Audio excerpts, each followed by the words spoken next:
Oh, do we got a show for you. Welcome to Clip Virgin, and we cover Kurt Metzger when he puts out a new drop, and he just did, folks. He just did, and we're going to take a look at it along with Hidden America and Maruka. It's going to be a great night, folks. I hope you're strapped in. I hope you're ready. This is going to be deep with the Derp, with Kurp, with Dr. Heather Lynn. So let's just get right into it. Thank you so much for joining us. Hit that like button, subscribe, and we will keep you posted. Anytime that Kurt Metzger puts something out, we will go live and do a nice little commentary. We will have a nice lively chat and expound on the ideas that they're talking about. It's a lot of fun. It's a vibe, folks. It's a vibe. So join us, subscribe, and we cover other comedians and conspiracy theories. This is a lot of fun. A lot of fun. We got a great community here. But we're going to get right into it. Thank you so much. And here we are.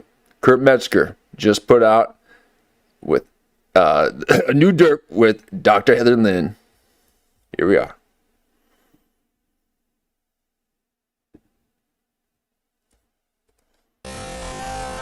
Oh, we got a little slow-mo action from last night. Hitting 720.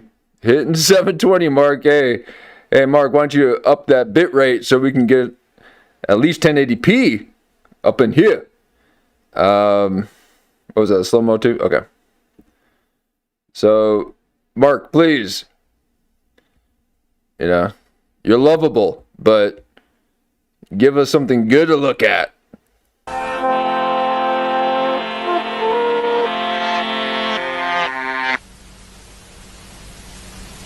You ready to burn these Epstein files? Oh, yeah. Hell yeah. Let's do it. Watch it go up. We played this a few times. That's it. Gone forever. We can play it again. Good job, guys. I couldn't ask for better bitches. So good. Thanks, BB. Burning devotion, hide all the sins. You can get the ADL after you, Kurp. Watch out. Beef jerky wings. I'm probably a little off with the leg Hide Bluetooth. all the names of the pedos involved. Two loyal Boy Scout Shabbos tasks to resolve. Sorry if I'm off, but this is how it sounds like I'm on it with my headphones. Call it a Sunday, fed you a poop. Cowering, hiding, hands are still tied, and we're Shabbos like the gold. Blustering, hype, no action inside. A guy who likes dong, shaved Donkey Kong, and we're Shabbos like the gold. Oh man, it's so good every time. Podcast blowing hot air, rant about liberals, pretending I care. I was counting on you, Candace. Failures complete, herald and come off of the pedoily. Come on. Squat over my head, squeeze out a kipper. MK Ultra, no escape from He's the got the gripper. head of Chill a in the office. massage This table. job is a bore. Oh, yeah, hype it up, folks, hype it up. Ooh. When my beard is We got a good one tonight. Can't find my FBI patches. Deep plane till He's got the high collar FBI jacket. party with the guys. Like a real power bottom. Oh, this is so good. You disappointed me. You got nothing. Oh. We're just warming up, folks. Look at that. Crying. Oh, yeah. Look like Jimmy Kennedy.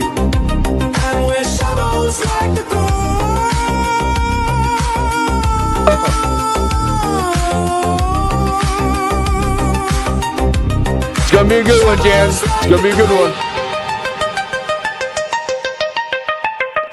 Oh yeah.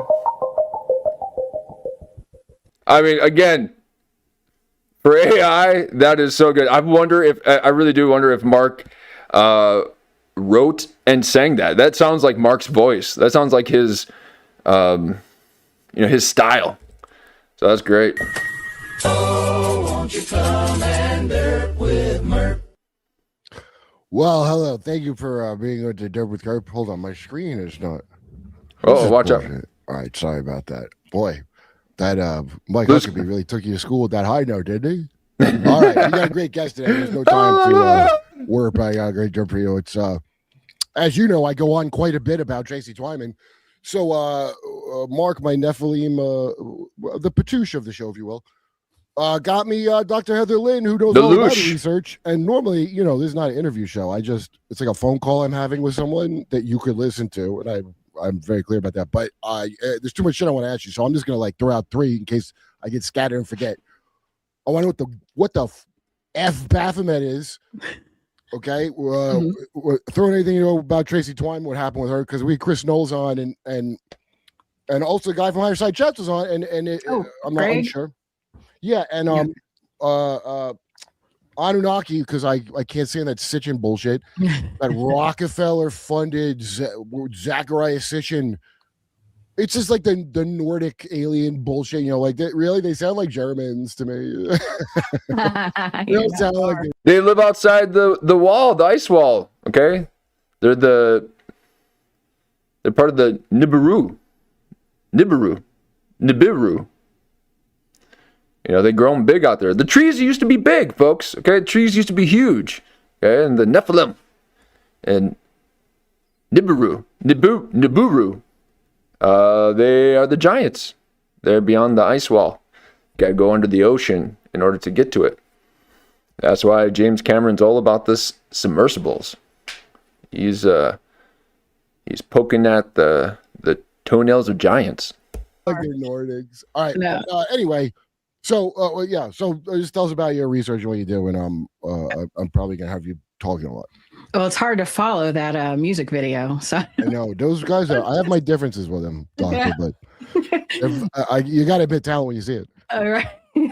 So, about me, I guess I'm an archaeologist, a historian, and I got the degrees and all of that sort of thing. And I don't like to even go on and on about that anymore, because I think credentialism has pretty much been exposed as bullshit, especially after Douglas Murray's whole have you been thing. Oh, I think people are just tired of it, and so I don't even claim that to be You don't have no credentials, just for everybody's information. He has a bachelor's degree of English. Right. Fuck you, Douglas.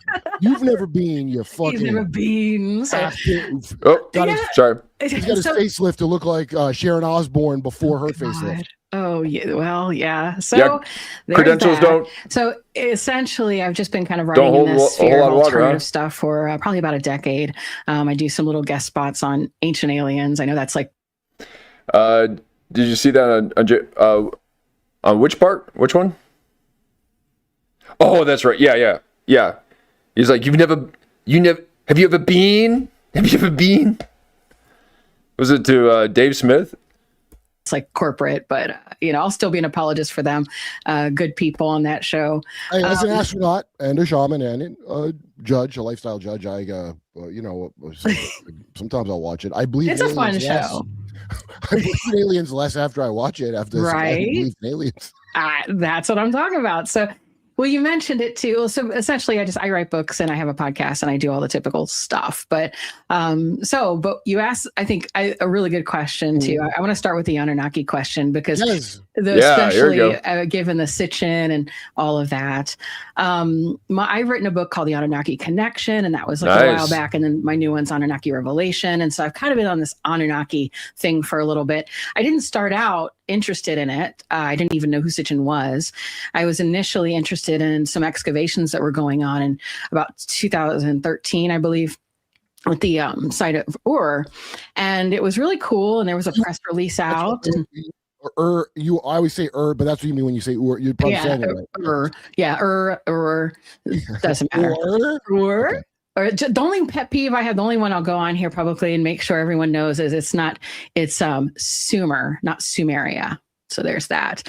So I'm a stickler for that one. Yeah. Because there's Samaria and then there's Sumer. And then sometimes people conflate those. So, but aside from that, it doesn't really matter too much because we're talking about like space aliens and all that. So, but the initial thing that got me interested was that there was this excavation going on, and it was pretty cool. You know, one of the first that the West had gone into after all the wars, and there was a press release about it. And so I was like, what year?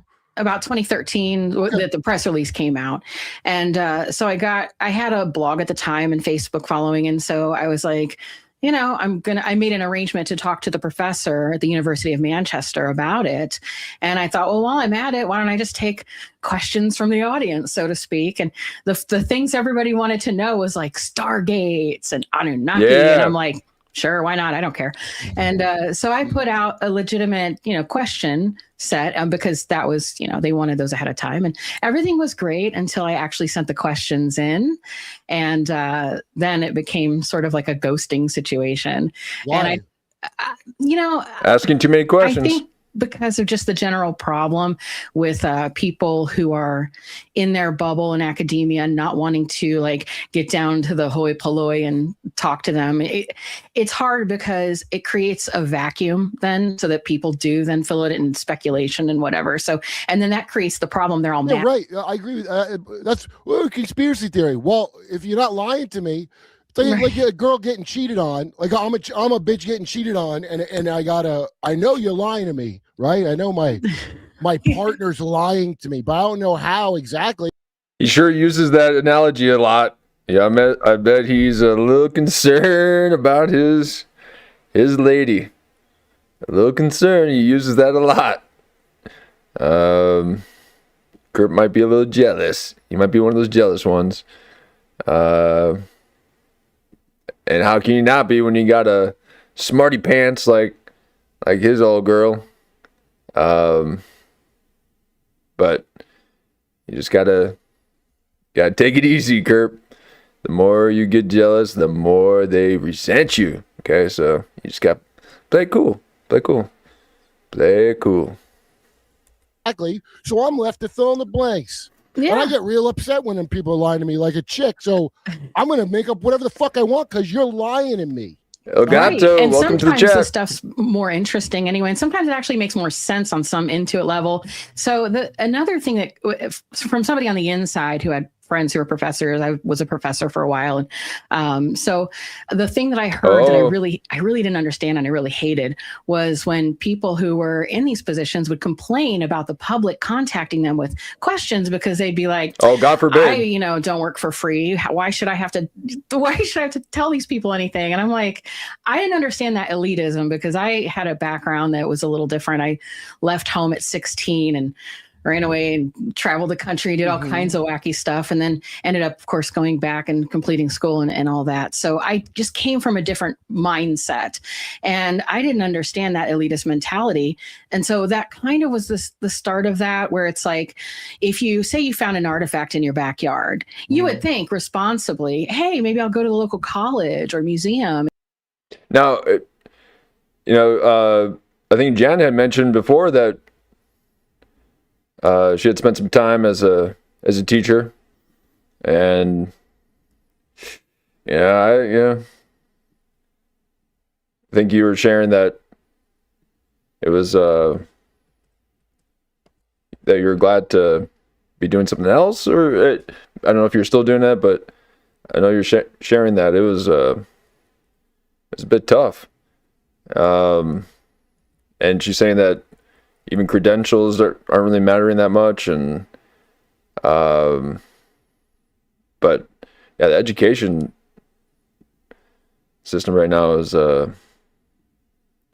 it's a bit in that propaganda pipeline, it seems, but it's a shame too, because I know there's people out there who really enjoy teaching, but they might feel like they have their hands tied because of budget restraints and ideologies and all that stuff.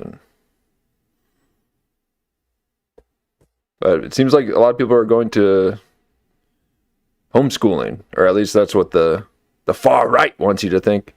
Everyone's homeschooling now, but I wouldn't want want my kids to be taught all that wild stuff that they're trying to push on kids right now. It's insane.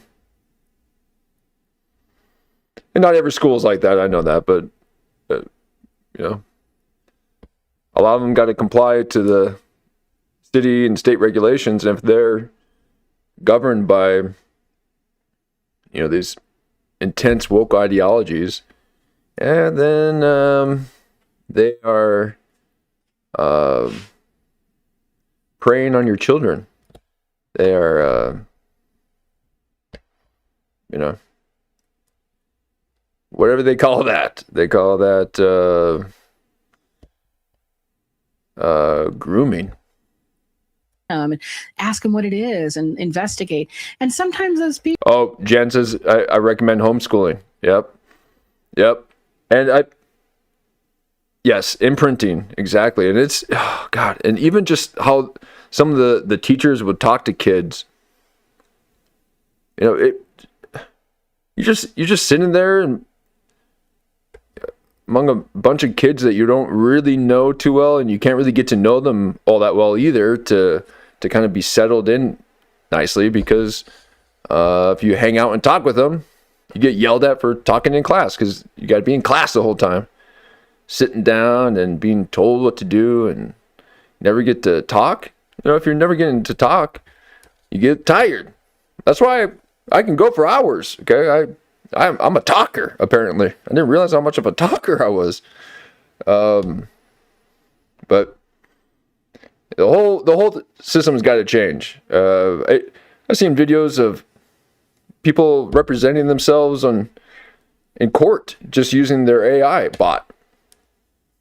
Okay, so give the kids a basic paid, or maybe the mid-tier Chat GPT, you pay $20 a month for, and they got a teacher right there. $20 a month. And that Khan Academy, it's like that guy started doing all those classroom, like digital or virtual classrooms for his cousin, and then just started posting them on YouTube, and then started his own thing from it, because it got huge, because kids were not being, they're not learning anything in schools. These teachers don't have time to teach. Are you kidding me? It takes time. It takes people to pay attention in order to learn. And the best way to learn is through playing. You have to play and make mistakes in order to learn things. And they are just there to learn the right answers.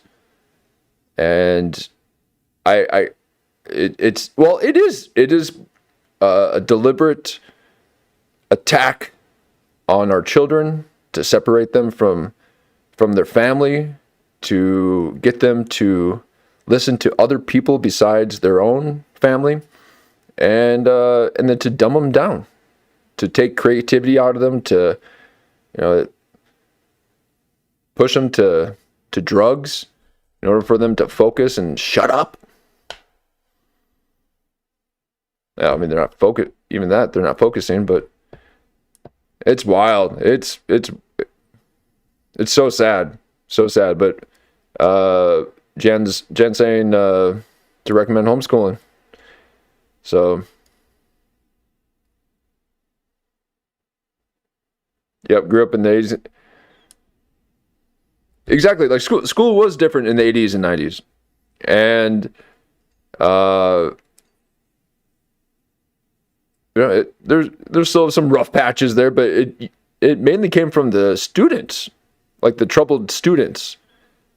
Now it's coming from the teachers, because those troubled students have become teachers, and they've been unchecked. They've just been, you know, have the guardrails set. They can just do whatever. It's wild. people are back there like, psh, that's no hourly, consulting fees, whatever. Well, I have a question. Do you think it has something to do? And I wanted to have Justin Sledge on this dude's channel. I saw because I saw him complain about this, and I had watched his channel to get just like a regular somebody that's like an employee. Sorry, guys. For whatever reason, anytime I switch to another screen on here, it blocks it out. So give me 1 second. I just want to make sure that that I've got everything saved here for the chat. And it looks like a slow burn today, folks. Idea of this stuff, you know what I mean? Like, so it's valuable to me. And anyways, talking about like it's almost impossible to get tenure when the big dingbat fucking feminist thing of the 20 whatever's where they go, I don't have time to educate you. And because I didn't know these fake professors were adjunct professors and they're not real. So they're the equivalent of a bringer show in stand-up comedy where they're like real snotty, but I never heard of these fucking people, and they were, and because scarcity of a thing that they used to get. Let me see if I can fix the lag here. I never heard of these fucking people, and they were. And because scarcity of a thing that they used to get, which is tenure, so they introduced more scarcity, right? And now you got to fight for your spot extra if you want to be. It's not like I could do this stupid show. If everybody don't like anything else I do, I could do this. Yeah. A lot of people could, but I know academics can't have a hard time thinking that way.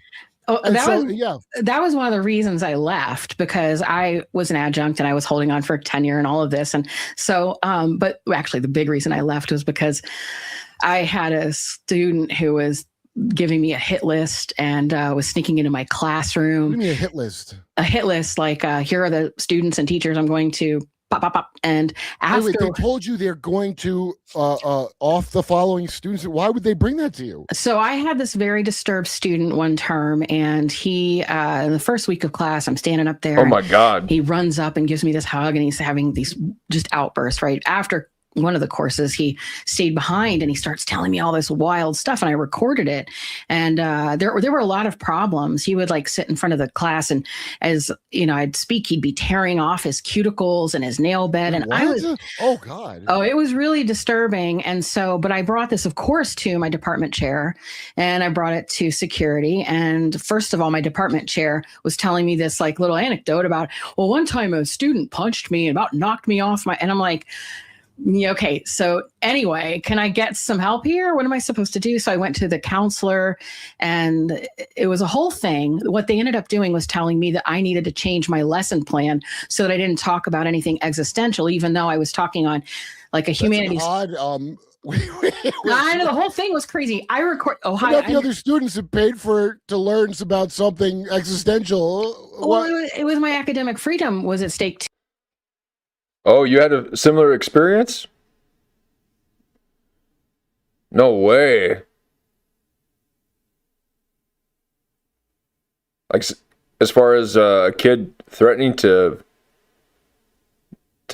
murk some students, or just some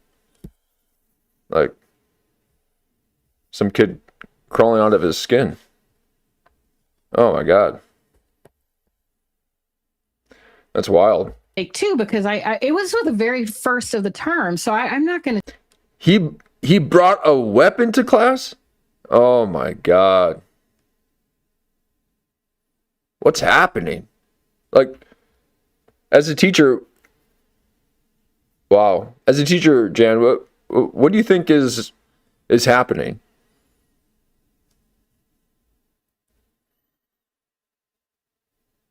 Is it, I don't know if this is a parent's issue. It seems more like a social network issue,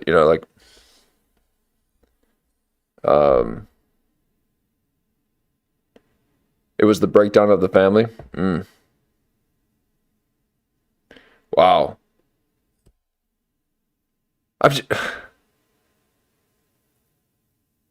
That's insane. And I mean, I've gotten in my fair share of fights in high school, but never did I ever consider that someone was going to bring a weapon.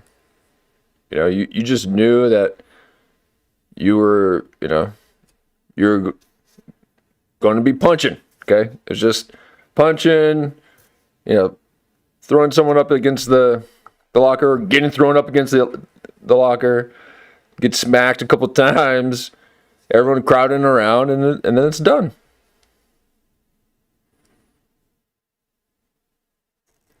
Wow, that is insane. And he was back in class. Yeah. We gotta. This again is we gotta tend to the least of us.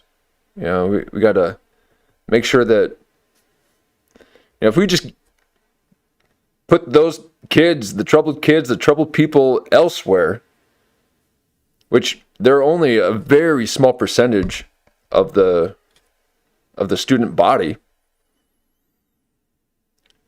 that 2% of these troubled kids seems like 80 to 90%. I'm just throwing those numbers out there, but it seems like that 2% of these troubled kids create almost all of the problems in school. And if you're just to get those kids out of the classroom somewhere else, get them breaking a sweat,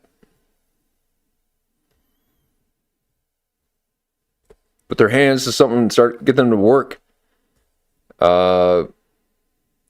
will all be better off.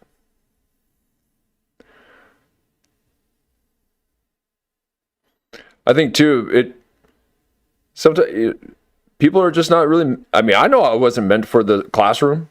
Okay, I'm not meant for the classroom. Not everyone's got to get a degree. All right, I like making things. I don't do well sitting down for so long. I gotta be out moving around to exhaust my body, to quiet my brain so that my mind can speak. And we're just stuffing our heads with all this clutter.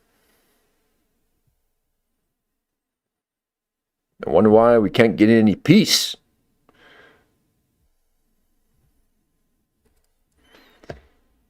Wild. Well, I'm glad nothing happened in the classroom, Jan. That's wild, and I appreciate it. That's why we like you here at Clip Version 2. We we gotta get these ideas out there. Okay. Oh, speaking of which, here's another little Clip Version, lore. A little bit of a tenet. Clip Virgin. We are at full moon tonight, folks. Full moon. All my Lumineers out there, where you at?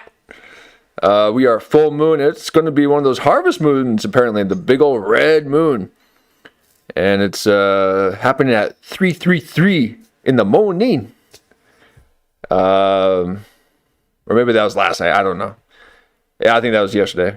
But now we're in full Illuminati. Okay, it is 100% illuminated, and it's going to be out for 12 hours.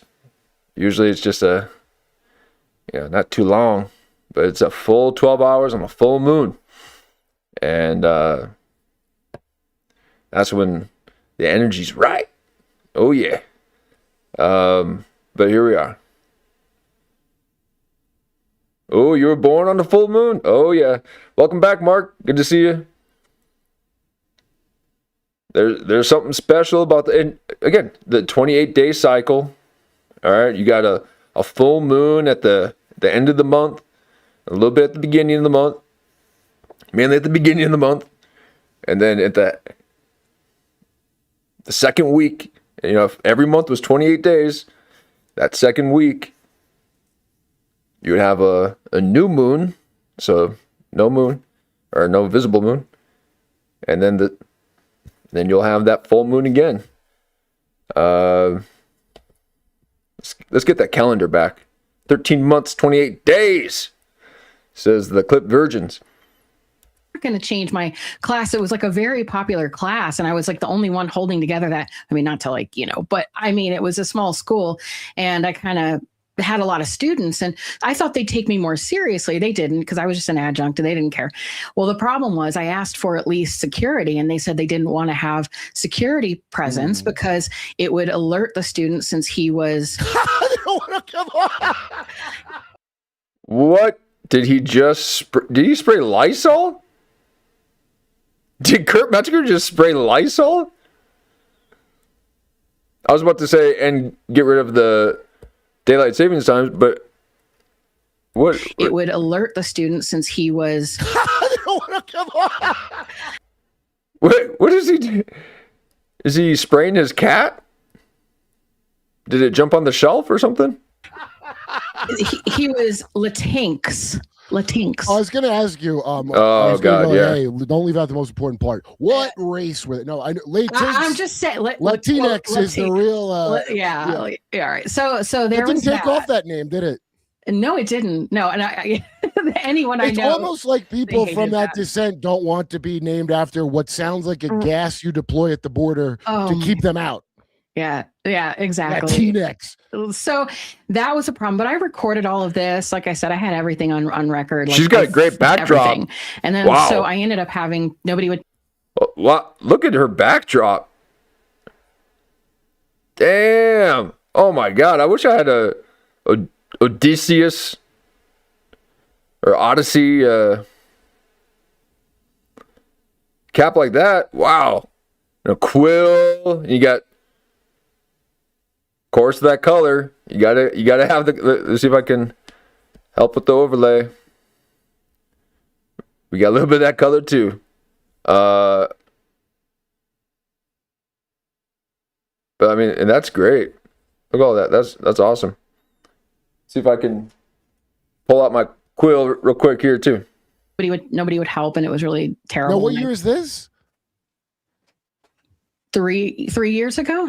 3 years ago, really? Yeah. And so like that was over. Well, it's academia. It shipped around. Right? Yeah. So I ended up taking it. I had my friends in their legal department. If you guys want to know how to sword fight, you gotta know how to hold a feather. You gotta know the drag, the pull.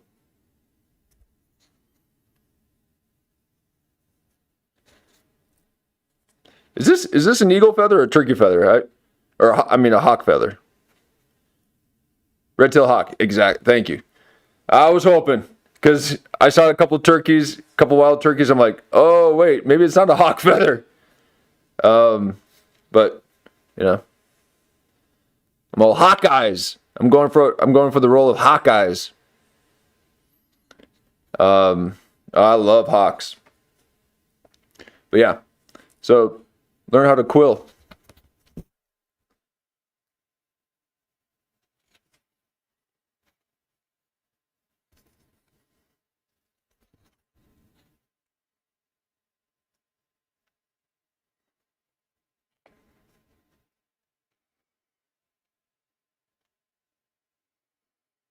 Like other professors, they were like, this isn't. You have to like quit. And I was like, wait, what? And I guess because at the time there was this liability thing that had like happened in, I think Michigan was setting a precedence for a professor or somebody could be held accountable if something did happen, even though I did everything that I could. Wait. So you're telling me if you taught your lessons plan, you would be, what's the term? Stochastic terrorist because some whack job that they don't want to take action about. It's your fault for looshing up the blood. Yes, and they told me too. They knew about this kid, and they said, "Well, he was just released from a mental institution." And they told me that they talked to him afterwards, but said that he said he wasn't a threat to himself or others. Oh, well, as long as he does. Wow! I was like, right, and I had him on recording. I had it on my phone where he's talking. Like his questions were regarding the morality of.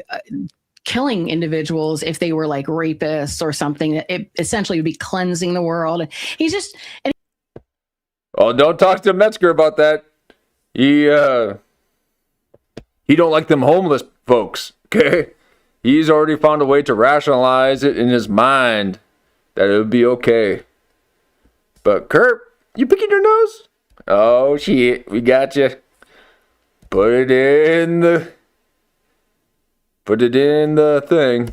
And he's lost. He's talking out the window. He's not even looking at me. But I mean, this kid was definitely not needing to be in my class. He needed to be, he needed help. Can I just ask you something? Why? Yes, exactly, Mark. Yeah, the Hawks are the true king of that. Yep, true kings are there. But eagles, man, I've seen those videos picking up a deer and just tossing it. This is my warrior. Oh!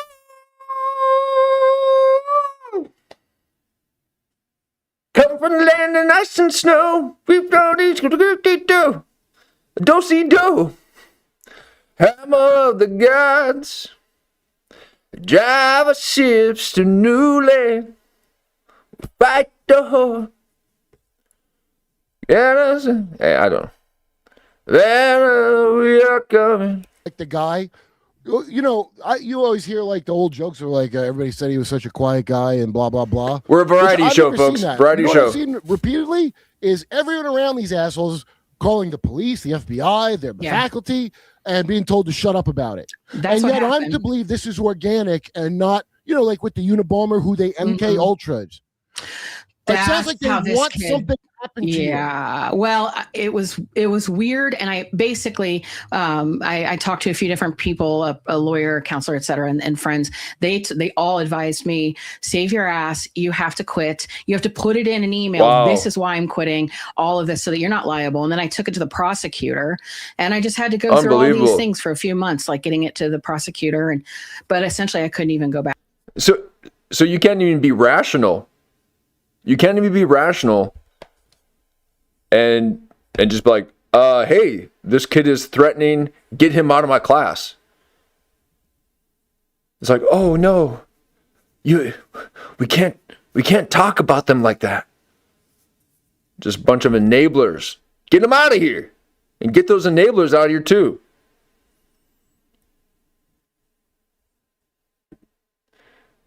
I really think that this is an Asmongold take. He says, and I don't watch too much of him. I watch his clips or whatever, but he's saying that you gotta get the military to be the teachers. If you get some old military folks to be the teachers, that'll straighten them up real fast. Okay? Although I don't know, maybe our military now, not in the Biden days with them dog masks that the general was wearing. How sick. Well, I mean, what happened? Like just a mass feminization of the culture. Perversion. It's not so much feminization, but they're trying to tell men that being masculine is toxic, that you need to, be overly concerned about the weak people while you leave the brilliant minds on the fringes of society. You take care of illegal aliens, illegal immigrants, criminals. You fight for those people to stay in our country while they're murdering people. And yet you won't even say hi to your neighbor. What is up? What is up, world? Okay? Oh, well, there's about to be a change, folks. There's about to be a change. Let the revolution begin. Woo, man. I'm going to stoke those flames and get me kicked off of YouTube for starting a revolution. This is just satire, folks. But, woo, man, nothing chaps my hide more than saying that masculinity is toxic. Well, you're just making it easier for predators to attack you, folks. Okay? That's predatorial behavior, to remove the ones who can protect, the people around them, the children, themselves. They want people who, dumbed down, can't think for themselves, won't protect themselves, have no sense of self-preservation, and just so they can just get in and just pry at you and just, ooh, man. Go back, and were so they able to cover it up? Yeah, actually, were they able to sweep it away without any justice? Did that guy do anything? Well, did the guy no, thankfully, no. But then the school started going bankrupt anyway. They were in the middle of a bankruptcy. You know what a bankrupt school might do at a small college? Get a little extra money to let somebody run one of those human ticking clock monarch retards, like the guy on 6th Street in Austin who wore, unbelievably, I was out of town. I was in New Orleans, Halloween, Florida, doing shows. Good times in New Orleans. Been Lafayette, by the way. Wow, sorry to stop it, but that kid was expelled from gang affiliation from another school, and he was older than all the kids too, and making all those threats. Jan, wow, unbelievable. Wow.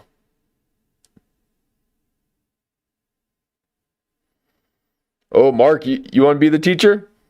Are you ex-military?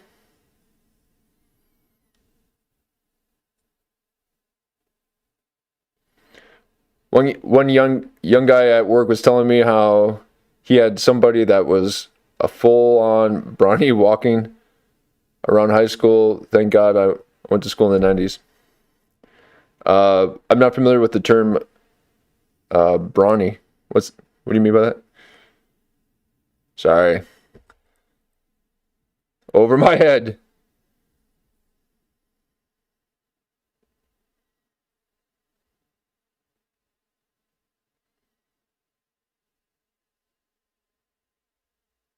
Wow. But when I came back, this guy, he injured 14 people. He killed 2 people on 6th Street, not far from the club, Joe's Club, where I play. And the picture of him, he was a Senegalese immigrant who had an Iran flag and a shirt that said "Property of Allah" on in the picture. And to the police's credit, they're not calling it a terror attack. They're saying it possibly could be one. Yeah, and how is it not? And that guy, and then that knife attack that happened in the UK was dressed in military pant fatigues too, and they're all looking the same, folks. It almost seems like it's a planned attack. But yeah, there was a shooting in Austin. Shot up 6th Street. And Tom Segura was like, oh, wait. I could have just been doing that the whole time? I was trying to be all sneaky about it. Allegedly. One, because even a moron could look at this. Even the dumbest cow brain in this dumb fuck country of Satan worshipers could look at this and see this is what you call a setup from a wind-up toy, like the 2 guys who shot at Trump and the furry they pinned Charlie Kirk on, and all of them. I don't think there's a single organic one. And that sounds, here's what happens in my brain when you tell me a story. Oh, school's almost out of money. We know we can experiment on people with a goddamn bioweapon. They'll all take it. I'll bet a school will take you some grant money to let them, let's just test out this model or whatever that we have in your class. Because everything is so inverted where it's blamed on you. So female, yes, adjunct professor, but I don't think that should...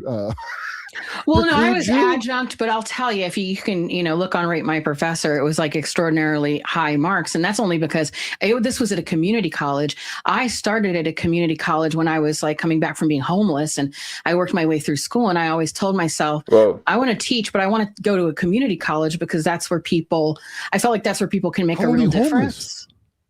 Huh? I was homeless. How long? transient and homeless. So I was transient for probably about 3 years. Right. Homeless, like on street, in car, probably about 8 to 10 months, depending. Oh, okay. Wow. And I was in Majority of Los homelessness Angeles. here. Oh yeah, majority of homeless. The people have jobs. The ones you see, it's so many homeless. The ones you see are like the ones that don't even have. But a lot of people have jobs that are homeless. Nobody understands it because 8 to 10 months living in your car while you're teaching? And she was teaching at the... Wow. you don't see someone with a job. I was a kid. Since I ran away from home, I didn't, so that was my problem, was that Run away. my mom was a crazy bipolar alcoholic and all, just the typical story, right? I lived in squalor, lived in one or the other. it was bipolar or alcoholic. both. I had the luxury of both. So I had everything wrong. So I was just like, I'm out of here. I could do this better myself, which, newsflash, I wasn't able to. I was a kid. So I'm like an uneducated kid, 16.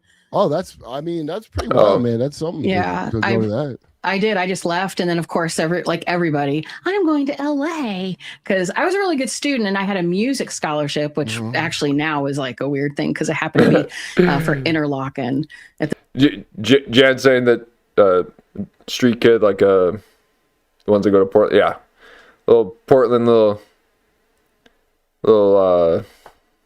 busket, drummer with a dog. Playing the bucket for some change. Thank you.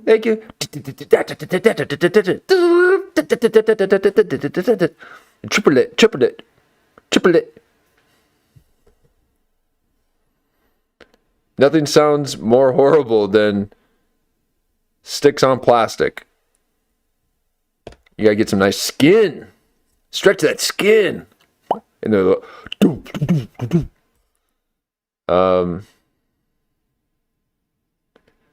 yeah, multiple septum piercings, definitely septum theory all over it. But looks like the pendulum swung back the other way. She got a doctorate At the time, so I'm like, good thing I dodged that bullet, given the Epstein stuff. Oh, right. Oh, I forgot. I got a lot of weird connections with that. My dad lived in West Palm Beach, so I thought maybe I'll go live with him. Here, let me rewind that here a little bit. Was she inferring? Scholarship, which actually now is like a weird thing because it happened to be for Interlochen at the time. So I'm like, good thing I dodged that bullet, given the Epstein stuff. Oh, right. Oh, I forgot. I got a lot of weird connections with that. My dad lived in West Palm Beach, so I thought maybe I'll go live with him. He was in federal prison before for like SEC issues. He was an attorney that worked with Johnny Cochran. I mean, a whole bunch of weird stuff, right? But I avoided all that and I got out there and I was just trying to survive. And so I ended up like just working fast food and doing what I could and to get unhomeless, but never did drugs, never did anything like that. But it's what you'd expect if you're 16 and you just run off and just think you're going to make it. I honestly, look, it could have been so much worse. Yeah, I would say like, this is like one of the better runaway from home at 16. I Mr. Magooed it. That was it. Me too, man. I like it too, Mr. Magoo. Divine nonchalance. Yep. I have been, because I lived in Compton. I have been in so many strange. Oh, man down. Where you from? Never fuck who you know. Where you from, my neighbor? Where your grandma stay, huh, my neighbor? This is Mad City, run, my neighbor. Brace yourself, I'll take you on a trip down memory lane. You don't want to hear this. Nothing worse than hearing rap a cappella. Oh, man. You think you're in the right key, and you never are. You never are.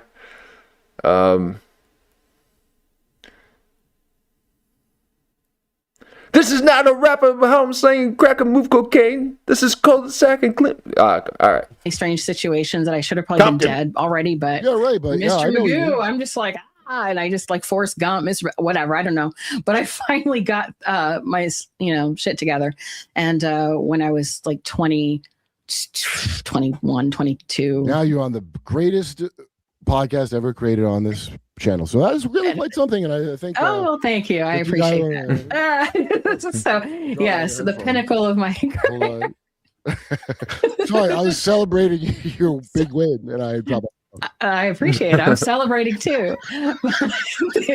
So, but yeah, so long story short, that's how I came to be. And then I left teaching, and I have been a museum director and just kind of a little one. Oh, watch out. Kurt Metzger loves them museum madams. He's like, wait, what? Wait, you work at a museum? Oh, he loves those museum madams. One here, well, I Oh no! I'm always around the drama, so I had to report them to the Attorney General, and so it's currently in a situation. Because they're hiding the NBA bones, as I've accused multiple. The ancient. I'll tell you what days of Noah NBA size bones. It's a small museum, so it wasn't that well. It was cool. It's a church. It's a church that used to be where James A. Garfield. This is people can Google it and find out now, but whatever. I love that assassination story. It's one of my favorite. This was James A. Garfield's church where he'd preach, and he was this huge Freemason. And all of his Freemasonic materials were there. Now, the reason I was there was because this whole place was just like going to hell, and they needed me to come in and, act as a consultant and their director and try to get the place in order. But the problem has been that their president has had custody of the thing for like 30 years and has been running a scam with the treasurer, allegedly, going and getting artifacts and things, selling them, just tons of stuff. But I got into it. I tried to set them on the right track, get accreditation, this sort of thing. And then it was untenable. And so I've had to step away from that too. And then that's when I decided, fuck it. I'm just 100% full-time Anunnaki lady now. I don't know. I just like to say. Oh, Anunnaki. We love that. And if you love Anunnaki and Kurt Metzger, hit that like button. Subscribe. We go on every time that Kurt Metzger does a drop. We go live most evenings, and we transverse the comedy landscape through a satirical analysis, finding that sweet gem of comedy. And we talk about conspiracy theories, and we are full-blown Kurped, Derped, and Metzgered.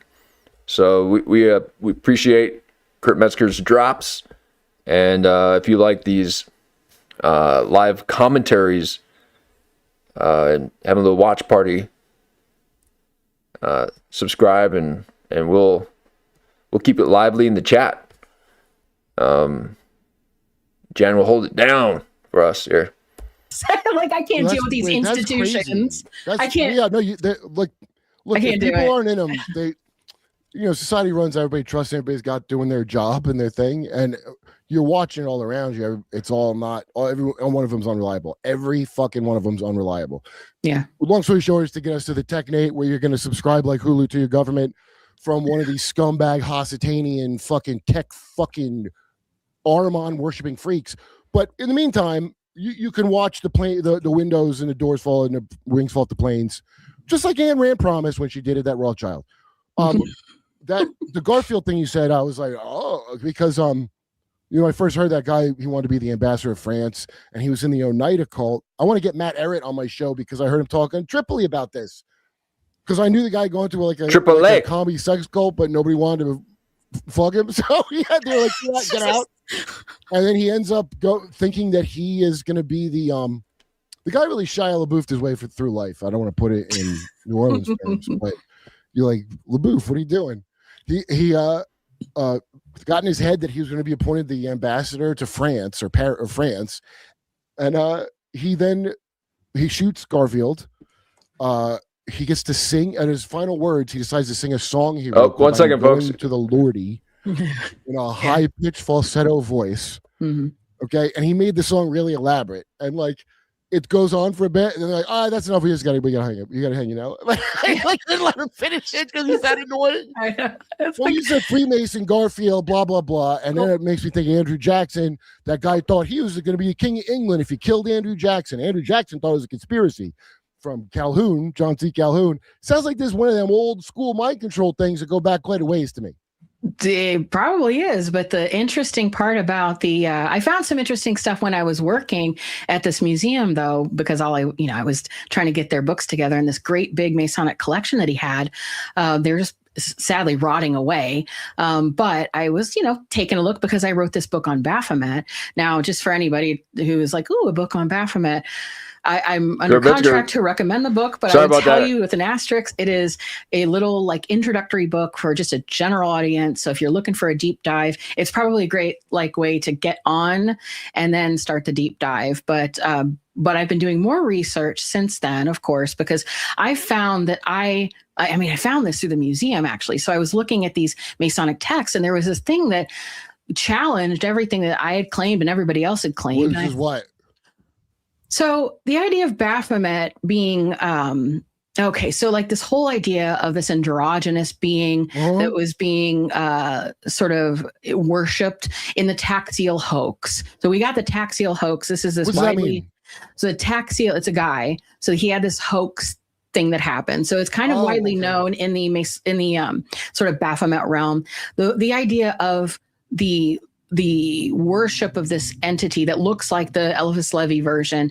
That was a hoax that was. Is this the Taxil host? Is the Palladium level of Freemasonry? Yes. And he was doing this prank for like 12 years or something? Or am I wrong? Okay. Nope, you're 100%. So we have that established. It's very well established in occult literature and historic literature. So much so I couldn't find anything to the contrary. I even looked what about hearing it? It sounds like a crock of shit, because who would commit? Even the guy with the fake tits at that Canada school, the fake trans teacher was making a joke. And I'll go, either this guy's really committed, hats off to you, or it's the craziest person. Of course it was a joke. He kept it up 1 year. You're telling me this guy did this 12 years as a joke? I don't believe that. So it's a strange situation, but when you look at some of those maybe primary or at least contemporary sources, like Edward Waite in particular, he should be somebody who would know. He was considered an occult expert, and he had. Mark saying Baphomet is a transgender demon. Enough said. Exactly. Now you know why that such a big push for all this.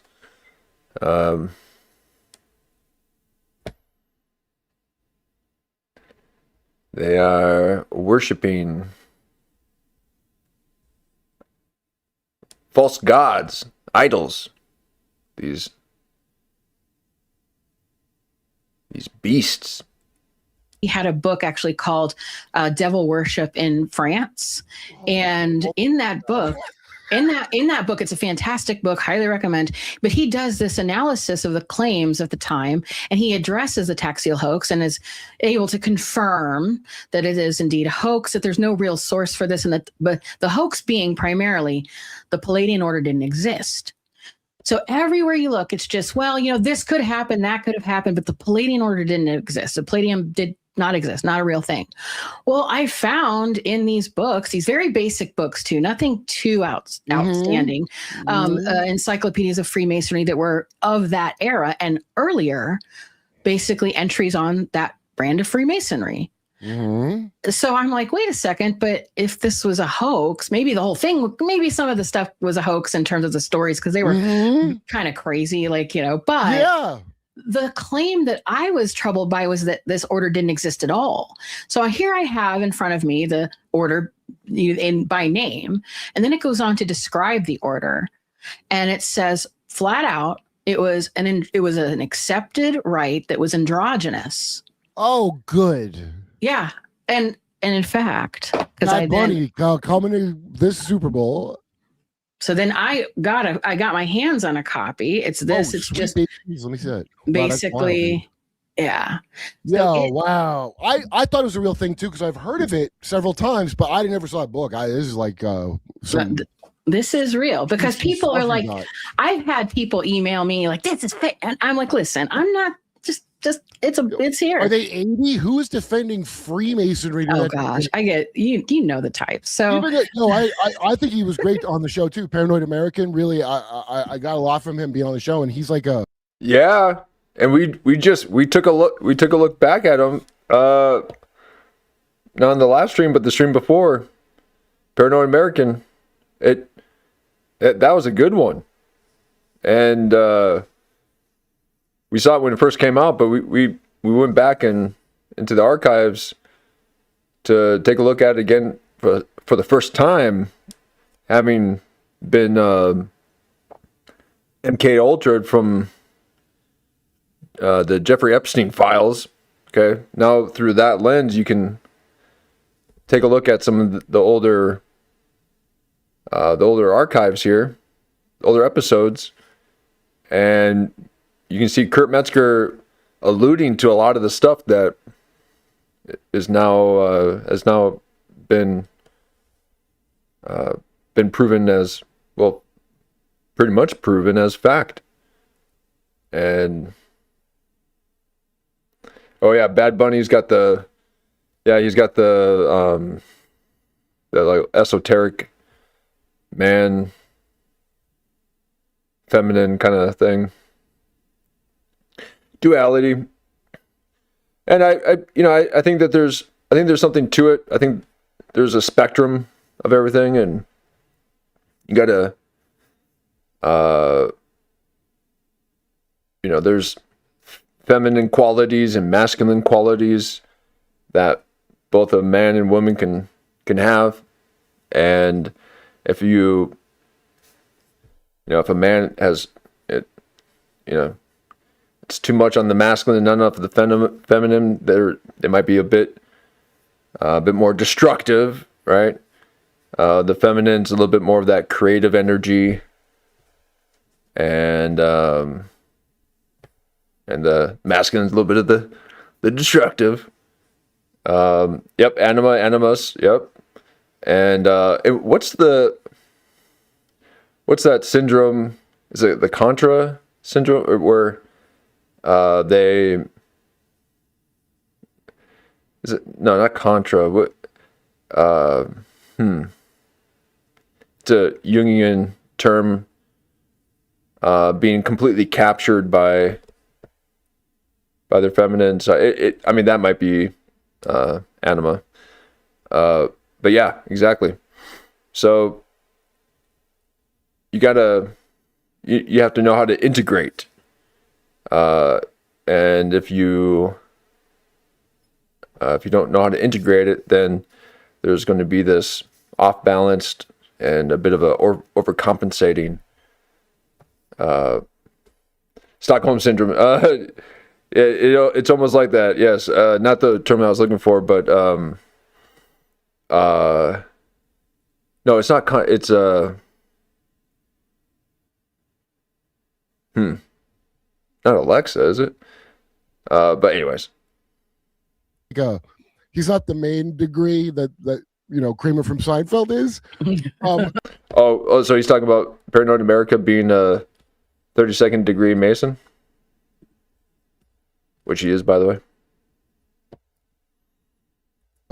He's not the main degree. And I'm not it's here. Are they 80? Who is defending Freemasonry? Oh gosh, I get you know the type. So I think he was great on the show too. Paranoid American, really, I got a lot from him being on the show, and he's like he's not the main degree that Kramer from Seinfeld is. He didn't have the attitude of like, oh, that's a satanic panic. He was like, he seemed like he might be embarrassed by it a little bit, but know the name. Just because you're in it don't mean you go to the after party. Just because you went to the early Diddy party. Well, there's Masons that are just having their punch and cookies, and then there's ones that are having their pizza and grape soda. How am I supposed to meet people? Now, isn't that where they kind of discover if you're like a right-hand path, left-hand path? Because when they put you through the ceremony, the initiation, what do they call that ceremony? The ceremony of the unseen or something like that. In that ritual, they ask you if you believe in God, and I think I believe Kurt Metzger had spoke about this, or somebody did. I think it was Kurt, talking about the left-hand path. He was saying that's where they figure out, okay, well, which group should we put you in? Because if you're you know, if you believe in God and all that, okay, well, you can go on the right hand path and believe in the G, the architect, and the left hand path was meant for the ones who were willing to do the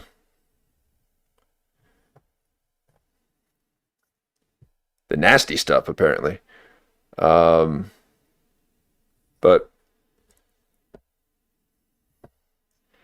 and I was wondering too, you know, with, you know, Christianity and Catholicism, just because, again, with these Epstein files of them sacrificing children, and so it's this child sacrifice kind of thing. You know, maybe there is something to this idea that Christianity might have been pushed as a like a child sacrifice kind of primer, because, you know, God gave his only begotten son to die for us, you know, as an offering for our sins. So it's this idea that that's like this kind of deal. But, you know, they did a lot of weird stuff back then. Okay, they were building altars, and not like they don't do a lot of weird stuff now. They do a lot of weird stuff now, but you know, yeah, it's a bit strange, but love thy neighbor as thyself. Unless they're just horrible, then scream at them every time you see them. Meet people to set up secret networks. Show your pain, folks. Show your pain. Away from my wife with a bunch of dudes. Exactly. And how do I show I'm cool for this frat or this gang? How do I show I'm down for my set if I don't do whatever I'm told? I'll tell you how you show. You don't want to know because they have it listed. Like, well, how do you do it? So, but the I have my fourth eye opened. All right, sorry. Or your brown eye. More. I got a message from my second butthole that they need to open my fourth eye. They're gonna probe. So no. The Palladium Order. It is an androgynous. This is from the book. It is an androgynous society of Masonic adoption established at Paris in 1737. It made pretensions to high antiquity, claiming that it had the origin of instruction brought by Pythagoras from Egypt into Greece. Having fallen into decay after the decline of the Roman emperor, it was revived, and this is super important, it was revived in 1637 by Fenelon, Archbishop of Canterbury. That is super important. Yeah, so I'll get to who he is, because this is really important. That already sounds like it. Yeah, so Fenelon was not born until 1651. It just says it was a moral society consisting of 2 degrees, Adelph, and 2 companion of Ulysses.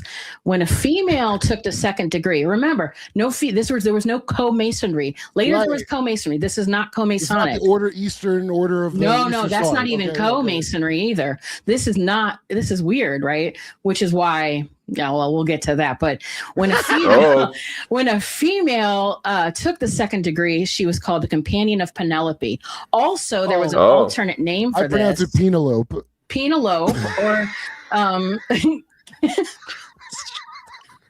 so Palladic Freemasonry is also the title given to the Order of the Seven Sages, which plays into a lot of important celestial components too. Okay. This is real. I've confirmed this with different documents, different ones, and it's very benign seeming. Like, look, it's just an entry. So that's why? Heavy. What you find? That's really something. What you found, man. Yeah. So why did they say it didn't exist? Why couldn't they have said that existed, but like it wasn't a thing? You mean like Xenu? Right. It's like Xenu. It's all Xenu. It's the same model, same scam. Yeah. The books have different teachings of what it is they think, and none of them know the thing they think. Yes. So it's important to now look into Fenelon and what he was all about. So when we think about the Enlightenment, we will often think of like the names that were all mostly taught in school, like Locke and Rousseau and the people who are wondering about nature. What is nature? Illuminati meant because I'm illuminated from their greatness. Exactly. Well, this guy, Fenelon, they were taking from his work. He was the first one to put out this idea of a League of Nations. Really? Really. And he had it in a couple novels because that's how he got around the church. But his whole argument was very contemporary stuff that you would just, it's weird, right? Like, because he's from the 1600s. And so he's writing about all of this. Like, wait, just what you just said about he was writing it in a novel to hide it from the church. Hidden Amaruka, great channel. I just want to plug because I really like it. It's spelled Amaru, like the serpent god Amaru. Oh yeah, and we got that in the pipeline right here. You just put on a new one. Eugenics. The beautiful ones. Mark knows all about those, huh? Put Mark on blast. He's a eugenicist. Sorry, no, I'm just kidding. I'm kidding. He wants everyone beautiful. And we took a look at, oh my God, it was so good. A couple days ago, Altered States. Oh my God, that was so good. And the one about the Kabbalistic virus. Wow. Another great one. Oh, please recommend another channel. Yes. But this guy's doing great. I mean,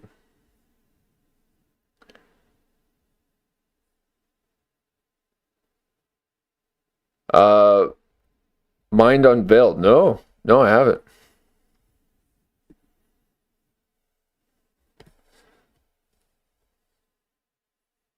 Should check it out now.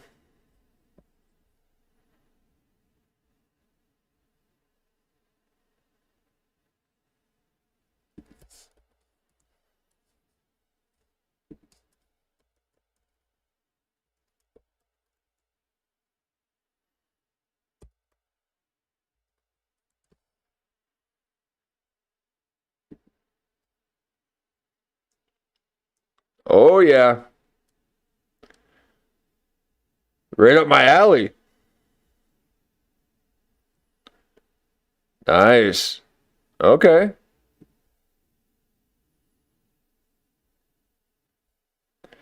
Hollywood New. Oh, they just did this one too. Oh yeah. Epstein uploaded consciousness. No way. Wow. And they didn't shatter the vessel. It was able to contain the light. Wow. Epstein AI baby form. Oh my God. Oh yeah. I'll subscribe to that. Put him in the list.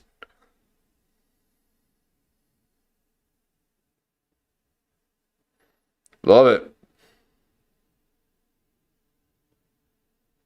Oh, thank you, Jan. Yep. We got a good good list of shows that we watch, folks. Make sure you subscribe so you can do a watch party with us. We love breaking things down, expounding on the ideas, and do a little self-interpretation. We get a little wonky with it, folks. A lot of fun. Amaruka, he said that the way he put it was fiction is the quarantine zone to safely talk about ideas. And I know that's right. I know it is. Yeah, it is. So essentially this guy was onto a very important concept, which, you know, is easy as somebody in the contemporary world to just kind of gloss over. But the question of what is nature, what is natural? So before that, nature was God. It was like, you could just say God, nature, whatever. In fact, you would say God is nature. There was a natural order. God God's order. But because this guy was starting to write things that were inspiring other people to question how there could be differences in governments and ruling, and then putting out questions of what is natural, and saying, well, nature, maybe it's not something that is just God in and of itself, but maybe it's something observable. So there could be, if it's observable, then maybe it could be influence. And if it's influence, maybe we can have a say in it. Maybe, so you start. Wow. Okay. So Agato is talking about how he read a story back in the day where a guy said that he had some kind of Eastern Star message pop up on his cell phone, and it beamed a message into him, and he did a mass casualty event because of it. Whoo, man. Yeah, he put some binary beats and a couple flashes at you, and some word to skull or voice to skull. Oh man, all sorts of things could happen. Start this chain of enlightenment thinking, and a lot of it then ends up being a question of, can we become gods? Of course, the Nietzsche quote that people like to say is like proof of atheism or something, the height of his God syphilis. is dead. Well, you know how that you know how that should end before he dies, defending the honor of a horse. That they go, God is dead. They never say the whole thing. And they don't. It's important too, because that's the whole point. Here's what I think it should be. What they mean is God is dead. Long live God. And it's me. Hey, so they say God is dead. We have killed him, and who are we? Murderers of all murderers. It ends with trans.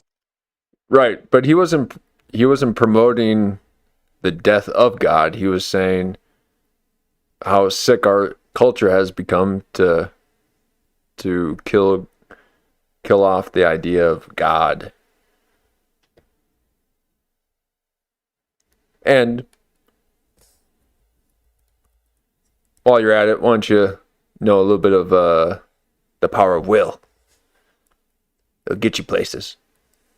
Transhumanism. Yeah, he implies. So Nietzsche writes, like, you have to look at every line, and he paints this picture of not some proud person who killed God. It's very colorful. It's a person standing there with a bloodied knife, one that would be sacrificial. So this idea that it was a sacrifice. Oh, because Jesus gets sacrificed, and like you cut. So God is dead, but who is going to wash the blood off our hands? Who's going to make up the sacred game? So he's acknowledging that, like, a lot of this is made up to make us feel good, but at the same time, he ends it though with this. This is so important, because what he says is, must we not become gods if only to appear worthy? So he doesn't say we have to become gods. He's like coy about it. Like, maybe we have to. He's suggesting that now that there is no God, we've killed nature. There's nothing now that we can be, subordinate to. But he was a big Dionysus, follower though, and that's right on the periphery of, it seems like that's right in the same category with like a lot of the Luciferian ideals, right? Just the debauchery and drinking, the wine god.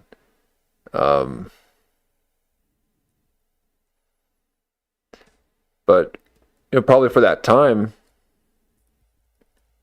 that maybe it was needed to be a little edgy. Although it seems like they were way edgier back then than now.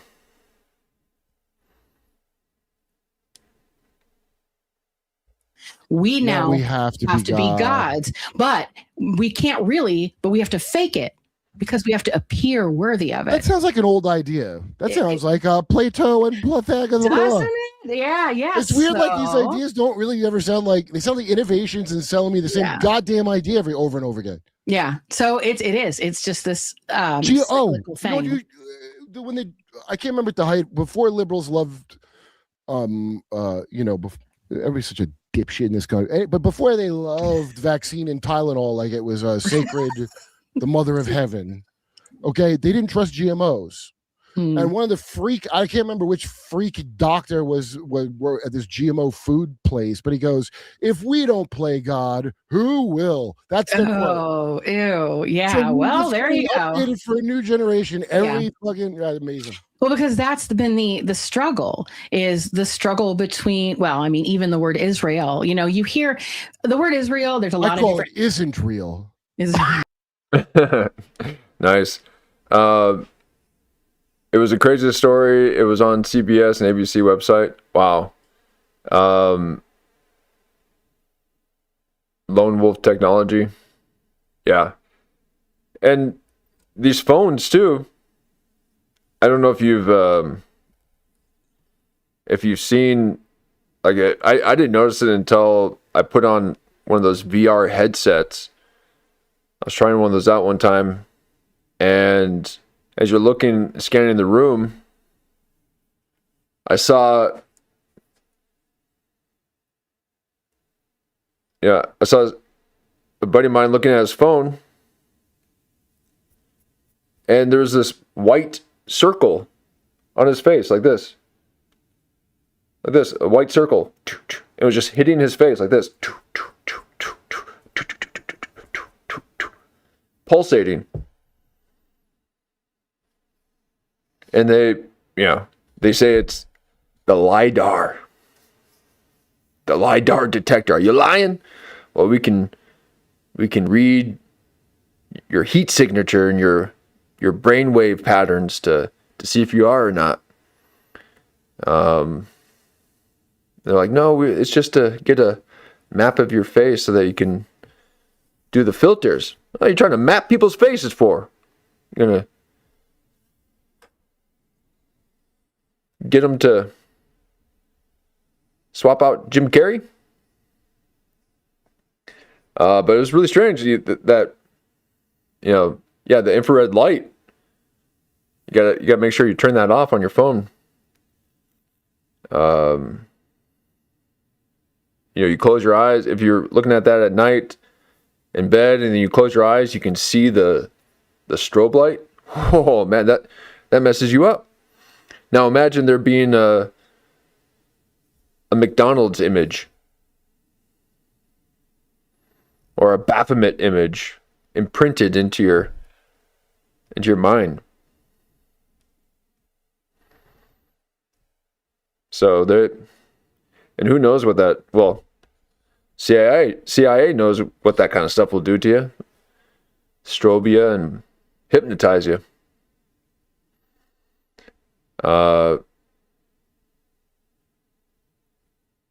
Yeah, those screens, man, those screens. They're nice and shiny though. I like hitting I love getting those comments in the videos. Put a comment in the video after the stream.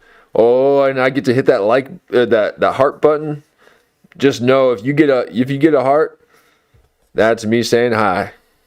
And I say hi to even the haters.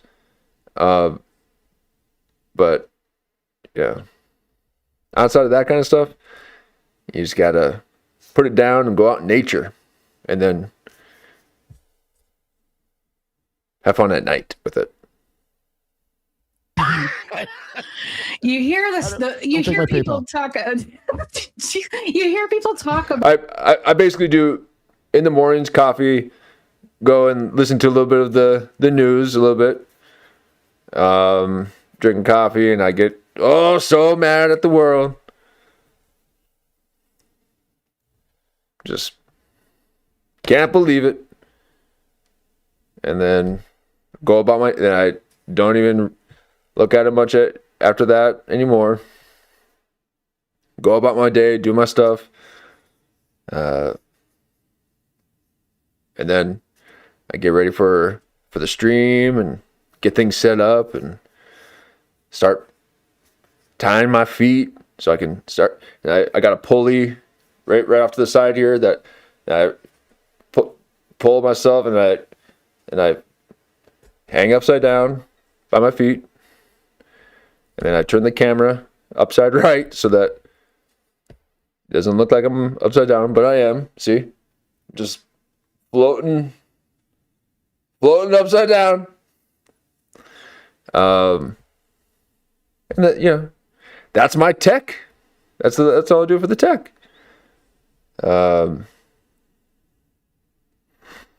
But lately on Instagram, oh man, just you get sucked in, especially now that Jim Carrey's all looking weird and. But anyway. Talk about like Israel, like the etymology of it, and that's important and that's true. But the meaning of it is we zero wrestle gravity with God. chamber. And now yes. I want to point out too, Jordan Peterson has this whole thing where he goes on. Yeah. He goes on and talks about it like in this philosophical, psychological way. Like it's just, well, we wrestle with the idea and it's this internal battle. Bullshit. I think he's I think he's based on his association with Gail Pooley that one of my viewers informed me of. I didn't even know Gail Pooley was like alive. And Gail Pooley's a piece of shit, but in my opinion, I think that's his handler. What's that scripture? We do not wrestle against the something blood, right? We do not wrestle against the principalities, and we do not wrestle against something of the blood. A lot of blood references in the Bible, A lot of the Pentecostals love pleading the blood. Can we just pray? Why are you pleading? But yeah, the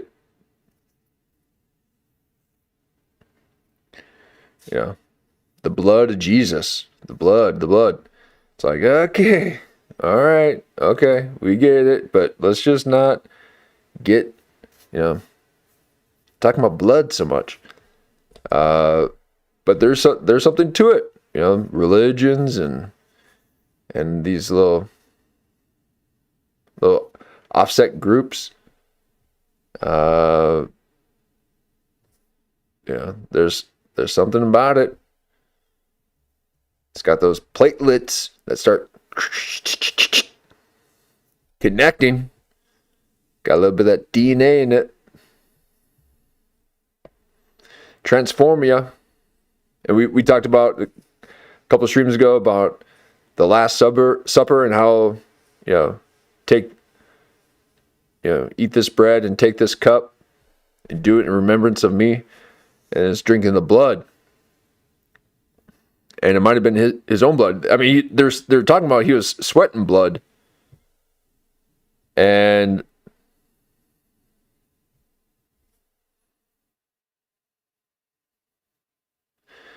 he might have had everyone, at the old round table, and drinking the blood of Christ. Might have been doing some rituals, like literal. Yeah, it's a whole other conversation. I know, but it just makes me wonder. Like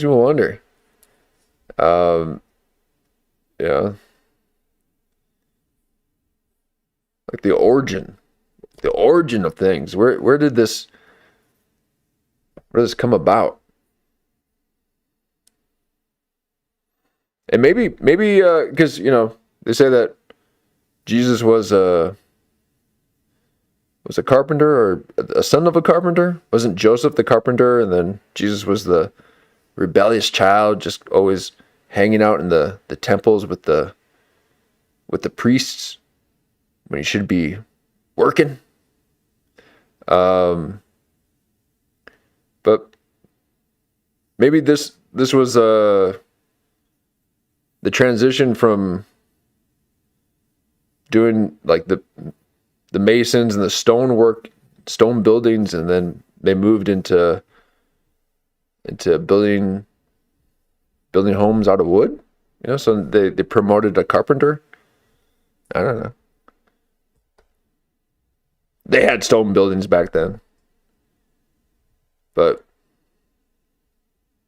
something to think about. You know, what's is there a significance to the carpentry thing? Yes. So yes, exactly. So Joseph was the carpenter. Jesus was the son of a carpenter. People love saying that he's a carpenter. He was not a carpenter, folks. Okay, he was the son of a carpenter. And but now hearing about some of these ritual births, you know, maybe Mary was part of some kind of ritualistic ceremony and then she conceived through a whole other means, and you know, or she had a side piece. Sorry, don't want to get blasphemous on the deities. But you know, it's like, how can you tell Joseph it's not his kid? It's like, what you talking about, Mary? It's my kid. I know it's my kid. She's like, it's not though. Too sensitive of a topic? It's not late enough for it, I guess. Not late enough for it. We're only in an hour and a half. That's more of like a 5 hours in. All right. Yeah. Yeah. And just again, just so you know, I'm not mocking. Okay, I'm posing questions in a bit of a satirical way. All right, I'm not mocking. I can appreciate people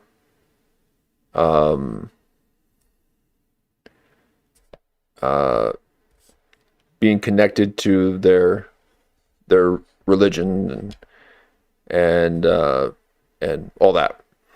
So that's perfectly fine. I spent a lot of time sitting on pews as a child, folks. Okay, I've spent a lot of time. So I get it. And you know, there's a lot of good people part of that. And then there's some not so nice, but that's with everything. But we'll keep it playful and no mocking. Yeah. So I think that's the message that's put out there, but the real message is not, we'll mock Kurp. Well, we struggle with these ideas. It's no, the fight. We're trying to, if Israel, the people of Israel in that context, we're meant to be the ones to fight and win. Oh, you know, the place. You're right. God. I think you're exactly right about that. When That's I think of how he's, yes. It's not. I heard him say it. Yeah. Just go back and listen to it. Mm-hmm. Yeah, so now you have this, so it's very old, this very old idea that there's a natural order, but we're not going to have that. We're going to build systems. We're going to do all these things to position ourselves as God, and we're going to kill God. Nietzsche even knew this because. Okay, yeah, and Jen saying we can dive into substantiation. Yeah, what's that word? Trans. Yeah, it's that.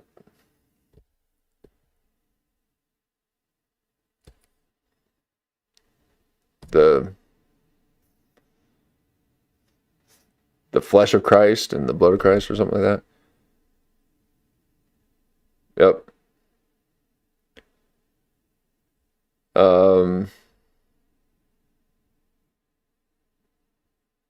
Make sure I didn't miss anything. Yep.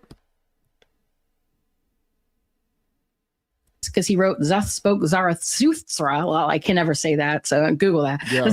But he wrote that, and a lot of that is based off of these very old texts. And I mean, he knew what he was doing. The greatest thing is Kubrick, though, in 2001: A Space Odyssey, how he took that kind of inspiration for his work, and then Wagner's music that was actually like the soundtrack to Nietzsche's work. Oh, that's what that music was. Yeah, that iconic like scene. So in the very beginning, so that's the dawn of man. That's Nietzsche's beginning of his book. Right. Wagner was trying to make the ultimate art form. He made like this leitmotif, the concept of the music introduces the character and is played throughout, sort of like Star Wars. You know, we all know Darth how Vader. Joseph Campbell helped the scumbags that were doing the New World Order come up with the basics of how to do a mythology to program the children with. And that's how we got Star Wars. Exactly. And so now they want you to have it not a hero's journey. I was good the whole time, and it was your fault I didn't know it. Journey. Exactly right.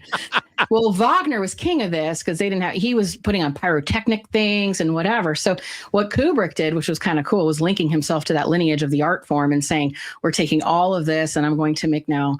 So just on a side note, I think that's a really cool thing. But that is what we've been dealing with this whole time as a species, is the natural versus the unnatural, going back to the Epic of Gilgamesh, the first epic that we know of. And it has the story of Enkidu, the wild man, versus Gilgamesh. You know that guy? He's nuts. Guy's out of control. I mean, he goes hard. I mean, he does go hard. He had the prostitute come from the city to come get him and seduce him and bring him into the city. And he was like a Bigfoot, I believe. I believe that. No. Listen, I think that he wasn't necessarily. Yeah, wasn't he like a giant? Bigfoot, like as in Sasquatch, but I think that hairy thing. Well, it's described as such. So he was he would drink with the gazelles, and that was part of the thing that is of the epics. Wait, does drink with the gazelles mean something bad, like not just drinking water in the same pond? It means he's just out there wild, like with the animals.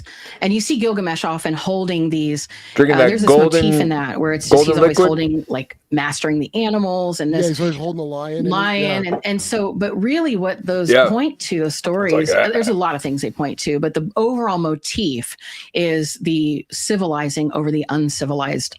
And so the animal, nature over the imposed nature, like the Babylonian system.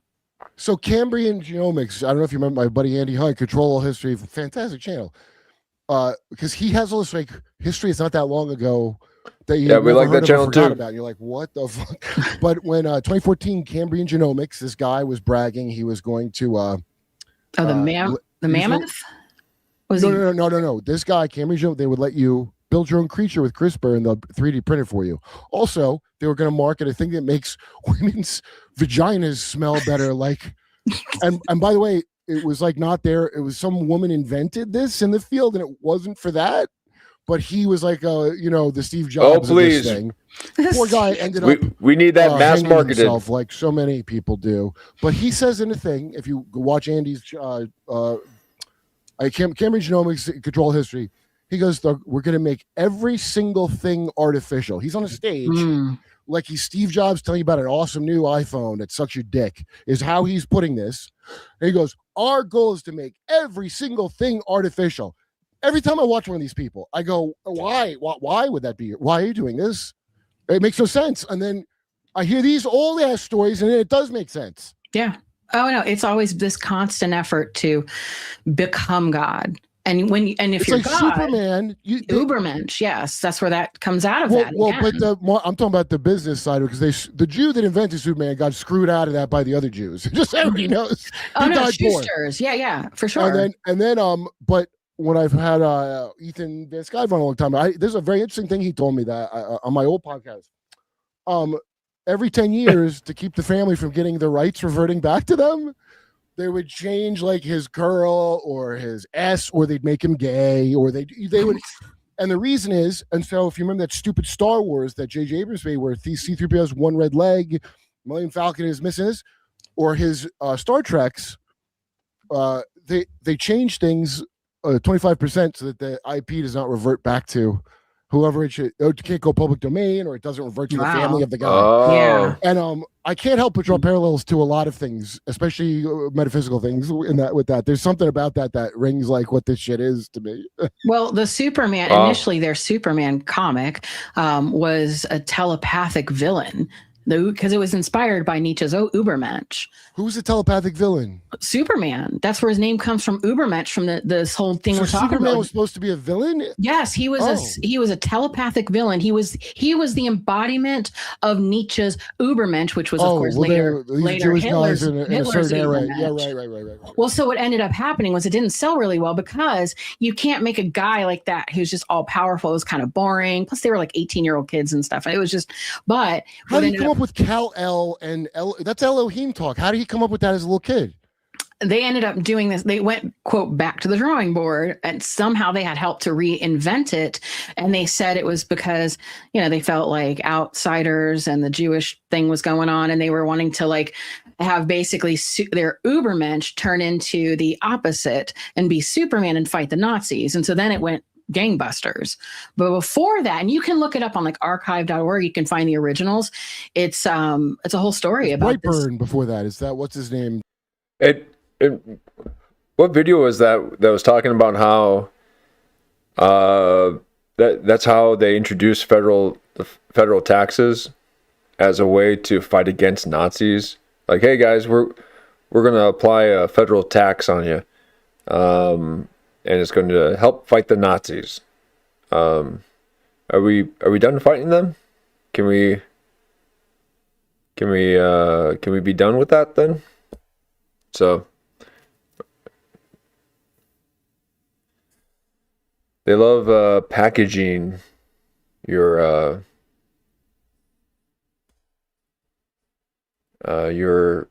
captivity in a creative little, well, not so creative, but in a little way of a freedom, or not freedom, but a little like care, tugging on your heartstrings. We got to fight the Nazis, and now it's going to be like, we got to fight carbon dioxide. Named James Gunn's movie Brightburn, where the kid's a bad Superman. Yeah, like a horror movie about Superman. Yeah, pretty much. Yeah, and so that was the origin, and it was based off of their interest in Nietzsche's Ubermensch idea, which then later Hitler also sort of had that idea. So you know what that is? The same impulse in many young Jewish men today to pretend that they're Italian if they're from an Italian area. Young Andrew Dice Clay had the same feelings. or the Fonz, right? Or Fonzarelli. The same thing. I always joke about it because like I don't have any kind of weird. I don't view Jews as a cryptid. Like I'm from New York, New Jersey, and place where they have, so it's not like a thing to me. Like, but in other places they really do. Like if you're, I know so many people now from traveling around, and like depending on what your insecurity is about being there, we have ethnic rhinoplasty for a reason, because of the insecurities of people feeling like they're not assimilating right, like in their looks in every aspect. I don't know, it's just interesting to me, that feeling where that's what makes you yearn to be an Uberman if someone told you you're the underman. Yeah, no, it does. And that's why we see those similarities all through, is everybody is, I guess, part of. I don't know. I think you look at it as an early self-help book. Okay. Nietzsche is just letting you know, hey, there's something to, something to merit, something to putting things out there and taking ownership and just going for it and just doing it. And he had a deep analysis of the culture of that time. But I think a lot of people miss some of the good elements of he was empowering people, saying, hey,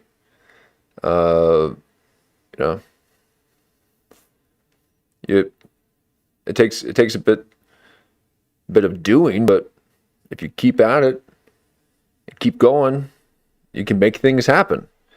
And a lot of people don't like to have that kind of responsibility. They want to think that there is no will. And I disagree. I found, and now granted, as he rants and goes off, it can get a little crazy, but nothing worse than half the stuff that's on the podcasts now. I mean, I'd rather listen to that than Mark Norman and Adam Carolla talking about jerking off. If you were to put that in a book form and give it to people 50 years from now, they'd be like, what the hell is going on? But we're all, gobbling it up. 50K views of just a bunch of horse shit of a podcast. I can barely handle 10 minutes of we might be drunk. No substance whatsoever on that podcast. So I think with anything, if there's anything that empowers people, they're going to create an enemy out of that and say, that's just a bunch of hot. He went crazy at the end, and he had to get away from you. Yeah, you retards. Okay. Couldn't have functioned in the society. So he had to go on them hills. But what's wrong with a little bit of willpower? Can you persevere? Maybe they don't want people persevering through hard times. Let them think that, hey, you'll have a better life once you're dead. Okay. Yes, Nietzsche. Yep, I'm talking about Nietzsche. I'm talking about his writings. Schopenhauer. Will to power. You gotta look at it for yourself. Don't read these things with other people's ideas of what they are in mind. Those are just knee-jerk reactions that they have, that they've been taught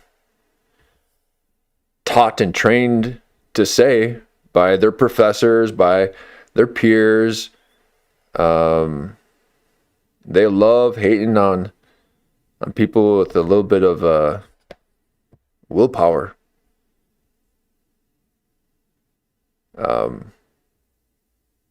But anyway.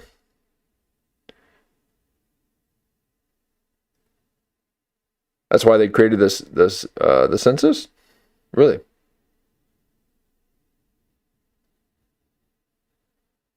Patrice O'Neill opened my eyes on a lot of stuff of his. Yep. Okay. Patrice O'Neill. And there's another really good professor. I think it was out of Stanford. He had some stuff online too, and it was really good, especially after reading most of Nietzsche's stuff. I went back and watched this guy's lectures, and this is before Jordan Peterson and all that. It's this guy who always wore this black sweater and hunched over. As an older guy, he's like, and he's probably doing some weird stuff on the side, but he really broke down Nietzsche pretty well. And there's another guy out there that does he had long hair too, and it's really good, guys. I mean, you gotta, now it's not for everyone, but a lot of these, seems like a lot of these philosophers, these books out there that it's the professors that have an issue with it. They want to tell you what it is instead of just letting you read it and get a sense of it for yourself. And maybe it doesn't connect with certain people. I'm not going to connect with other people's cultures all the time. It doesn't mean I can't connect with this culture. I am cultureless. I am of no culture. Cult. That's a cult, folks. Culture is a cult. So don't be part of culture. Part of that Israel I based my idea. Masculinity University on those concepts, so I'm glad you brought it up, Dr. Lynn. There you go. It's a very Yeah, so we get all these themes, and it comes back to, again, like that's sort of what I talk about with the Anunnaki. So people will ask me, I've had legit people read the books and say, how is it that you're going from like Anunnaki to Baphomet? Like these are seemingly unrelated, like a cult. They're not unrelated. How would they say? I know. Well, it's because that Sitchin thing. It's it's because everybody's idea of the Anunnaki is this like bleep bleep blop. They're all coming off on these spaceships, and it's just 1960s technology, and then they just Here, let's take a look. We had some Anunnaki on. Oh God.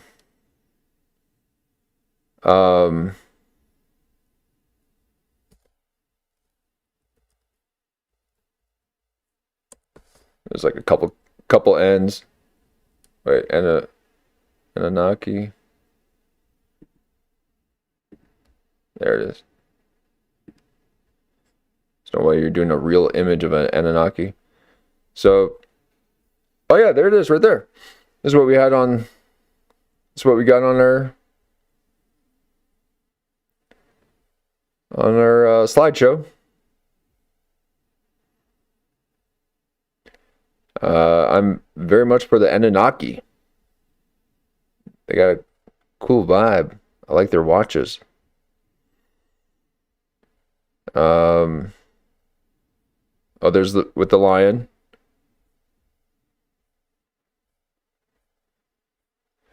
You know, my beard is nearly there. And over the next few months, I will be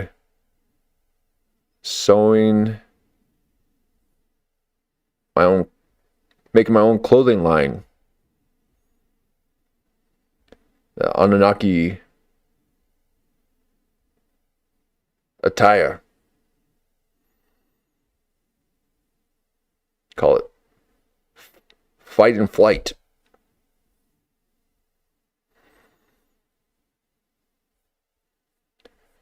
Love to have like a no. I'm not going to be growing this out too much, folks. One day I'll scare you all with a freshly shaved chin. You'd be like, "Wait a second! I thought he had a jaw." I'm an underbiter, folks. I over and under my bites, and I've got the chin of Kyle Dunnigan, nice and soft, makes you laugh when you see it. But these are some of my people right here, folks. These are my people. I am all for that. Now that's a human, okay? You know, that's not someone who's been peer pressured by his coworkers to shave his beard, okay? This is what it is to be human, unencumbered by pop culture. You sprout wings, apparently. Now,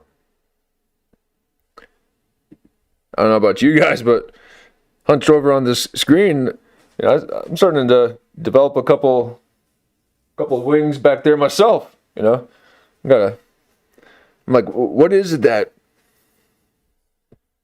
you know, how do I get wings? Love that. Do I grind my teeth? Yeah, I think at some point I was a grinder. Yeah, I got the, I I think I'm more of a clencher. I no, you can look back there. You see that? See if we can get some light on that. See that? You got a little wing right there. Each side right there. Right here. Another one right here. I don't know if you can see it, but clothes stay on, folks. Clothes stay on. But I am pro wings, folks. Okay, get you some wings. Yeah, you gotta. Do you know that if you just do something like this right here, it helps during the winter and the summer. You know, you don't need hats or anything like that. Keep your forehead covered like that. Keeps you warm, and it keeps you cool.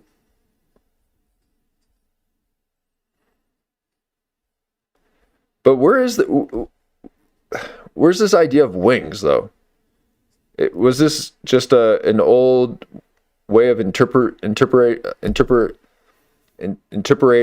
Wow, how come I can't say it? Interpreting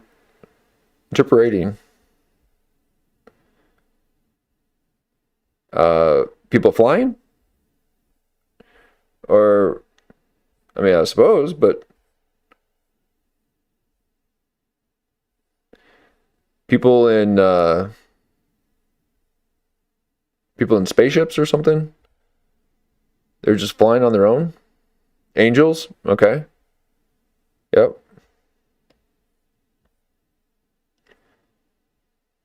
Now, what will really blow your minds, okay? Just watch this really cool, and at some point I'll figure out how to plop in some other videos from like Instagram and stuff, but I saw one that they were talking that the Earth, that where we live, you know, you guys all heard about the ice wall, but then, you know, the continents that we're a part of is just a very small part of a bigger planet, which is Nibiru, and the Anunnaki are the ones that kind of reign there, I guess, and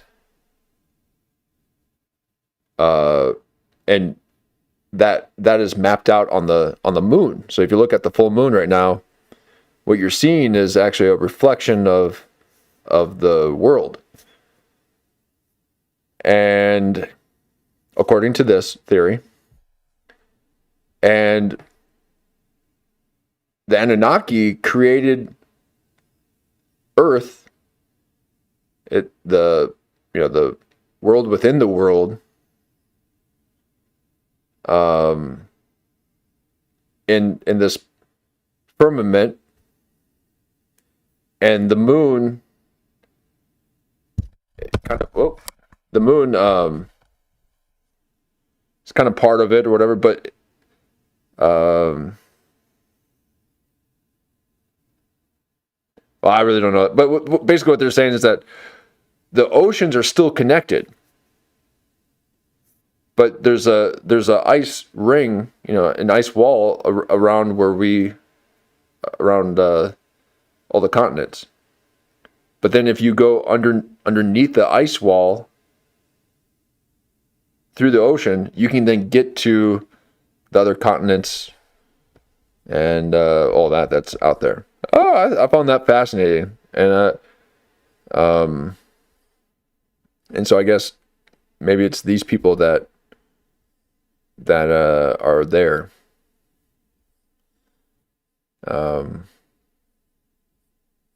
And they, I guess, might be a little bit bigger.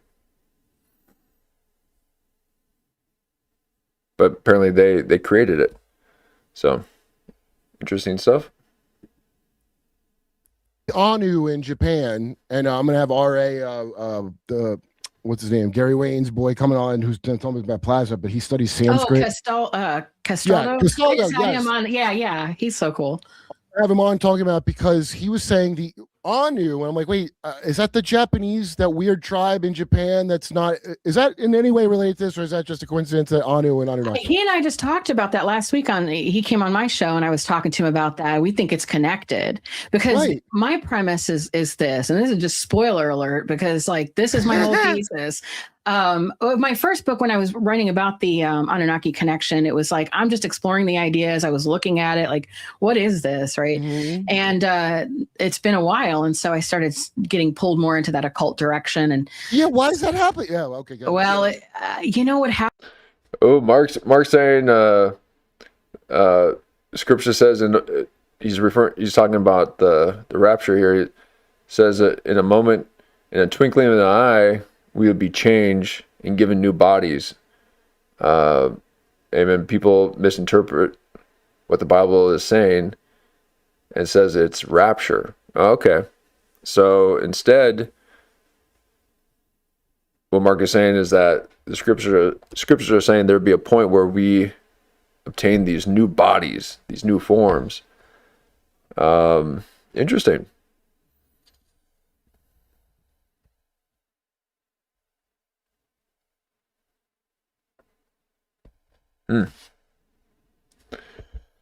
Yeah, and seeing those, SpaceX launch those missiles up in the sky and then hitting the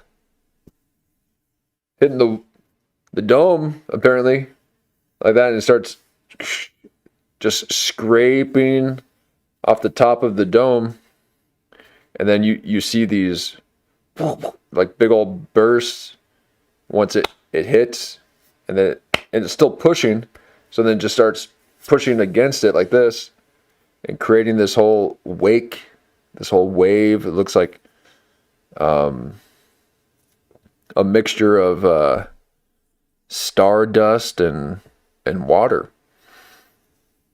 And I wonder if, once humans obtain the technology to destroy that contained system, that's when they come over and maybe give us those bodies in order to exist in outer space, outside of that contained system. And that's probably why there's a lot of UFO sightings and things of that nature during any time that they did nuclear tests. It's why they were doing nuclear tests. It was in part to summon these interdimensional beings that kept popping up anytime that they would detonate a nuke.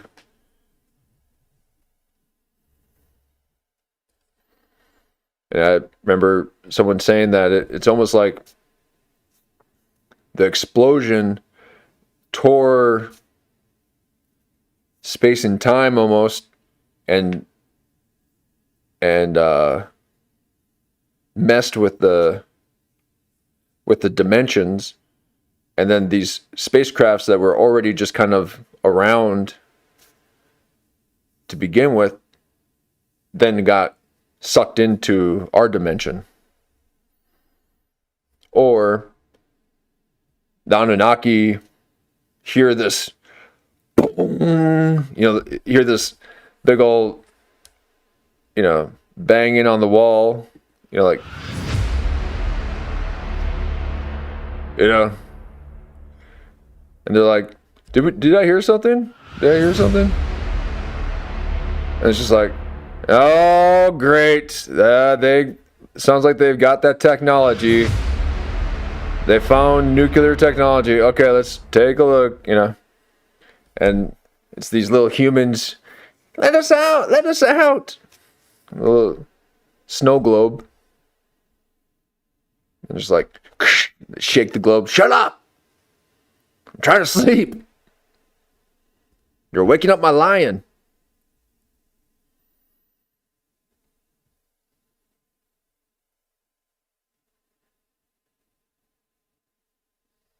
What happens is, well, for one thing, I was interested in these things, but also You missed the soundboard? Oh, you gotta. I've been incorporating that in the intros. Yeah, I didn't do the slideshow in this intro. I want to get straight to it, but oh yeah, I got a little soundboard action. I'm moving up. It only took 64 episodes and 300 hours worth of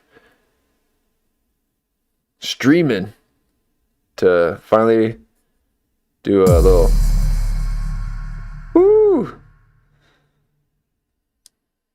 so you get contacted by individuals that have interesting bits of knowledge, or so they want you to think they have, and sometimes you just get and so but instead of running from that, I kind of leaned into it, like, what do you have to say? Who's this person? What's Oh wow! During the 2016 campaign, Hillary Clinton said that they put millions of cracks in the barrier we're on the verge of breaking through. Oh, that's right. She was like, and we're going to break through that glass ceiling. Man, I hope they lock her up. I hope they lock them all up. Get rid of them all. Get rid of them. What a nasty, nasty person. Nasty. She's on trial right now or in some kind of deposition, and I can't believe she's even on camera. I can imagine having to film her. Imagine being a cameraman having to film that ugly, ugly woman. God, she is so nasty. So disgusting. I can't stand anything about it, and just how she dresses, how she looks, her haircut, her nasty face, disgusting body, sucking up all the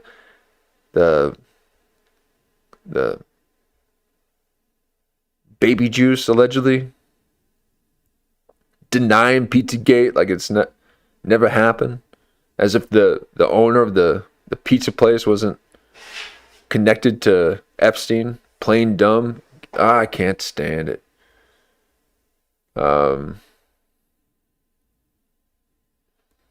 what's going on? Because I'll hear you out at least. Sometimes it's not a Exactly. good story, but I will hear it out because I've heard some wild ones, man. wild. So I do the same thing. So I like to hear people out.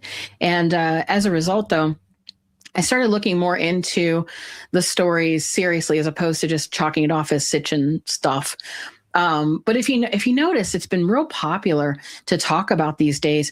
And I think in the book I called it like the Anunnaki Industrial Complex, but I take that back because it's not real big. I think of it now more as Anunnaki Inc. because there's people out here trying to like, I mean, clearly I'm writing a book and whatever, I got my own grift for it. I can't say, oh, you shouldn't write a book and make money. Wait, I thought But a there's grift means you think I'm deliberately telling a lie to make money. I thought that's what a grift is. Oh, is it? Well, just business. Well, I think there are people who are like 100% grifting. I mean, I know there are. Well, some of them are a lot of half and half. You know, we live for in, sure. guys, we all live in capitalism. Don't yell about Yes. grifting, dipshits. People are it's grifting.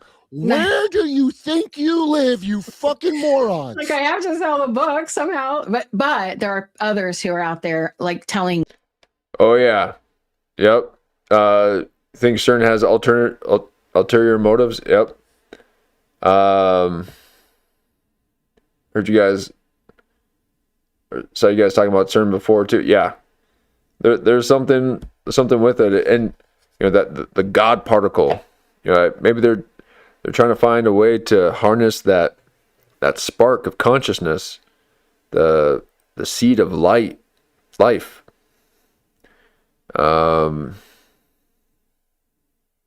Yeah, I've been to CERN. I got to tour it and see the whole thing. Had a whole Oppenheimer section there talking about the different accelerators. yeah, you can go to CERN. They have tours. I even had a coffee mug, but it broke. And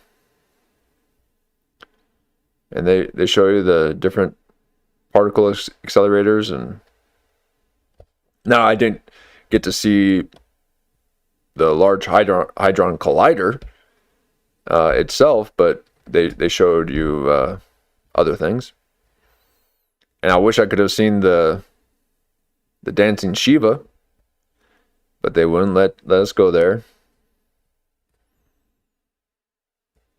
But yeah, and the scientists that work there do the tours, and that's part of their gig. They have to do it for free, and they're on a rotating schedule, and so you get like a scientist that is in the middle of working, but he's got I got to do a tour real quick. All right, guys, I'll be right back. And then he's like, okay, so here's what it is. So you got this, and then you try to put the light in here and just, spin it around in the centrifuge, and then you got this, and I'm just like, yeah, but are you guys worshiping Satan? What about the rituals that are happening outside? And like, nah. I'm like, are you opening up portals? You create a black hole? Have you found antimatter? It's like I was right in the front. They're like, sir, can you give the kids a chance to talk? I'm like, shut up, kid. I got some. Go on, get. I got some questions, some real adult questions. Are you doing sacrifices? Have you seen some demons? It's been said that there was they do ceremonies there. There's some video footage that they're wearing cloaks, and they might have done a sacrifice. It looked like they were doing a sacrifice around the statue of Shiva a few years back, and when they released when they opened the new collider, that big ceremony, and the big ceremony was them basically opening up a portal, and demons were coming out and all that. Have you guys seen that? Go take a look at that sometime. But so there's definitely they played into this summoning up spirits or opening a portal to a different dimension and things coming out of this portal. Really weird stuff. And it's, they're like dancing and doing all this weird stuff. It's like a Jim Henson if he was doing DMT, which he probably did. He's a little acid head if I've ever seen one.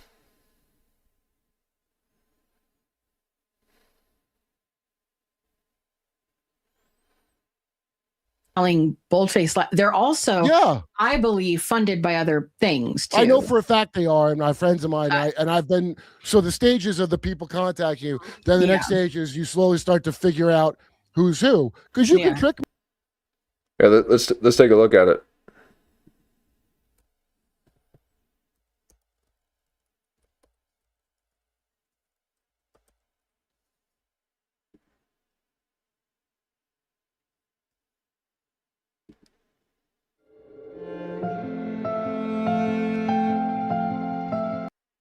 Okay, so yeah, there's the dome. So that's across the street from. So you go in here for the tour. So this is the light rail that leads you there. And you go here for the tour. Then all I think it's all in here where they show you a bunch of stuff, and then you can go across the street and go to this dome, and they got a bunch of stuff here, and this is where they have that statue with like the folded kind of, you know, like time and space is kind of folded, and it's got this really crazy hieroglyphs all over it.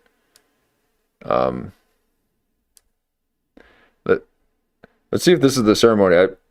So far, it doesn't look like it, but let's see here.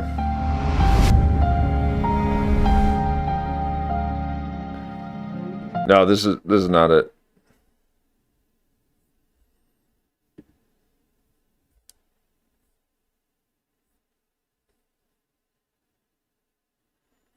What would it be called?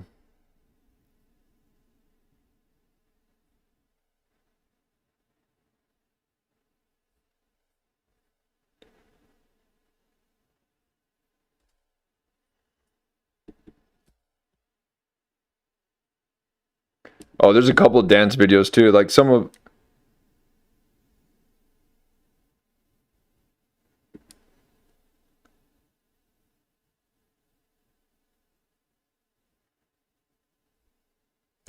Okay, so this is the one where they dance.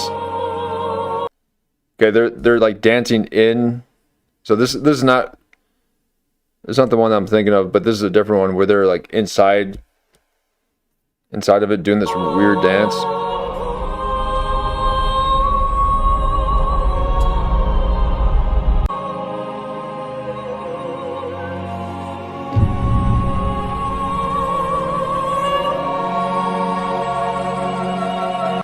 Oh my God, please don't strike me with that stupid music. All right, so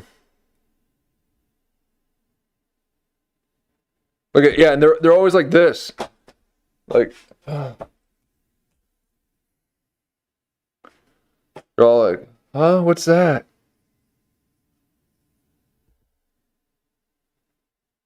Whoa, look at that. Oh, circle.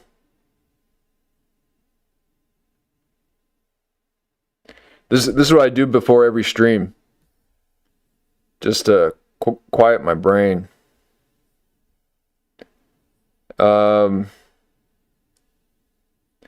This is still not it, but yeah, they got, what was that one celebration that they had?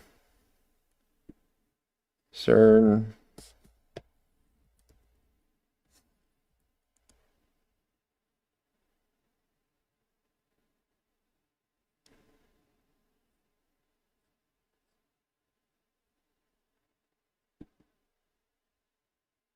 So, I haven't looked into this kind of stuff in a while, but there... Let's see if we can... Alright, here you go. 5.4 miles, and what's about this tunnel was the opening ceremony, which didn't take too long as I was watching it to realize that this was a bit weird.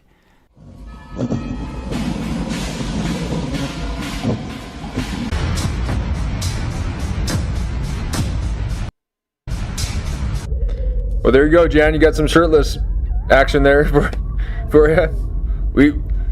We got it. We got a little bit for everyone. I'm not going to go through the entire ceremonies. That would take over an hour. But I have a few bullet points and spots in the videos that I'd like to discuss. And if you're curious, I'll leave the links to the full thing in the description, and you can make your... Imagine having to go to work the next day after you learned all those moves and you performed your ceremony, and then you're like, "Hey, Bob, how's it going?" "Oh yeah, it's going well, Steve. You got the phalange? Yeah, here's your phalange. Hey, I noticed, you missed that key step on the 8th beat of the ball, the Baphomet square dance, last night." "Yeah, I was off. Yeah, I had an off night. Yeah. I mean, it's like you gotta go to work after you just made a fool of yourself." Make your own judgments on this. So first things first, Europe, mostly leaders from Germany, France, and Italy were invited, which makes sense being as that's who this tunnel would affect most, but it also seemed to spook a lot of people. And they're making a bigger one now, too. They're making a one that's twice the size. It's huge. They're on their, like, 4th one, I think. And I can kind of understand why once it gets going. One thing to note, before the ceremony began, the tunnel was blessed by a priest, and then right after that, this satanic display arose. Check this out. So it's a tunnel ceremony. So the first thing we have here is a large group of people walking into the center of the tunnel almost like they're dazed or under the control of the music. The way they walk has been likened to a zombified state by pretty much anyone who did touch on this video.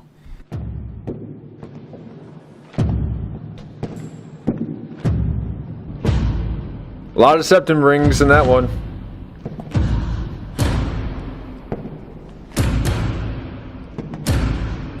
Stop. Quit it. Stop stomping. The first part of this isn't so bad. Just a choreographed dance put on by people dressed up as construction workers. Sure, the music's a bit dark, but overall nothing too weird yet. At about 5 minutes in, the construction workers... Where's the diversity? Well, they're in Switzerland. Oh, beautiful Switzerland. become a bit manic, like they don't know what they're doing. And then right after that, this last train car brings in a group of people who are dressed in more revealing clothing, and accompanying them is what most have identified as a fallen angel, which is apparently an angel that disobeyed God and became corrupt. This is my energy. Right when I saw that Kurt Metzger put out a drop, this is what I was doing. In a group of people who are dressed in more revealing clothing, and like, accompanying them is what most have identified as a fallen angel. We gotta go. We gotta set it up. Which is apparently an angel that disobeyed God Kurt and Metzger became just did a corrupt. drop. I know this seems like a bit of a stretch, but once the ceremony really gets going, there's absolutely no confusion here on this. There's even a scene in here that may even be an imagining of the fallen angel corrupting people. Oh. Whoa, we got some feathers. We got a Black Hawk down, folks. Okay.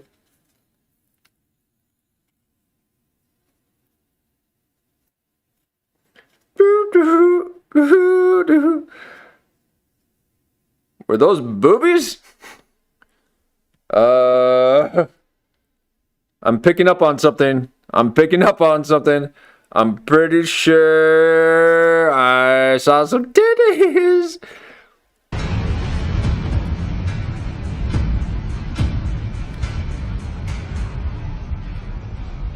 I see nothing wrong with this. This is like a Tuesday for me. After this, another card is rolled in with what people refer to as demonic creatures, and then with them is a goat man, who typically represents Satan in ancient scribbles.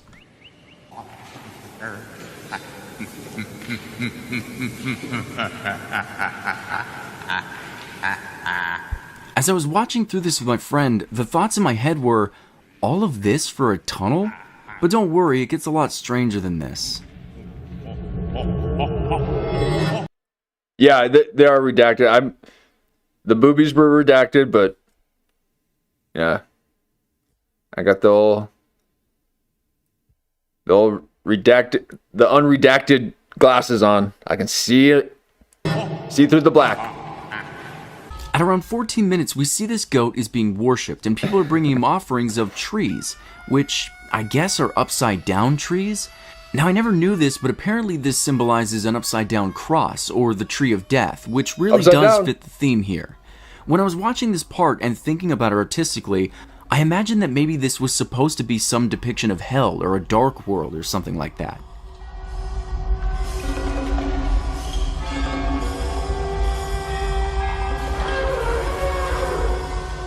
Right after that, though, this man gets on a stage and sings in gibberish, and he even speaks in gibberish. It's kind of like he's calling for Satan, and Satan does respond.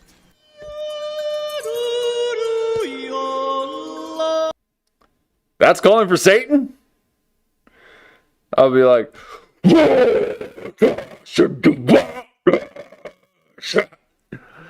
know, you want the lows. That sounds angelic.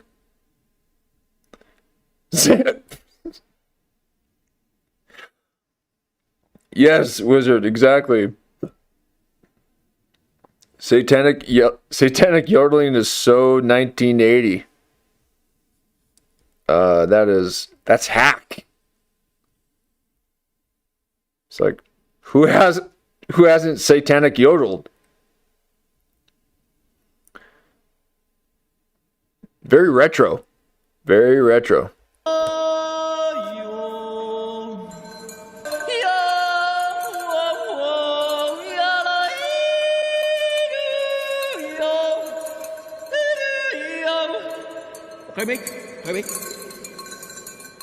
Right after that, the man who is singing sits down and watches everyone around him start celebrating. Possibly celebrating the arrival of Satan? Yeah! There are a few who speculate that the red lights in here are supposed to represent a blood sacrifice, but that's not really clear to me. At least until they take the severed head of a woman and lift it above the dancers. The silk that falls from her head seems to represent that she was decapitated, as though it's blood.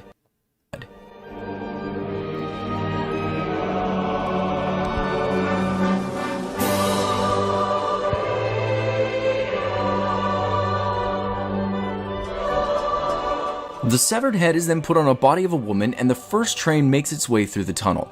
Now, if that was... Okay, I don't like someone interpreting my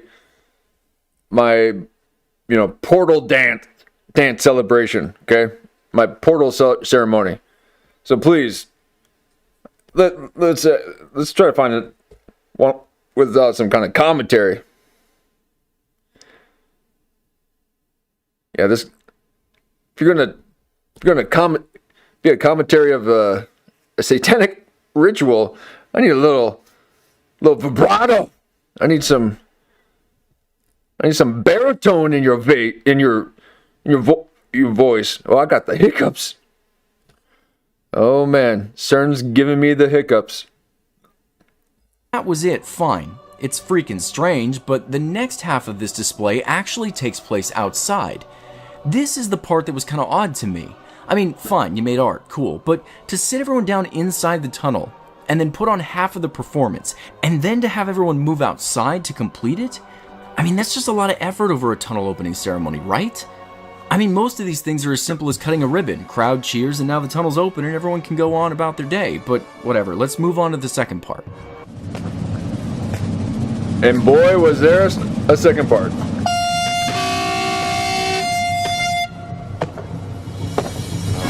Wow, learn to whistle.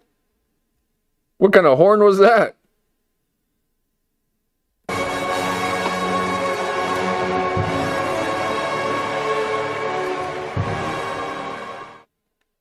Okay, so here we are in part 2. Everyone's gone outside, and we start off again with a large group of construction workers walking in a daze, as though again they're being controlled by the music. They make their way up to this platform where a giant screen sits, and once they get up there, the workers start climbing up the wall and removing rock to form this tunnel. Now, there were a few videos I saw where they were speculating that this was the rock of Christ, but I didn't really catch the evidence for that. I'm just not sure the symbolism was there to make a claim like that. All right, I just want to watch it, okay?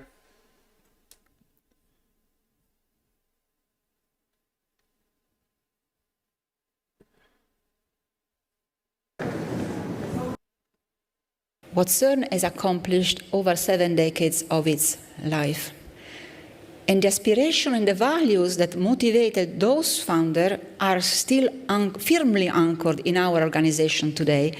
They include the pursuit of scientific knowledge and technological innovation. Yeah, right. Yeah, right. But there you have it. So there's a let's go back to that guy. You seem to have the best video. So proud to see. Where'd it go?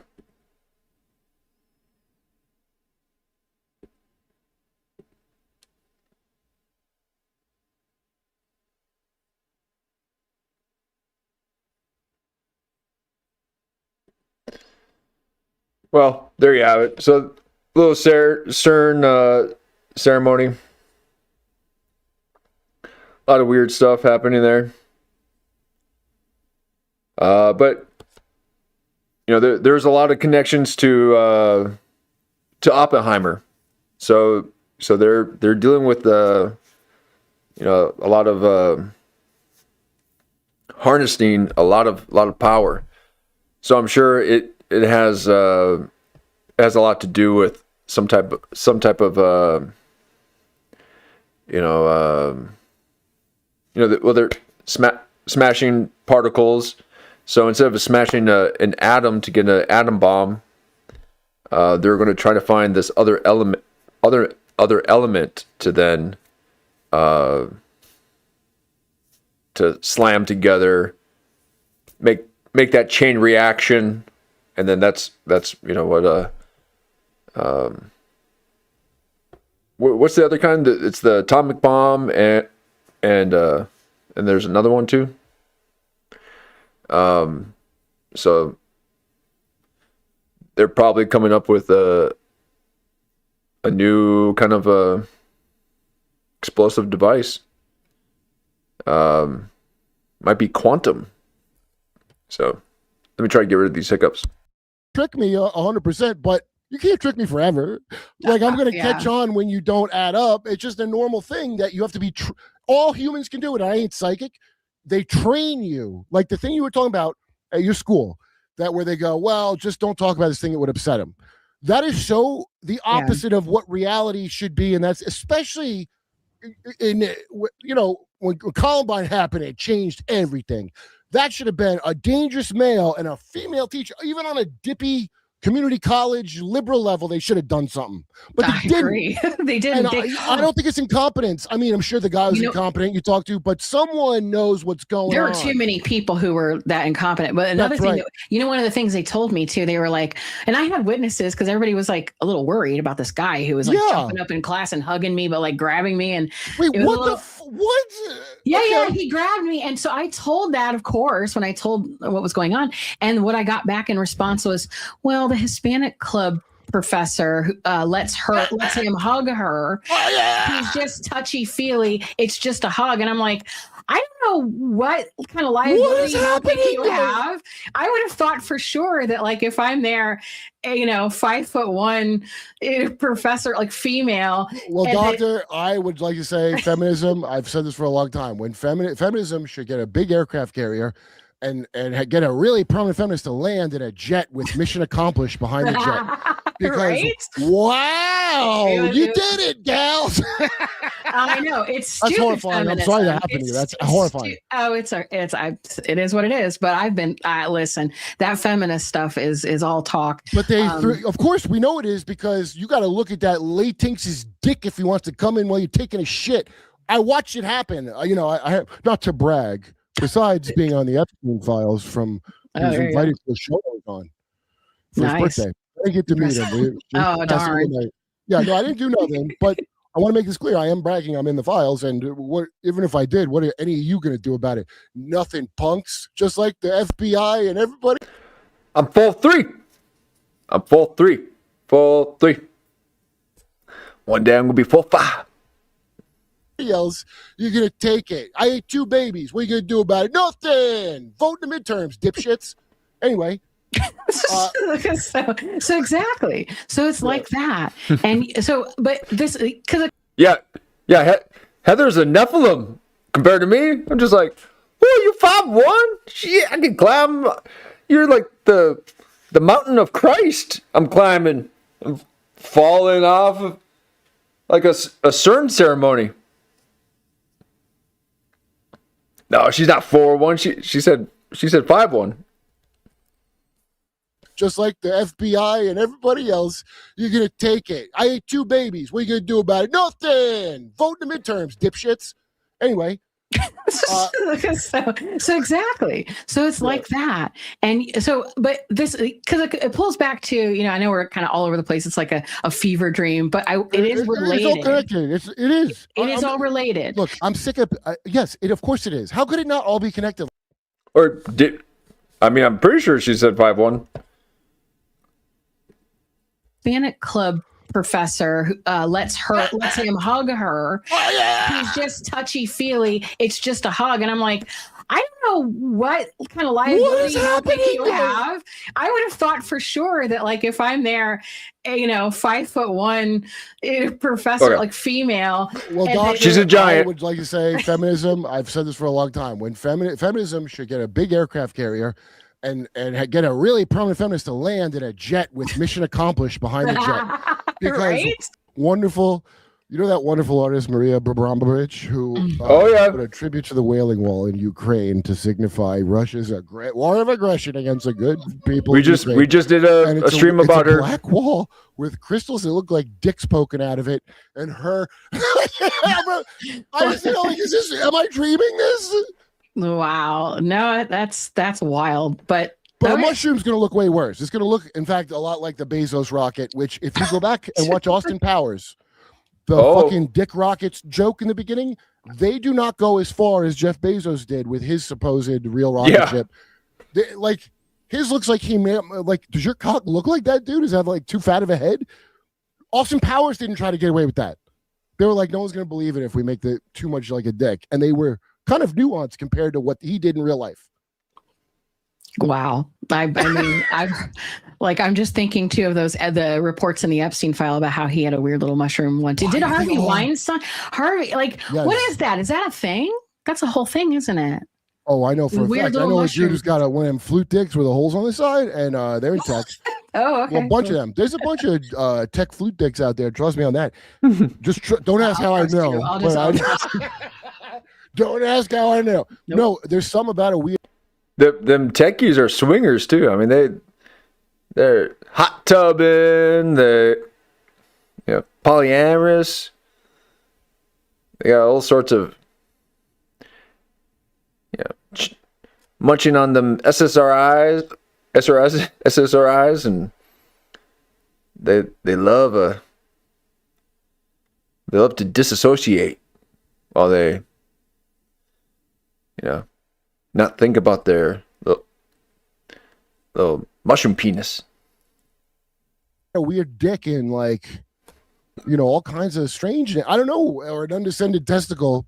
That's why, if you wonder why we have that Washington Osiris's returned penis monument it's because of that. I feel like that's the key to everything, really. But I was shouted down at the UN.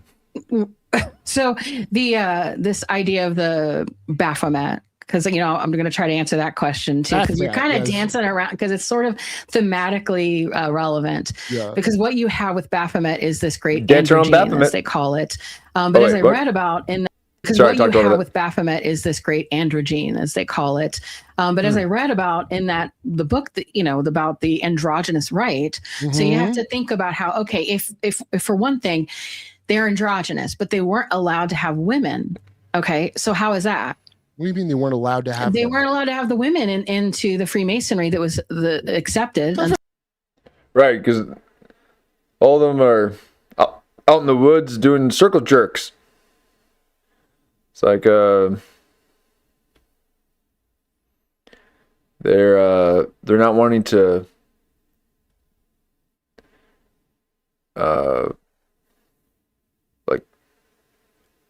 grow their seed or something.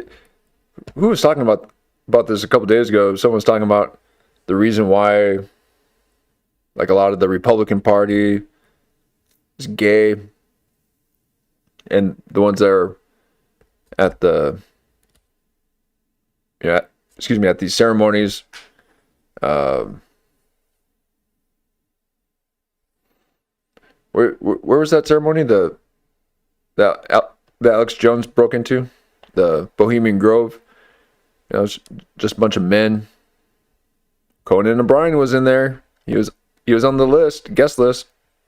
That's right, Templar, like Tracy Twyman's thing about Templars. There you go. Exactly. So what they were doing in this particular rite that was associated with Baphomet was they were using each other to manifest this divine light, or there's many different ways we can look at it, but it's this high magical act of taking the receiver and the giver, and you're kind of connecting them. It's the Heros Gamos. It's the alchemical marriage. It's a snake eating its own asshole and sucking its own dick. Yeah. Okay, so we have a corrupt version where it's literally the physical act doing this, and then there's this what was the spiritual idea behind it, or the magical idea. As the carpet, so the drapes. Yes, as within, so without. Beautiful. Yes, exactly that. And so the magical rite had to do with this marriage between the masculine principle and the feminine. So they don't mean a man and woman; they mean a principle, because it's a gay club. Okay, go ahead. Yes, and that's very important, because they feel like the masculine force is, they feel like this because there's this basis in mythology going all the way back, where you have the female is and this is going to sound rude, but it is what it is. They're the receptacles. They're the receivers. They're the containers. They're the containers. Linda tells us the aliens call you. The containers. I don't know what she's up to these days. I know last I heard. Containers means holding souls, but it also could mean jizz buckets. Linda. Just want to point that out. You're being a little off. Hey, to all those containers out there, make sure you hit that like button. Subscribe if you no longer want to be a container. You want to contain the light. Close up the containers. Nice and tight, like it's a pickle jar that you can never quite open. It's just so tight. Even if you hit it with a knife along the edges, it just can't open it. Keep that locked up. Don't be a container. But thank you for the likes and subscribe if you. I don't know. I'm talking. Subscribe if you like Kurt Metzger, and we cover him every time he drops something. So we cover him, and here we are. Let's not be a container, folks. Let's seal that up. A little optimistic. Well, she's part of that Rockefeller group too. With the I know. group. Yeah, that's all. Yeah. So I mean, yeah. So, but the whole idea that they're. Oh, that's what I was going to say. There's a man. Where was that footage? But where someone was at a P. Diddy party, okay, the after party, and he was having sex with one of P. Diddy's girls, and he purposely did not come. Okay, so he didn't come, and I was getting late night hours here, folks. Okay, I don't really talk crude. I'll let Mark Norman do that for me. But he said that he purposely didn't, because he knew that there was something happening. There was something weird about everything that was going on. It seemed very forced and really odd. So he held it. And then the lady was like, Did you go? Did you go? He's like, yeah. Oh yeah. Yep. Oh, are you sure? Yeah. And then then P. Diddy came in. They were kind of talking, and P. Diddy took the girl away. They were talking, and then they went into a different room. And then shortly after, P. Diddy walks out, and he's like, "Hey man, did you come?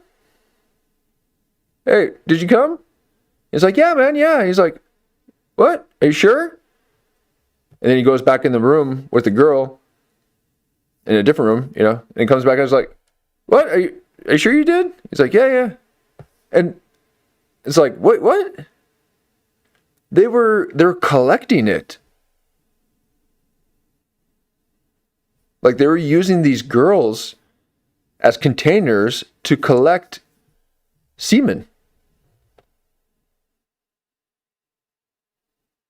Like that's why they're having these parties. And then they would, pull the girl, off to the side, extract. I know we're getting graphic here, folks, but they were doing something. So like, are they trying to take people's DNA and for scientific reasons and so they can clone them? Are they using the seed so that they can just grow incubator babies for their rituals? They can clone kids within 5 years and do all this wild stuff to them and then just toss them aside, toss them down that shark pit that they had at the island. It's really weird. I don't know what it was. There is this force that could have, now we're back to that idea of nature and God, right? The natural order is the feminine. Yeah, there are easier ways. Yeah, so so I don't understand why he, Puff Daddy was like so perturbed by not being able to see the semen. I don't. So I don't know. I don't know what the deal was, but it seemed really odd, like it almost like they're collecting it. But maybe it's because there is something about maybe just like with adrenochrome. You have to torture them for the adrenaline to be in there. Maybe it's the same thing with semen, where it's not the same. Just do it on your own. There has to be this other person there. The charge that happens with that. Maybe there's something. Maybe it does something. And then principles, masculine principle coming together to have like the generative force. Right. Because from that, you create a third. You create doing that, but it expresses out. You're creating something, and then that's an outward. And a happy ending at the massage. Okay, interesting. So, yeah, I wonder if those are like, little,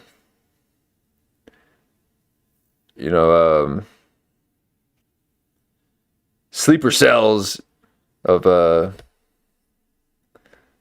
semen collectors. They're like, you want a happy ending so that I can have 3 babies.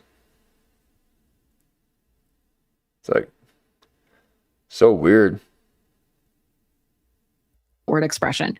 So but evil, so gross, so perverted. If you want to try to have your will be done, yes, please. Then you have to, like a circuit, you have to have that circuit directed inward. So the masculine is what has the will, and the feminine is the receiver. DJ. But if you take that component out of it and you have just the masculine, and then you elephant walk that into a high ritual. And I will. You basically are doing like a whole magic thing about do as thou wilt shall be the whole of the law. You're imposing your will. Yeah, well, there's some about like time travel. It's so much energy. How could you ever travel back in time? I'll bet you, and I hate to say this, but it's by fucking a guy's asshole, because you're going in. There's some holographic principle that science tells you about, where if they can cock up one little section of the hexagram or the hologram, they affect the whole thing. As I understand the stupid teachings of this retarded thing. Go on, sorry. Well, it goes in down. That is the sort of a way to describe the Templar thoughts. That is one way. Peter Thiel, Templar, I found, by the way, from someone not going, hey, now, in fairness, they didn't say the words Templar, but I knew they meant a Templar when they said it. And esoteric Christian, that's called not a Christian, by the way. Yeah, that's a whole, and that's kind of related to this too, because we were seeing the same themes over and over again. It's essentially, it's like the hero with 1,000 faces, we're that's right. the same. Yep. That's right, Wizard. You got to protect your seed. You know, you gotta.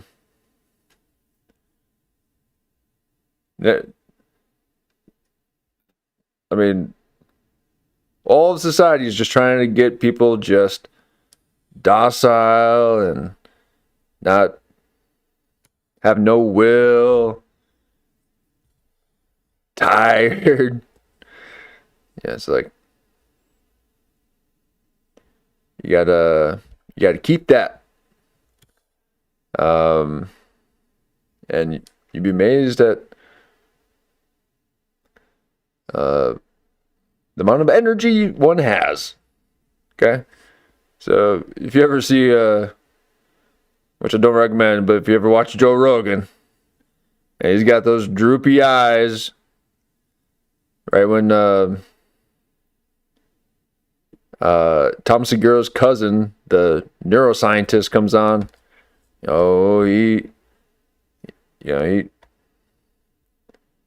Rogan will do one in the bathroom real quick before the episode, thinking about Tom Segura's cousin, who's the neuroscientist, talking about how the eyeballs are exposed brains.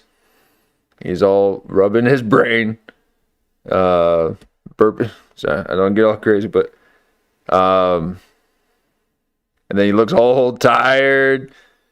He's all poofy eyed, just like, huh? What? Oh, okay. So, all right, let's get out this topic. What is this? We Might Be Drunk podcast? Good God. Adam Carolla and Mark Norman, 10 minutes straight talking about jerking off. It's comedy, folks, I guess, yeah? Podcast humor. Remember when you couldn't even say, you'd barely say hell on TV? Like that was a big deal? Saying shit?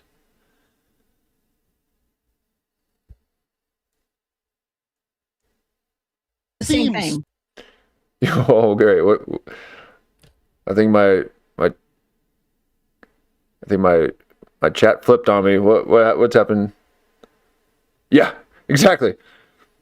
I don't know if you guys know it or not. It's in the name. It's in the name.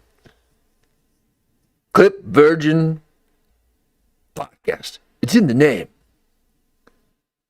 Yeah, guys, you gotta. And what happens? If you listen to Jim Carrey, he'll tell you. Once you with staying, then the energy is transmuted, and then it goes back up your, sacrum thing or whatever, into your third eye, and then starts doing these little drops, these spinal drops, and that's what gives your body energy, and it's like feels like your body is corsating and vibrating.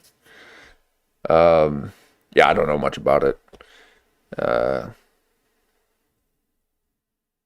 but no, I know all about that. You gotta. Anyways, here we go. The themes. So it's as relevant to the Babylonians as it is to the people in IT and big tech, Silicon Valley, all of those buzzwords. Same thing. Yeah. We're fighting to become God. And there's two different variations of that, though. There's this metaphysical component where it's done through altered states, or like what they call ascension or love and light, whatever. And then there's the corrupt, or the body actually doing it, where you reverse that. So you have like Tree of Life, where old Kabbalah was saying like, oh, it's all this metaphysical, platonic, philosophical. And then you have people acting it out. They reverse it to corrupt it, bring it into the material world. So in one sense, if you're trying to unite with the light and all of this, it's through meditation, which this guy that wrote the books that inspired Rousseau and Locke, he was writing with this woman who was this Madame, and they're always named Madame like Blavatsky or whatever. Yeah. So it's just Why? like Madame. Oh, Because it reinforces their this idea that the like female, yeah. it is. It's like the female is the source of like wisdom, but she can't be. Okay, so here's the thing: we hear about the divine feminine, right? Oh, the divine feminine. It's like women should run the world. And, here's we'd have no war, Heather. Right. Okay. So yeah, as Hillary was like, we came, we saw. Yeah. She ate a kid's face, but frazzle drip was a female divine statement, right? So we don't trust that. Devouring mother. Exactly. Like the way my mother would clear out an Entenmann's cake when she come home from work. It's terrible. Anyway, so no, but seriously, their idea going far back in this like occult mindset is that the divine feminine is it's the possible thing. It's this like chaos. It's what could be the potential, but it takes the masculine force. That's great. You said, the chaos thing, because it always sounds so negative, but what that just means is potential for a lot of things. Mm-hmm. Yeah, absolutely. Yeah. So it's the potential. Mm-hmm. That's why like mother is related to matter. It materializes, but the women like that are often referred. Yeah. Like the portal, the plane of effect is the portal. Okay. Yeah, so a female in mythology has been associated with the waters, of creation and all of this, and also with the giving of divine wisdom. However, it's a corrupting force in all of the myths, and it takes the masculine to try to come in and tame that female. Okay. Well, let me ask you this. Wait, because I was just talking to my girlfriend about this. So somebody I know who's like, because these females are wild. Okay. They need the men to contain them. You gotta, they want to be protected and provided for. Containment. Lock them up. You gotta, put the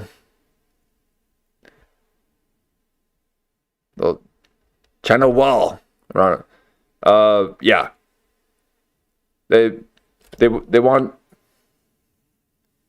Yeah. They like being contained, I guess. Not me.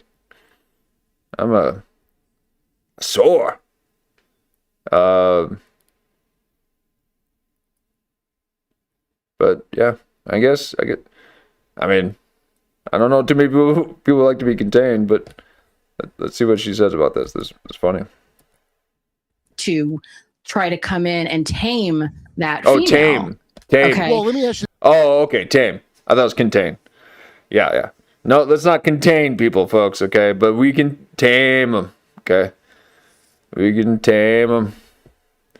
They're wild too, okay? They need a little, a little bit of taming.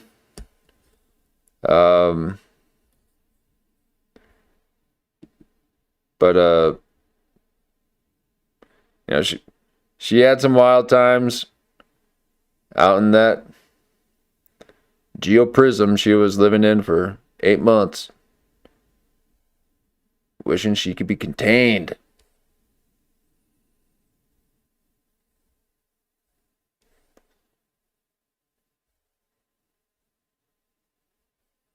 It's really sad that people, that don't have any major issues, mental issues or whatever, that they're out in the streets living in their cars. Okay, that all because of what? Well, because of what? Inflation? Because of this fictitious number that just always kind of fluctuates based on trade and commerce and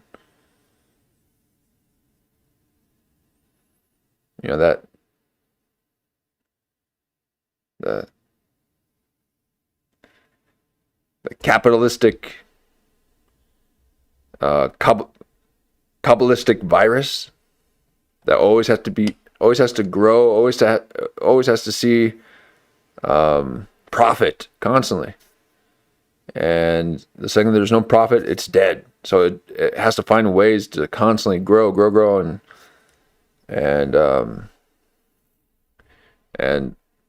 now I'm not anti-capitalist, but I can see some major pitfalls of capitalism, and now it has brought a lot of people out of poverty and all that based on current world scenarios and cultures. But maybe before all this, we were all just fine. I'm sure we had issues, watch out for the bears, but once you learn how to grow your own food, build your own shelter. I mean, they had these beautiful those world fairs. Yeah. They had people, instead of them trying to find internships out of college and working shitty jobs, like working 2 or 3 shitty jobs just to pay their rent in their New York studio apartment, 300 square foot apartment, just so that they can say that they're a creative director at an advertising firm. You could just be part of a guild, be a journeyman, and you build these huge temples, these huge structures, and I bet people liked it. They were housed, they were fed, they were educated, and it was generational. And I bet they had a lot of pride in what they did. And I bet they learned some really weird stuff too. And I'm sure that there were some weird rituals and stuff too, I mean, if you're learning how to circle the square, you gotta be whacked out of your mind to figure out how to do that. But that seems a lot better than thinking you're free or thinking that you're living in freedom while you're struggling every single day just to make ends meet. Doesn't sound like freedom to me. It sounds like a big old fat lie, if you ask me. So I think that's what the Freemasons were. It was this, like a movement, like the feminine movement and Black Lives Matter and defund the police, these movements to make you think that it's for the people when it's to entrap them. And I know we discussed this a while back, but so I think that's what the Freemasons were. It was to actually stop these Mason guilds that were probably unstoppable. They're building temples to Jupiter, and then they converted them to insane asylums or something. I don't know, but and it seems like in the early 1900s, everything just went to shit. It's like before then, like the 1800s, seemed like people were living high off the hog with the way that they built everything. All those homes in the 1800s were huge, beautiful stone buildings. And now we live in tiny little boxes.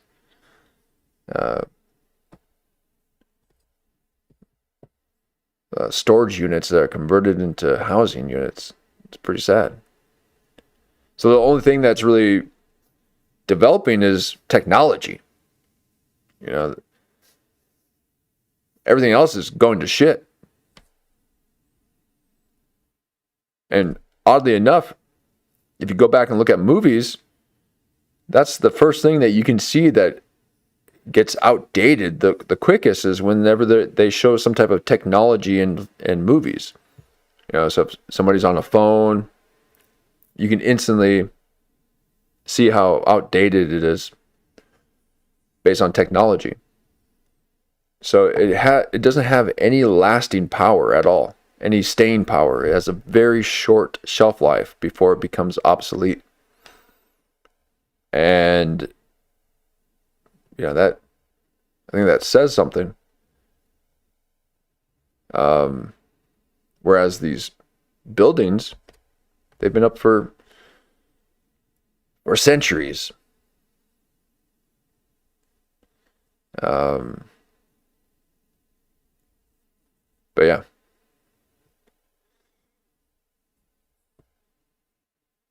Just can't focus so much on advancing technology. They're trying to make it seem like that's going to help us. Oh, is it? Okay. Seems like it's doing a lot of good. And now it's helping me to communicate with you guys. You know, so there is good, obviously, but yeah, it's got an evil little brother. Ask you this. Wait, because I was just talking to my girlfriend about this. So somebody I know who's like, you know, everybody you know, well, I don't know everybody you know, but people you know are just completely imbalanced into overly male or overly female without, you know, I know it's not right and left brain is that cut and dry, but you still have a masculine and feminine side. You're supposed to have a mommy and daddy to pattern your brain to give you a balance so that you have or like the what schools. you're describing. It's not bad in and of itself, these concepts, I don't think. But it seems like every goal of society is to always have you like bipolar, you know, like the thing you described about why you ran away from home, of everything like all the time, and it can never be like the reason thing for some reason, and it seems like there's somebody pushing that at all fucking times. I don't know why. Well, it does seem like that. And then when you look at the motifs of all these myths, aside from the general hero's journey, aside from the hero's journey, it has to do a lot with this feminine component being like harnessed by the males. Now we see that in the romances. So like we get the ideas of the romance that came from people who were starting to write like Arthurian legends and courtly love and stuff. Right. And the reason it was romantic was it was written in the style and the way that the people could read it, and it didn't reflect the ideas of the church necessarily. And remember, this is like what the Templars are very into. Now the key I didn't know that. Wow. Chivalry is more than just like, I'm going to open the door for this like date or something. No. I thought it meant horsemanship at first. Yes. Oh, okay. Wizard here saying capitalism is what's wrong with our medical system. Oh, okay. Yep. Well, yeah, because they're being paid to push certain drugs, and they get, you know, even the medical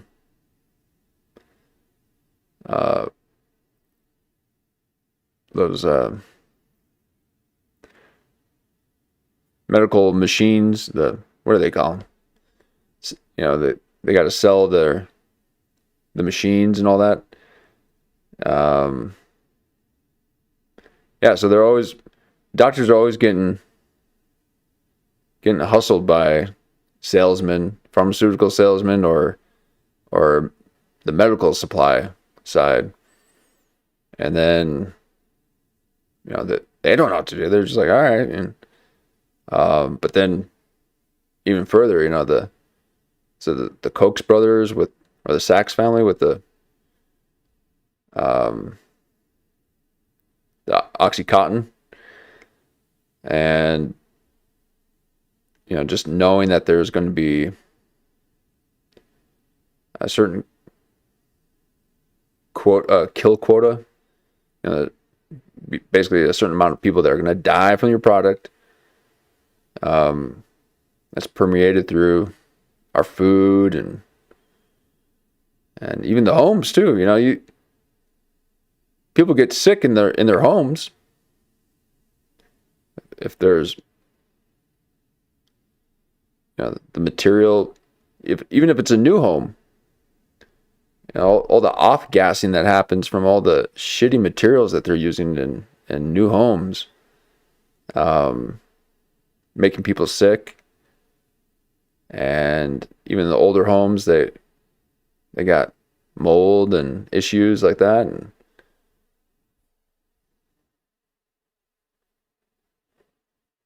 it would be good if we lived in a pure society. Yeah. Yep.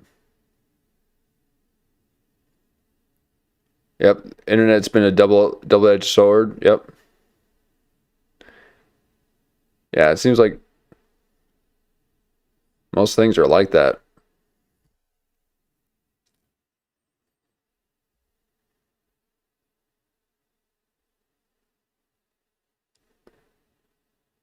I'm Gen X, I don't hate nothing, although I'm a bit disappointed.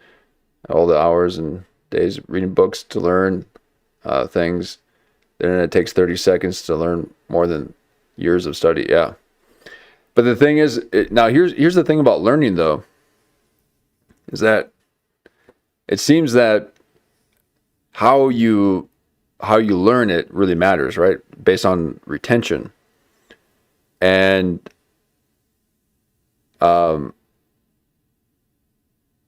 but if you're learning it, so yes, you can learn these things within 30 seconds, but you'll lose it just as quick. So it doesn't stay with you. And so then you become dependent on these machines and this technology so that you can have recall.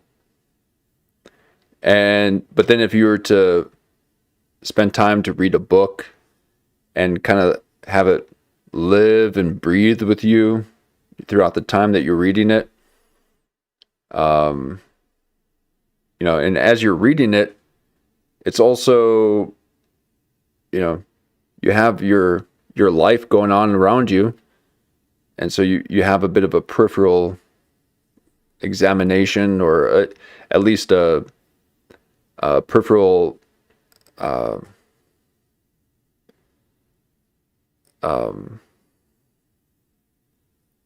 these visual cues in life as you're reading, that you can then start, maybe again, if it's taking a little bit longer, you can kind of see those things in your own life.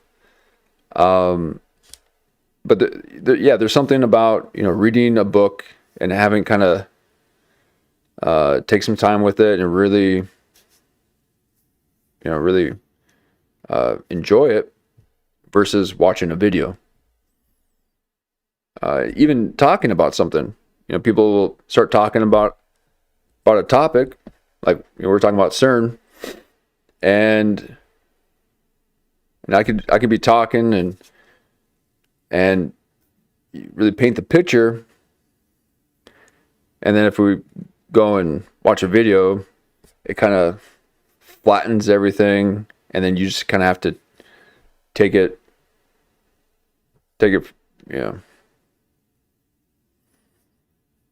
as is, which I guess that's okay, but maybe that's not the best example, but I think it's important, like, how you learn things, because then it will stay with you. But otherwise, if you're just using ChatGPT and doing all that, it's gonna leave as quick as it came. So nothing wrong with taking your time. It's all we got is time. But yet we act like we're running out of it. I'm running out of patience with the world. Yes, it means that, but it also is a code of ethics that was essential to the time period, and it was based on the sort of worship of the divine feminine. Oh yeah, and keeping people sick will make them less likely to overthrow. Yep. Romance languages are called that because it's based on Latin, which was what they spoke in church. Oh, interesting.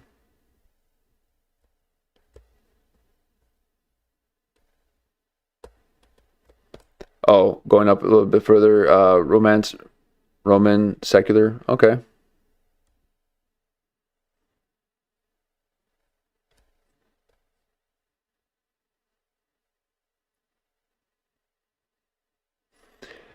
Yeah, my biggest disappointment, though, is in all the years of study, the Bible tells us everything already. Yeah, there's something about it. Yep. But unfortunately, it's been passed through a lot of translations and a lot of people getting in the way, so we're not quite getting, what it is. And I'm sure all the good stuff they've taken it out of it, the things that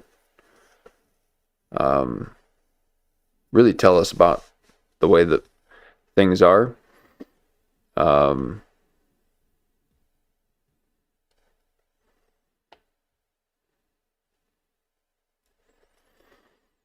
yeah, I mean, do you think that the Bible was some a way to kind of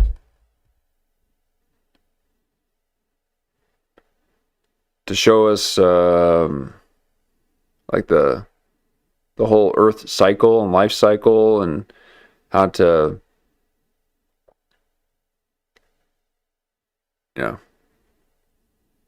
how to cope with it? There's some kind of crazy catastrophic event that happens, a deluge every 10,300 years, according to John or what's his name? Hancock? Not John Hancock.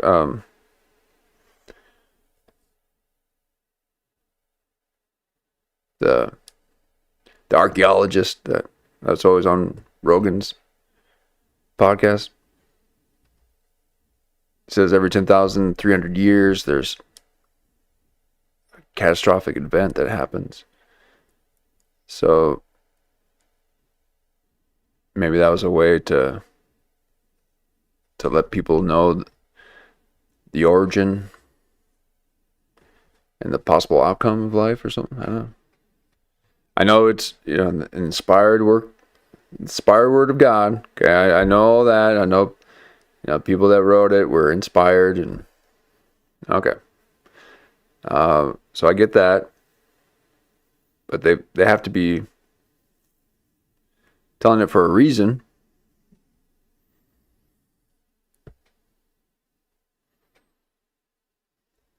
But that's why you'll see the pictures of like knights kneeling down before a woman and all of this. However, they weren't allowed to actually be together. These were women who already, were in a place. So it wasn't actually that romantic. Yeah, they gotta jerk off Peter Thiel. They just are overly polite gay guys, and they're like, "My lady, let me."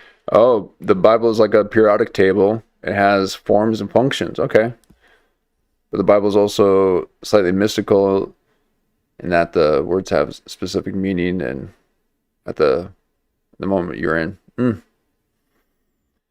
why they say it's people say it's alive.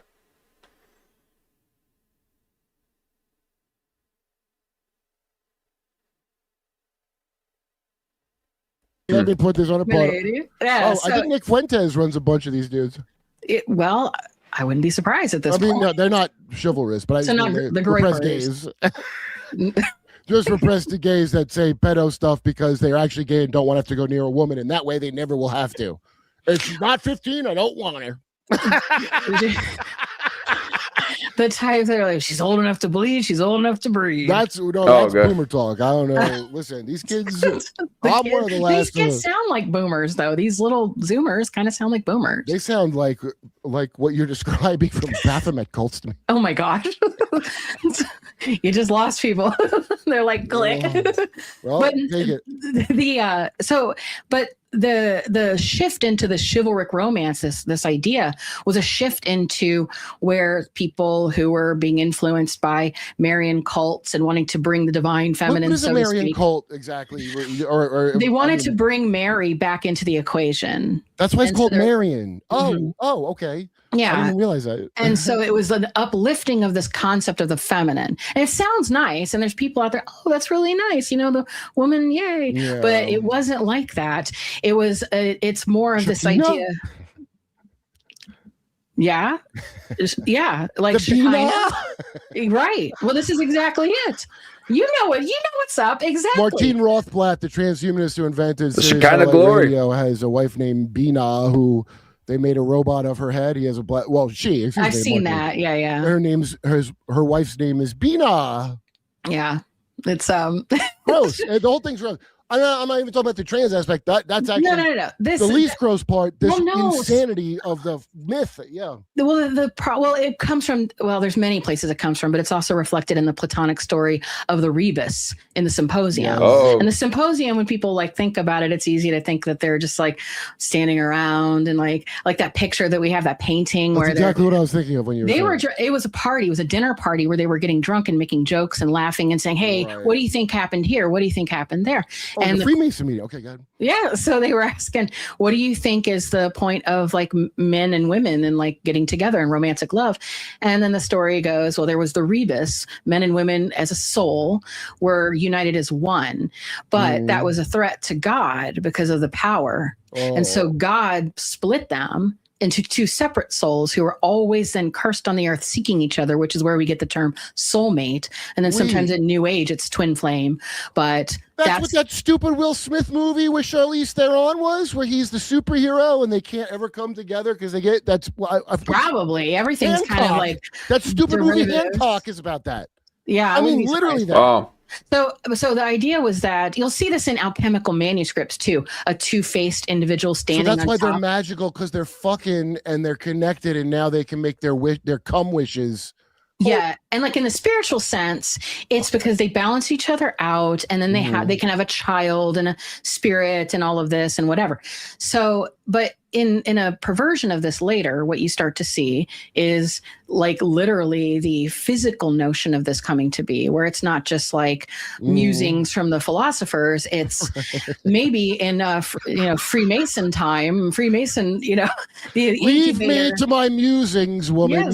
Yes, the muse. So, but you could, during this time of Freemasonry too, the important thing to remember is this was all pre-revolution. These were revolutionary ideas, quite literally. Their goal was to have revolution, get rid of the king, and no matter. Oh, CERN is lost of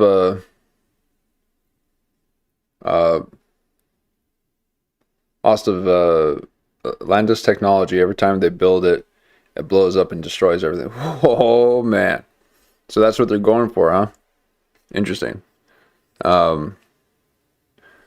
It's just a man and woman. Just don't got to complicate things.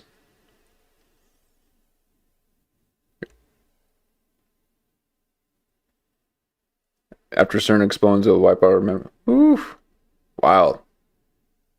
No matter what you feel about that, it's like every revolution. You're going to have that third power come in. Going back to Eden. Yes. And you're going to have that come in and say, we're going to take down the monarchy. We're going to take down whatever and lift up the people. But then the people or whoever is in that place become the tyrannical leaders. So it's just repeating over and over again. But the Masons were the incubators of the Enlightenment. They were the ones that wanted to have the revolutions. So they were coming out of all these ideas about this third way and how they could physically usurp the natural order, the so-called natural order, The Wu and Wei. they would be able to redefine what that is particularly through mathematics, which is what they were very, big on in a lot of ways. So that's why Pythagoras was always lifted up. And so you have this kind of atmosphere at the time where Baphomet and these stories of Baphomet are coming about to kind of reignite the story, because earlier than that, there's really not that many accounts of the Baphomet story except for the Templars and, their court cases of what they were accused of. And the Tracy Twyman thing where she got that book that hadn't been translated. Can you explain that just a little bit to me? So there, she did go and have a book translated that essentially, in Chernobyl, the people in the area don't remember anything. Oh my, what? Because of the explode? Wow, interesting. I never heard that. Yes, and so in his work, he had a lot of different, especially churches, like he had a lot of different evidence that he claimed depicted some of the acts that were accused for the Templars. So in the accusations, there were things like, homosexuality or worshiping a severed head. Sometimes it was jerky making, pizza delivery. Stuff like that. Wow, that's actually a thing. Not to worship a severed head. That's what was in the CERN ceremonies. They had the severed head that they put on. That's what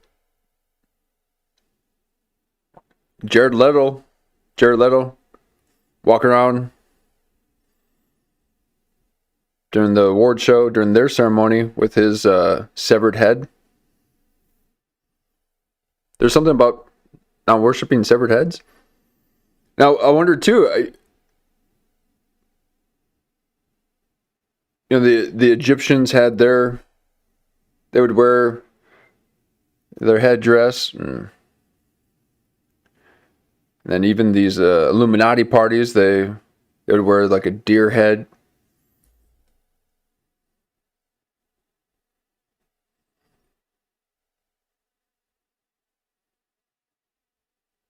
I'm really surprised that more people aren't walking around with like a bear head on their head anymore. Like back when they used to.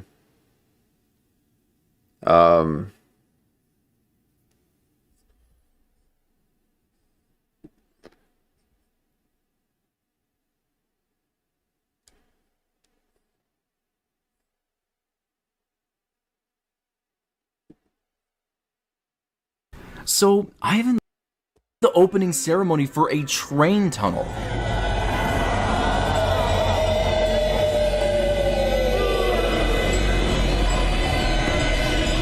There you go.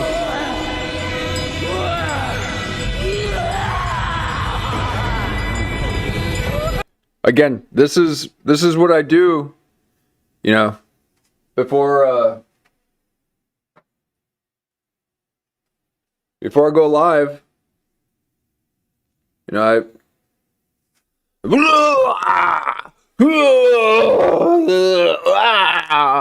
what's with that movement? Oh, I'm being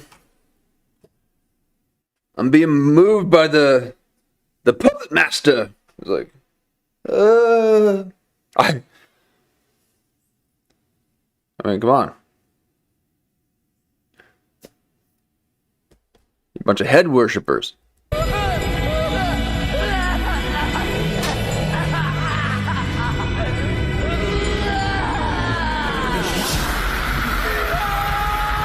This guy, when he got the part, he was like, yes, I got the lead. Oh, and then he went to the script, and everyone's looking at the wall to see if they got the part. Like, oh yeah, I got the little ghost number 3. Oh, great, that's awesome. Like, oh man, I'm actually Goat Man. And he's like, oh, that's great. And he looks at his script too. Oh, let me see. I bet I got a lot of lines in this one. And he's like, all right. What? That's all I got? So the whole time he was going to rehearsal for You know, this whole production, he had to go. Wow. These are artists, folks. These are artists.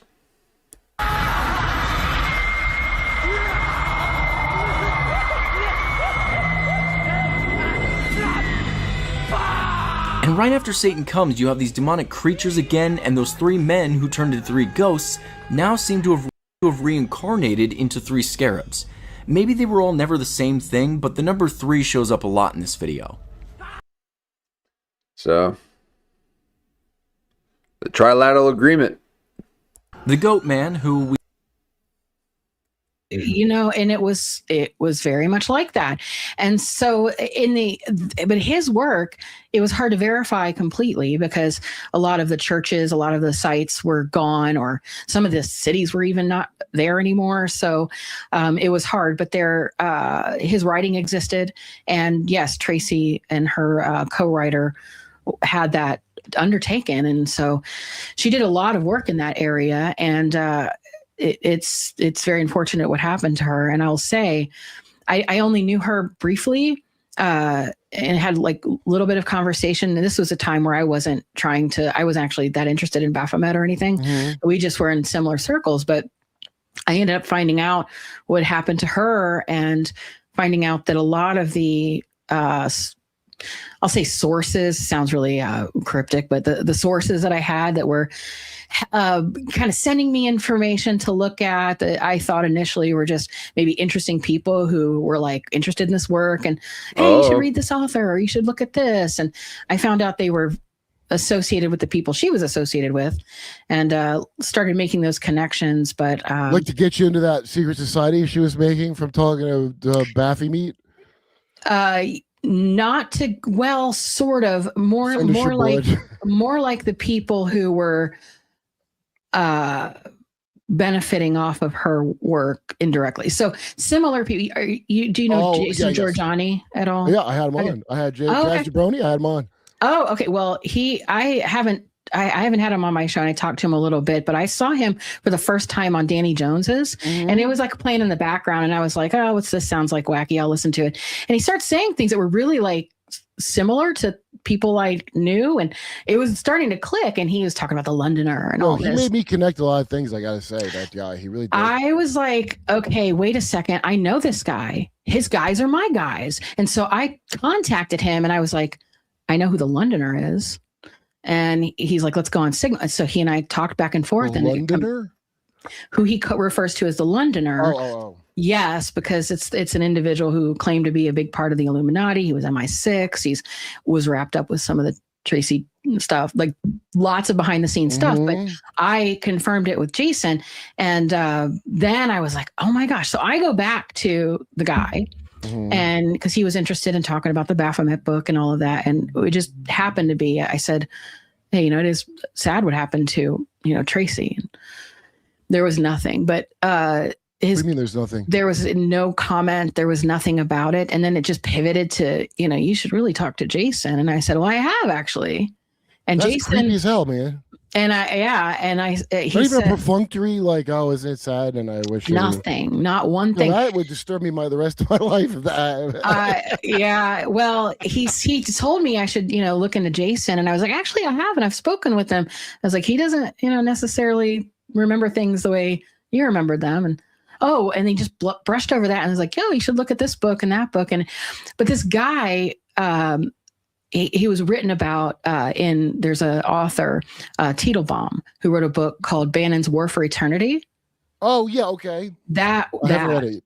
Oh, you have to. I will. Because it looks really kind of like, oh, it's just another, Sloppy Steve book or something. No, it is really important because it does give you a network to understand and a framework to understand what's really going on in the occult world of. I'm going to get there right now. I'm literally going to get it right now. Yeah, dude, because I was like researching this for a long time and coming into my own kind of conclusions or whatever. I didn't know because I wasn't really trying. I understand that feeling very well. He's on Jimmy Dore, that guy, Jed Banner. I wrote questions for Jimmy, a couple questions to ask him about, Doge being the leader of Venice and his, second in command of Podesta, and how that city state thing they want to set up, because I've heard him talk about that.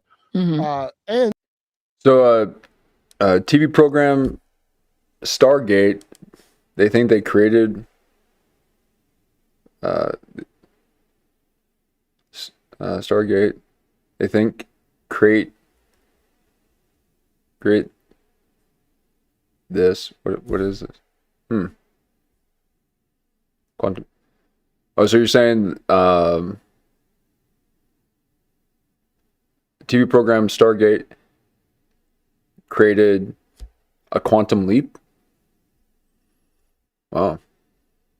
The TV program is called Stargate Atlantis. There's another TV program called Quantum Leap, right? I remember that one. Yeah. They think they can build it with CERN. Oh. Nice. Wow.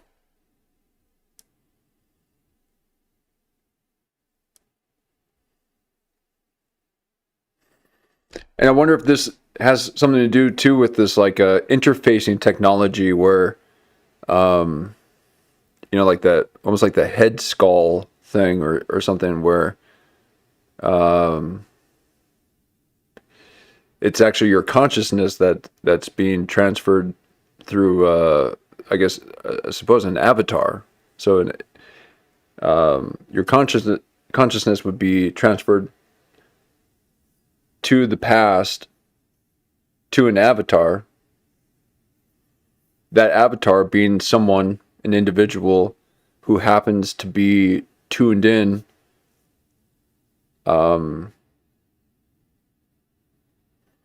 and if you create these breadcrumbs for people in the past to do certain daily, weekly, yearly ceremonies, then with you being in the future, you know that you can look at the calendar and know that there would be at least a handful of people somewhere around the world that would be performing these rituals in order to be an empty vessel for your consciousness to be then thrown in the past, and then you can then take on you can astral project into their body and basically possess them, or give them information. Let's not go into possession so fast. Trying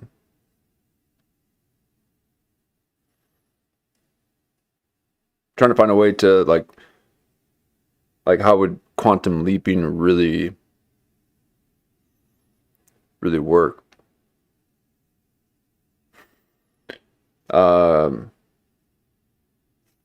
don't really I know of the show. I know a bit of the a little bit of the plot line and stuff, but I do need to go back and watch that. It seems like all those shows around that time too were they were probably sharing some good information. I even like that the movies I went back and watched the movie Stargate, and at first it was like, wait, is this kind of corny? And it was actually good, because I was thinking of what an updated version would be, and I really liked how they did those Egyptian people with the headdress and all that, but if I remember, maybe the dialogue wasn't all that good. I can't. But yeah. So how would someone quantum leap if not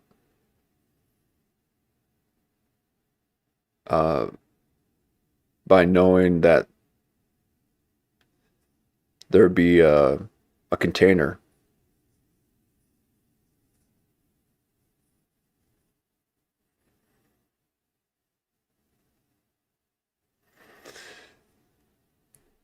So you got to learn how to travel, folks. That's a quantum entanglement.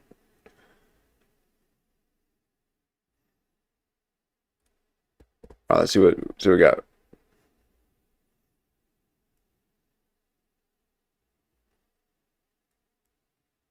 Yeah, it would be maybe a form of astral projection. I mean, people do that already. And there's, the remote viewers and all that stuff. Which I don't even know if that's even possible, but people are out there saying that that's true, I guess. I don't know. But here we go.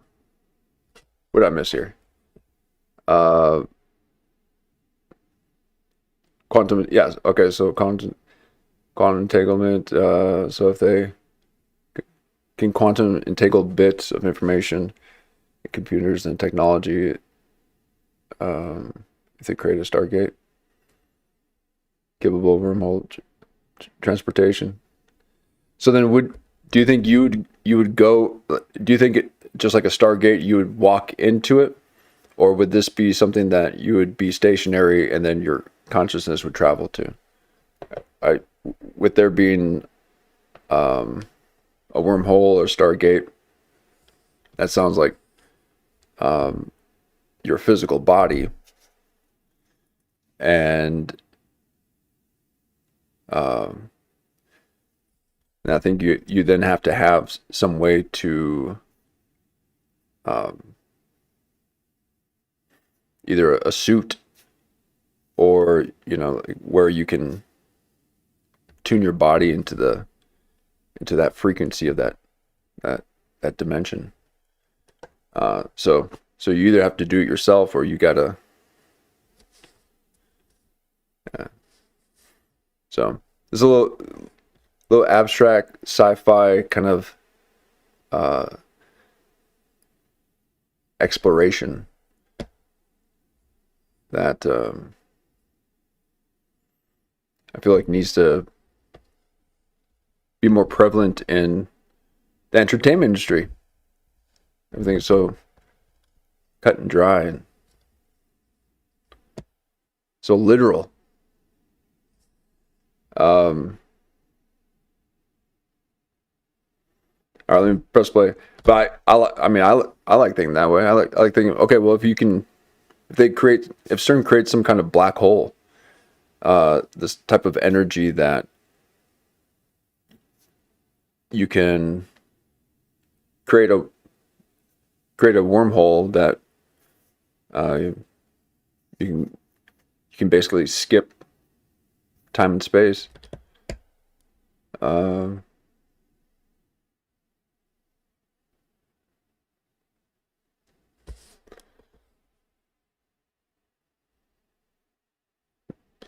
That could be cool. All right, let me press play because.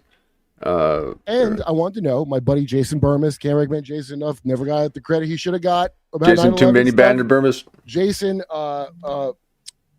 he showed me the Bannon documentary I didn't even know about that had never come out. Mm-hmm. So he gave me the previews and it's not in the stuff that leaked now. So we only have 2 hours. He had a lot of hours with this idiot, and what the stuff that we used as a joke. Me and Kyle Dunnigan, the talk down. It was celebrities telling you the news. It was Sly Stallone, and I'm his living Kato Kalin friend. He wants to play newsman. We had this show called At Home with Sly Stallone, and I played Kurp. So I got my stupid fake name for the show. So we made something funny out of it because it blew my mind to watch Epstein go, no, I'm a big believer in Time's Up. Yeah. So he made things out of that, you know. But Yeah. I wanted to know where the hell this stuff, because it comes out. It's in Newsweek advertised. That's why I had to pull the video from. Never comes out. I give Jim a question about that because, here's what Steve said, something that I can't remember, but was enough to just keep the conversation moving along. Like he had the voice like Dune or something. Yeah, moving along. It's not the droid you're looking for. See, but you know what that is? That's a intelligence tactic. Because remember, they're gathering intel. They're not giving intel. So they're kind of poking around. They go through what is called like meta politics, and this is why they reach out to particular authors and things. I learned this later, of course. Have you had this happen to you yet? Because I asked Howard about it, and it has. Yeah, that's what. See, that's what happened. One thing, a specific thing. I'm just curious. Somebody who just recently retired from something, let's say the DoD or something, and they want to let you know 80% of your analysis is correct. And 80%, I swear to God, like I know two other people, somebody said it to them. And when the guy said it to me, I was like, that's terrible news. Okay. So you're saying that there was a gato here saying that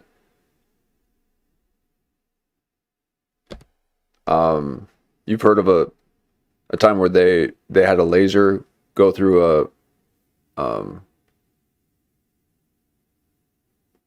another, basically through what? I know that there was a deal where they could tell a transporter, like a laser light,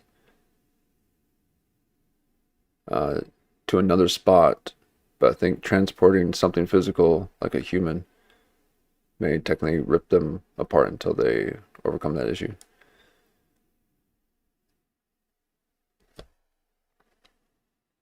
Yeah, you have to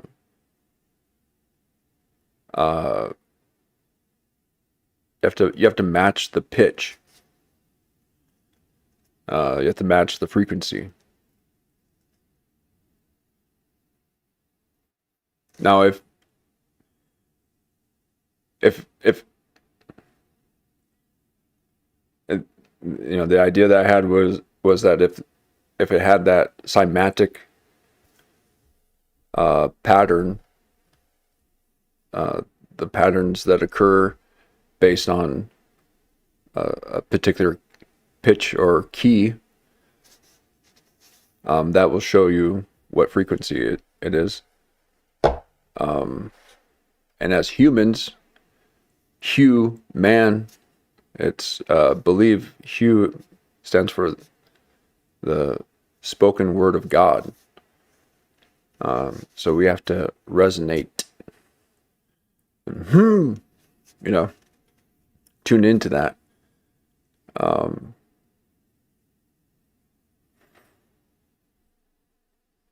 So maybe you can do it. Maybe you could do it. And maybe you have to do it without any suit. Whoa, just like Terminator, huh? They show up and he's like, yeah. You can't. You have to come in with nothing. Interesting. Oh my God, we're so close to Skynet. It is crazy. And we're losing our audience, and I'm fine with that. I like this kind of exploration. Yeah, exactly. Human. So I married an axe murderer.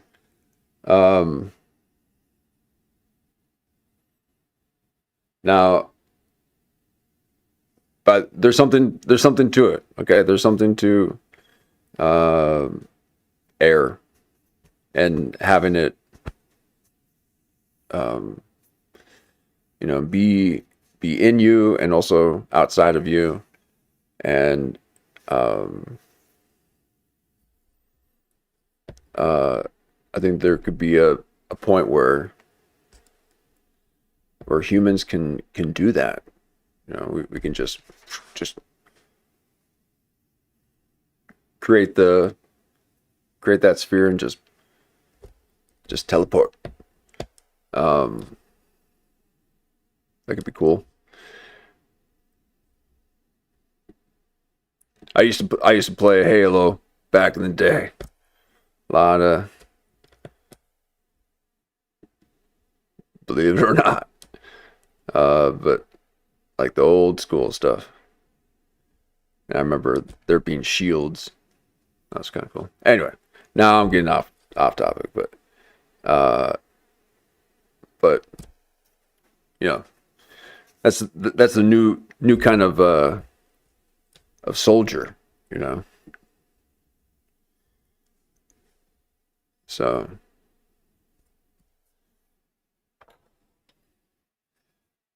do you think that so you can do these quantum leaps then?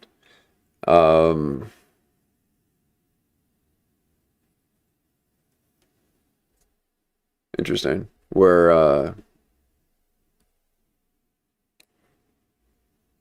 but okay, but you're still thinking that you would need a structure though. Now, do you think that the CERN seems to be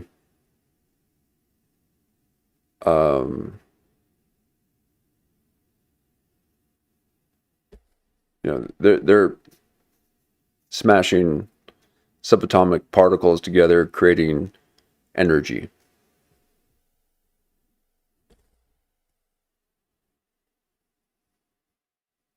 And yeah, maybe the acceleration or the event is like an atomic bomb going off, but in a different layer.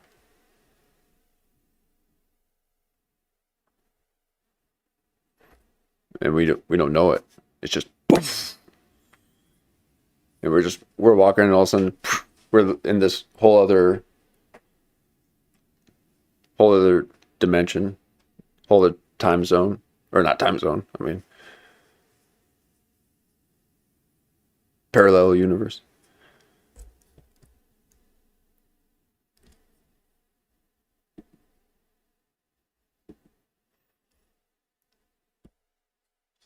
I mean, if they were testing nuclear bombs, like 70 or how many were they doing? Like hundreds back in the 60s and 70s? What if that was going on now? We would all freak out. But they were testing them all the time. They still do, right? Or no? I don't know. But you go online, there's a map. This video of a map, it shows where, I mean, I could look it up, but it will show every time that someone has set off a nuclear bomb for a test or war, I guess. And it looks like they're creating the sun with as many explosions as there were. And then there was some kind of agreement to stop doing that. Is that what is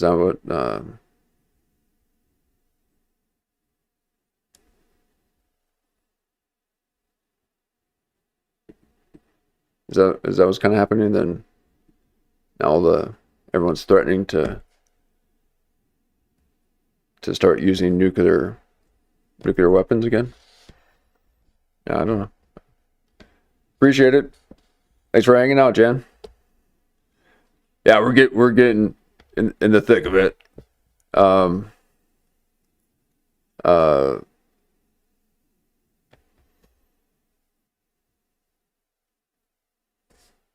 But yeah, I mean they used to set off bombs all the time. and they used to watch them.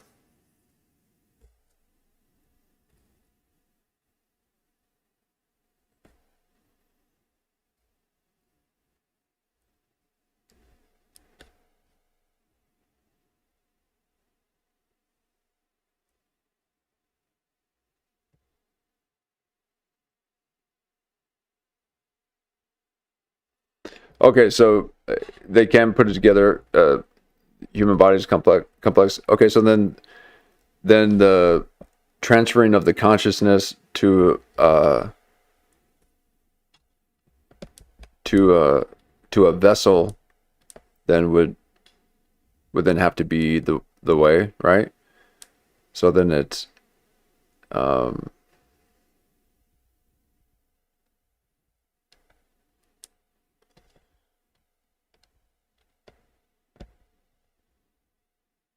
I mean, I suppose that's why why CIA was studying remote viewers, because that they're basically being able to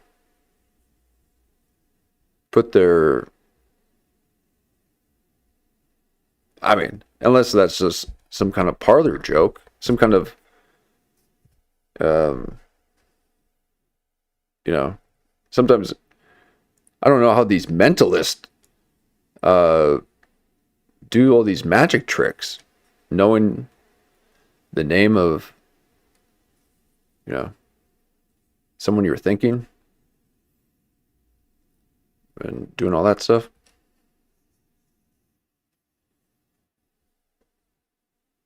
So maybe remote viewing is, you know, a little bit of a parlor trick.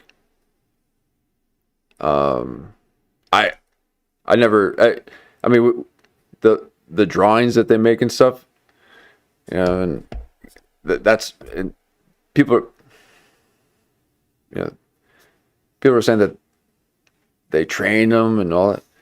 I mean, I'm sure they have. I'm sure they still do.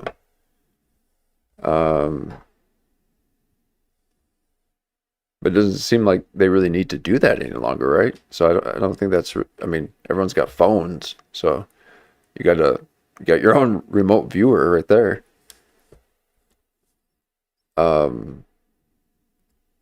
So maybe it's already begun.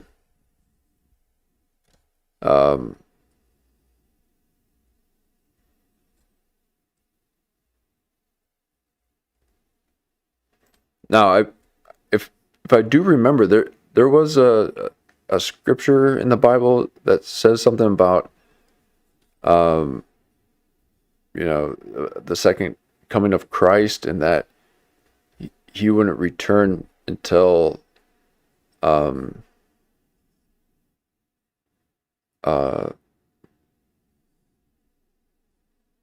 like his word is spread throughout the world or something like that.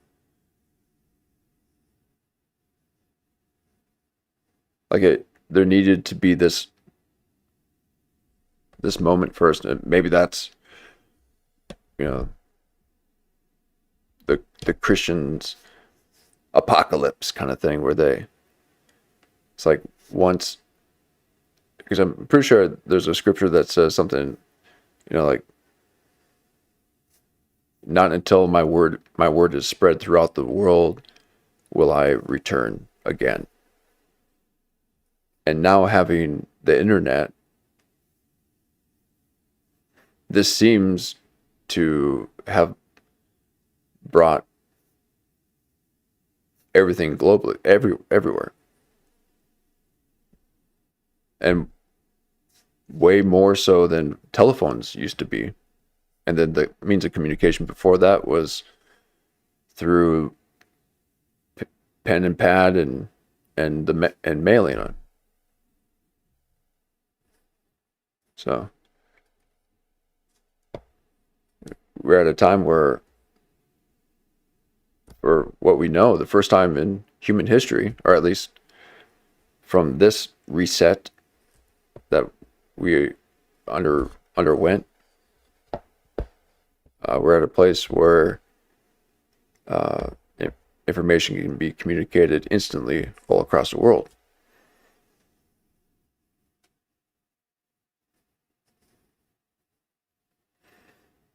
and it seemed to have a lot of its origins in, Tesla, knowing about the ionosphere and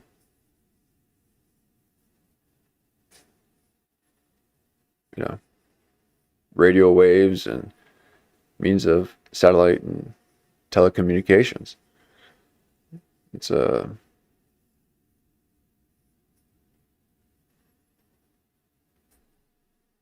quite interesting. So here we are at a moment in human history where everyone can communicate with everyone.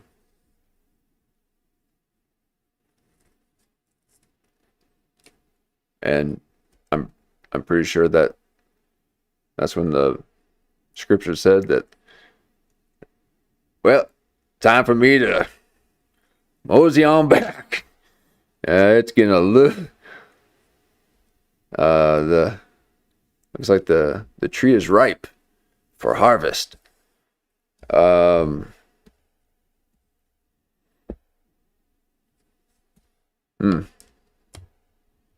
And then this idea of heaven or heavens. I mean, some people say there's several heavens. I mean, I saw one video on this, the whole idea of, and I saved it. I'll maybe play it for another stream, but he did a really good layout of like this idea of Nibiru. Okay, and I never even thought about this kind of stuff before or anything like this. But what he was saying, I'm like, dang, that interesting. That could be, and that's the whole thing of like,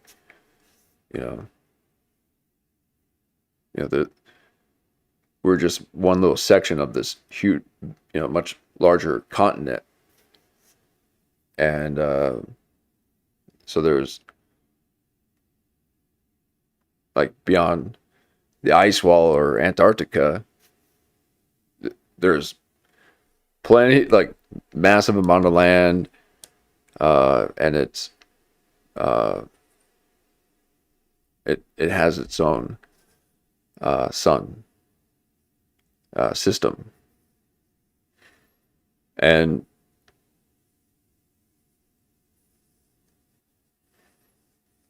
which might explain the moon and how we only see one side of it, because our little section, part of this bigger section, or these, I mean, I don't know what to call it, but these outer continents, the seven heavens, exactly. So those might be, the other land masses or something.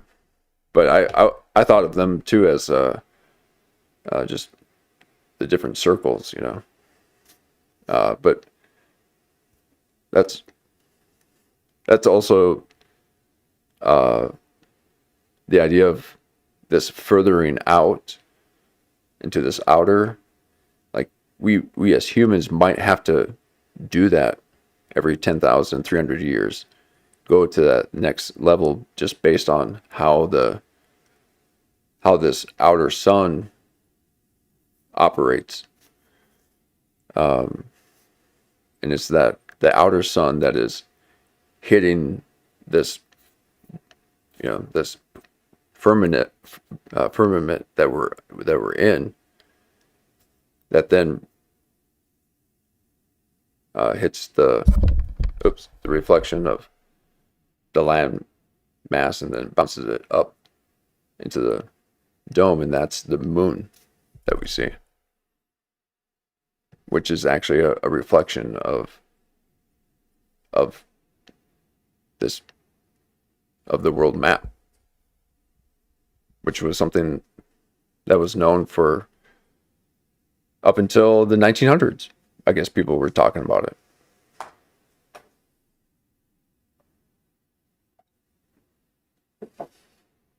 So if it's the Rothschilds and apparently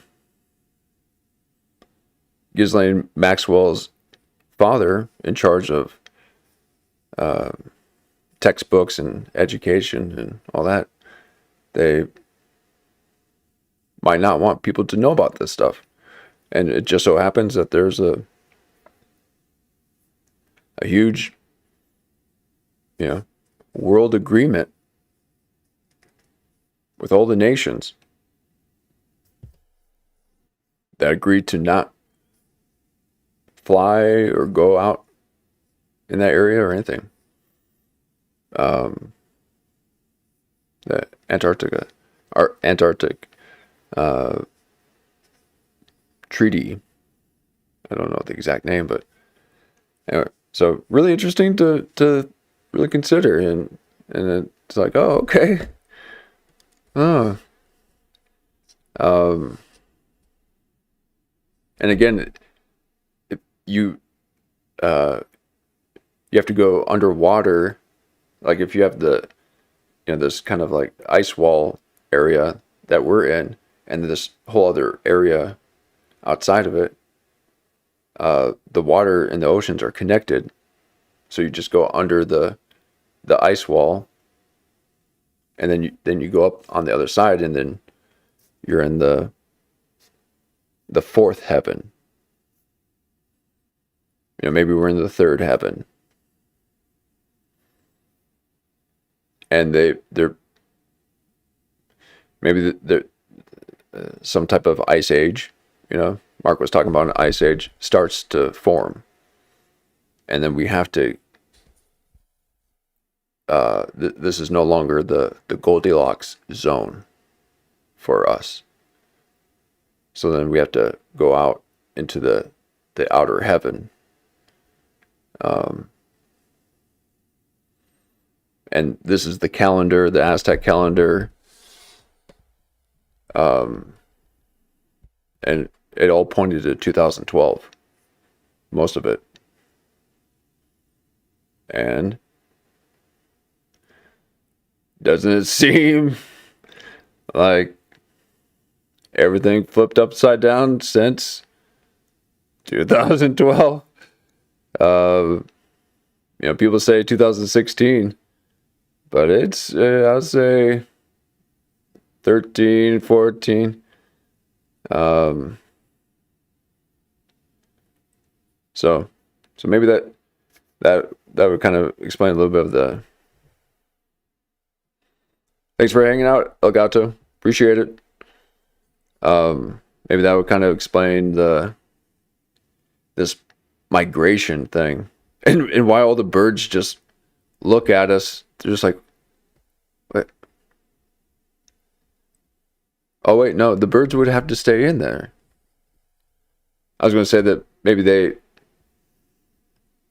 birds migrate. But I suppose they could, maybe there's caves that they can go through or something. I don't know. So maybe birds are, because I'm trying to think of this, firmament over us. If I'm using that as a model, how would that work? There's plenty of footage of SpaceX shooting missiles, North Korea shooting missiles, I think even Iran or somewhere shooting these rockets and missiles up in and scraping along the dome.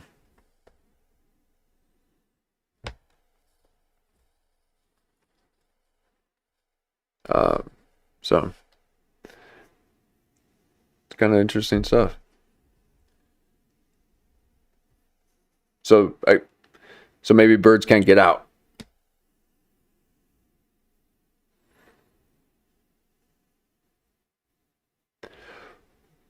Wow. What if this was actually an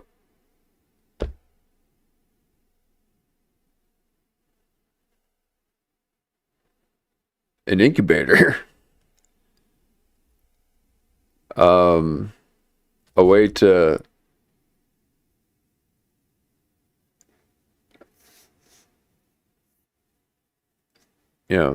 throw ingredients of life into and see how it grows and how it evolves.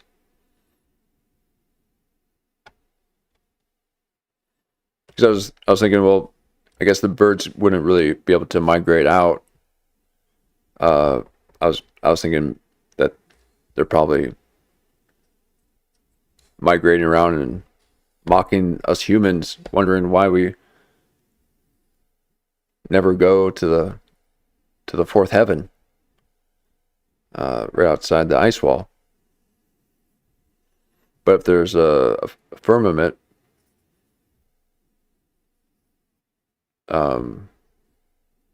would they be able to get past that? Because if the only way to get there is to go underwater and then come out the other side, because again, apparently the oceans are connected to these outer planes, these the seven heavens.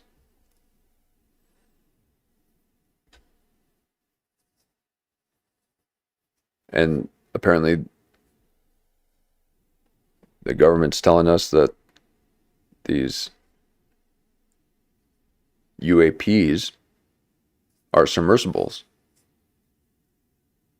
or they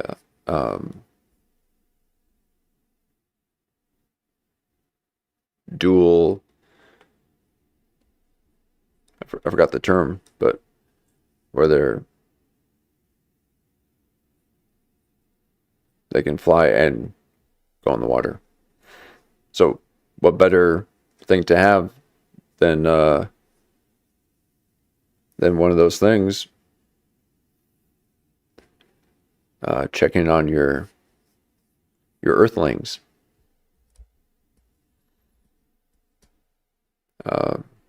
We're just a big old experiment to the great ones. And that's why they say we are in the image. We are in their image, in God's image. It's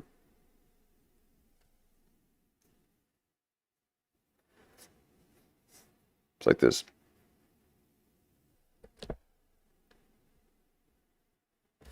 place that you can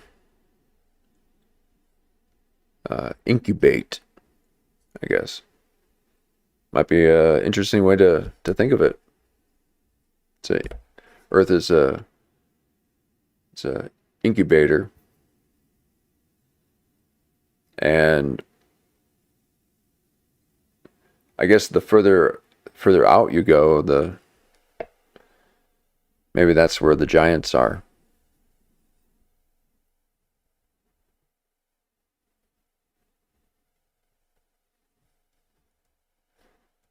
Because who created the pyramids? Okay.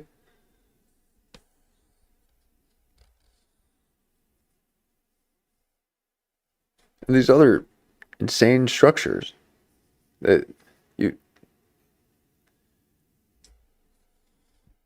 could use sound and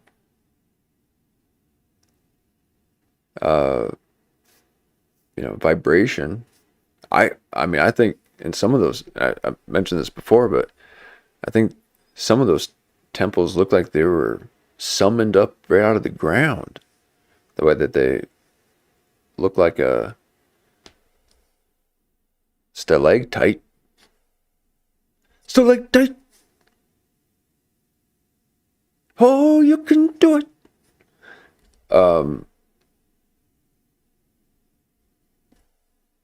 So I wonder if they had some kind of magnetic material that they used, and they just made this huge vibration and this noise, and then that just created the physical structure of that pitch. So you'd have to have these different type of materials for that. And there's this, the story of Moses where they're now I might be getting the movie and the book and the Bible mixed up a little bit here, the old movie. But wasn't there a point where, they said to the Pharaoh, hey, we can't make these bricks without hay or wheat or whatever. And they said, well, you got to find another way. Well, what if it wasn't hay? Okay. What if it was something else? What if it was this other material that,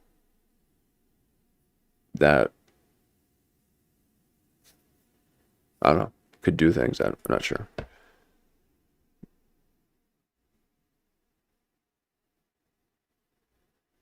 But if there's,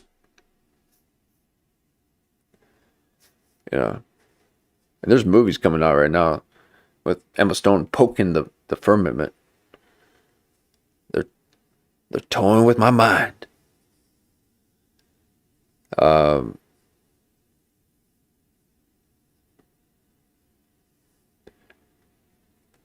I wish I had that video.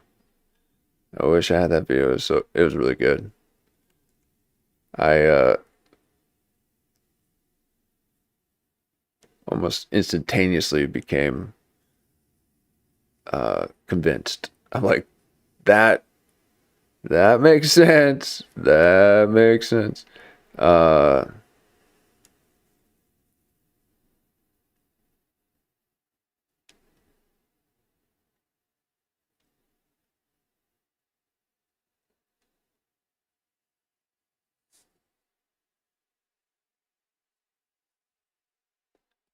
Yeah, in the Book of Moses, for other materials, they use the people. Oh, okay. So now, all right, here we are. Yeah. So you're saying people, like, they actually used humans then? Yeah. Right.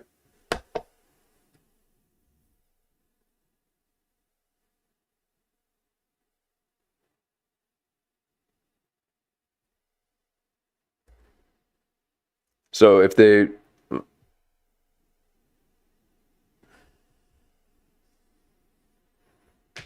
right, okay. So let's say that as they're making this material, you're saying that there was humans in there.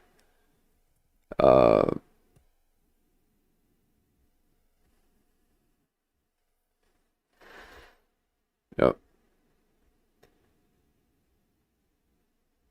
And then that would have a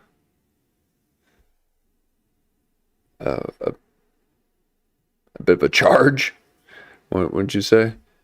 Wow.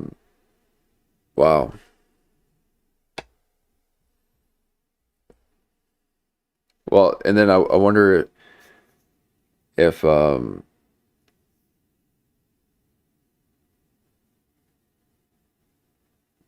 yeah, if then it would actually respond to like a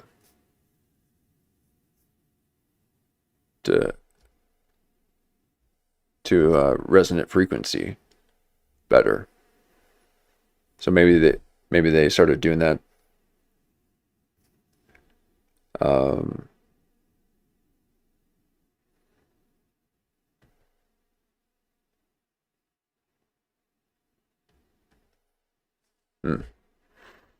What do you guys think about those statues, those stone statues, where even has the, like, they're really thin, you know, drape over them, and I mean, it almost looks like it's an actual human that's just cast in stone. And I wonder if that was, I wonder if that was done. I wonder if that was kind of part of this, this whole sacrifice, or this whole,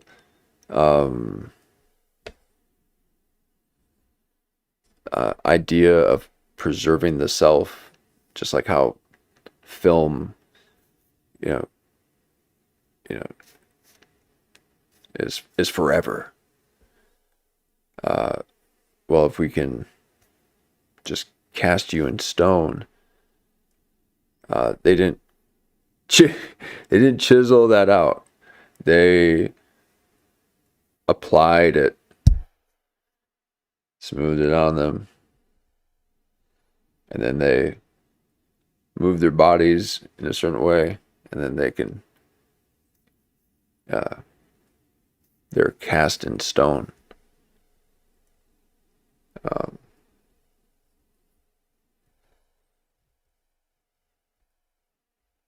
Because we still don't have the technology to do anything like that. You can't get that kind of detail anymore. But yet somehow the Romans had achieved it or something. And it's, I guess maybe they didn't even have the technology. All right, don't know too much. I don't know too much about anything, really. Okay, but I haven't looked into that too much. But I always found that quite interesting. Like, maybe that was some kind of dark art,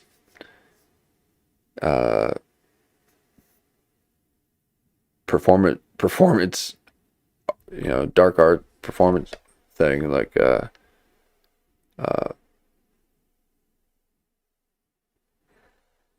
you just, but I don't know, maybe it was known. Maybe it was known back then.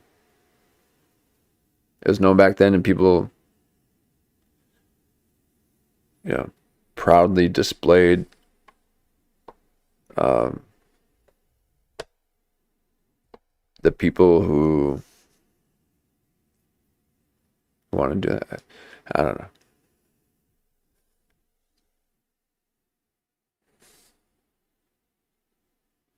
But they were in such great shape. So were they all like that?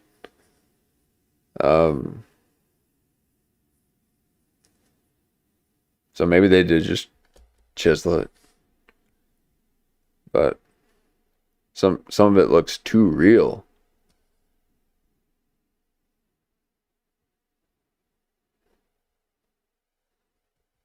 In the Book of Moses, it said that Pharaoh ordered the guards to use the bodies of people. Wow. So, okay. So Pharaoh said, so at one point they had used the same techniques that they've always used.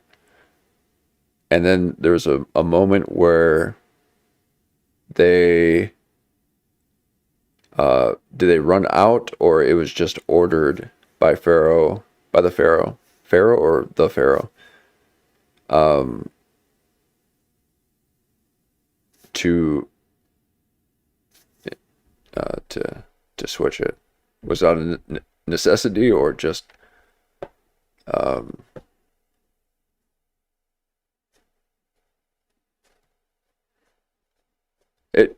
yeah, so it was something that they weren't doing at the time, but then he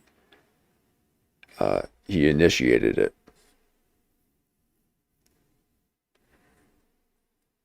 Oh, but it's probably just, it was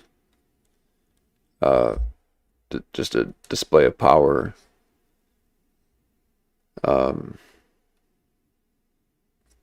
or at least that's the general.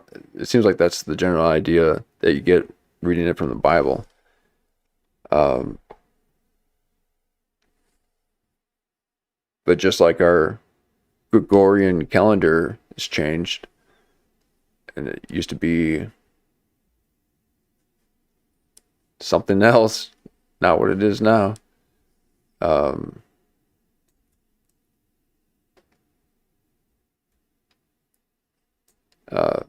Well, I don't know where I was going with that one. So you said that the Pharaoh ordered the guards to use the bodies. Pharaoh started with his political opponent. Oh, okay. Oh, gotcha. Okay.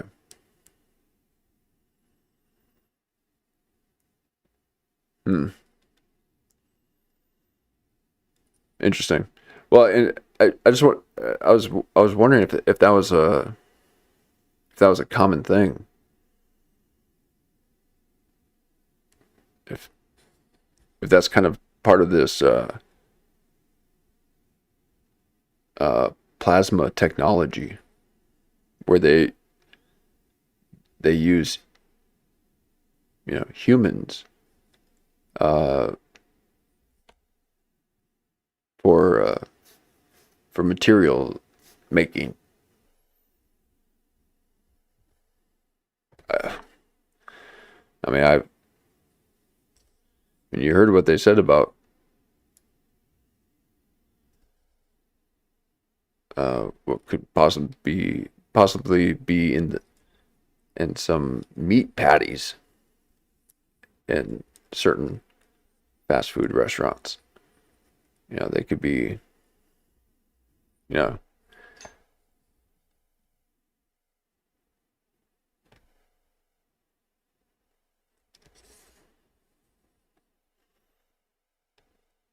so, man, I don't even like to think that someone would want to do that. To knowingly put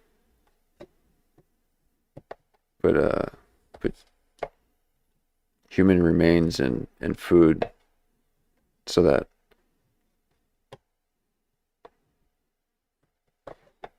they can, and they know it, so they're just watching it and just like, look at you guys just eating your own kind,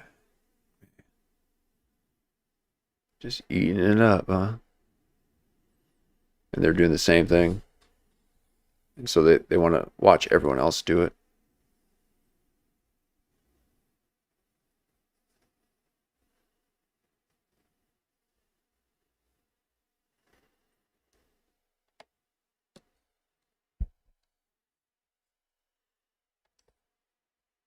But yeah, a little bit of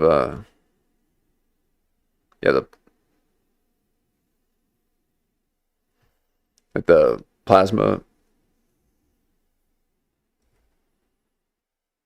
yep,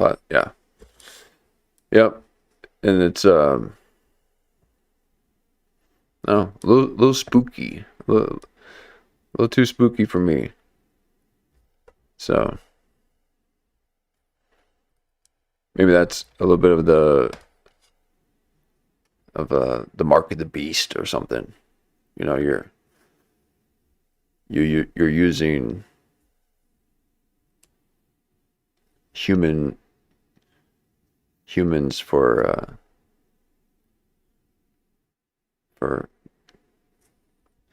interfacing with materials. Oh, the hidden libraries in the Vatican and the Smithsonian. Okay. The royalty and the scholars hiding the information. Yep.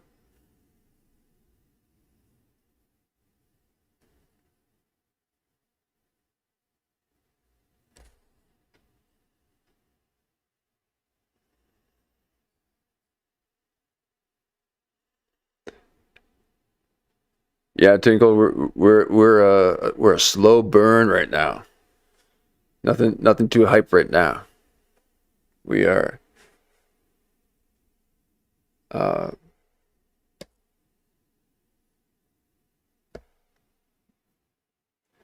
talking about the material world.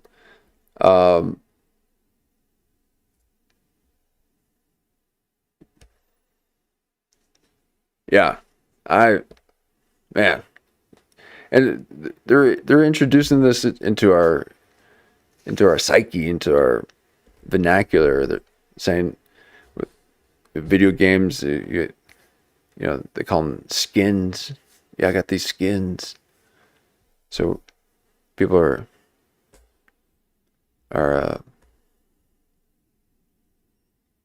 apparently being body doubles at award shows, wearing masks, and some of that plasma technology, these advanced skins. But no, with the making the bricks, making the stones, I guess, with you know, with that whole Moses situation, I wonder if that kind of led to a different type of different way of building. But if that was just a display of dominance, then I went a little too far in the fringe. I went a little fringy there, folks. Sorry. But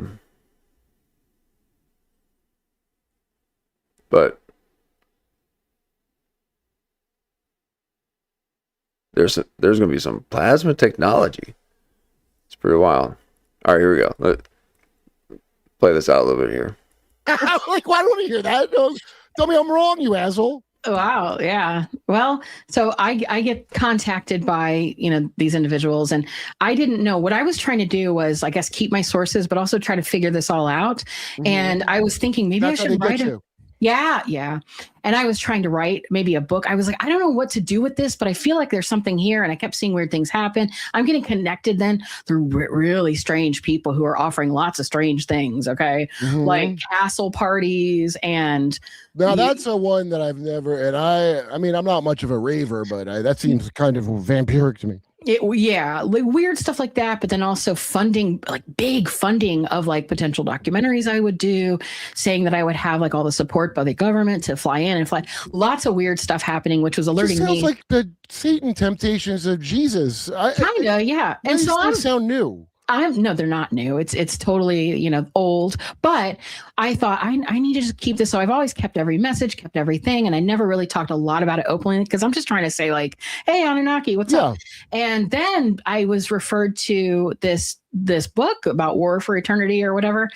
And I started reading it and I was like, well, thank God I don't even have to do it because this professor who wrote this book did it. I mean, he lays it all out. And Benjamin Teitelbaum.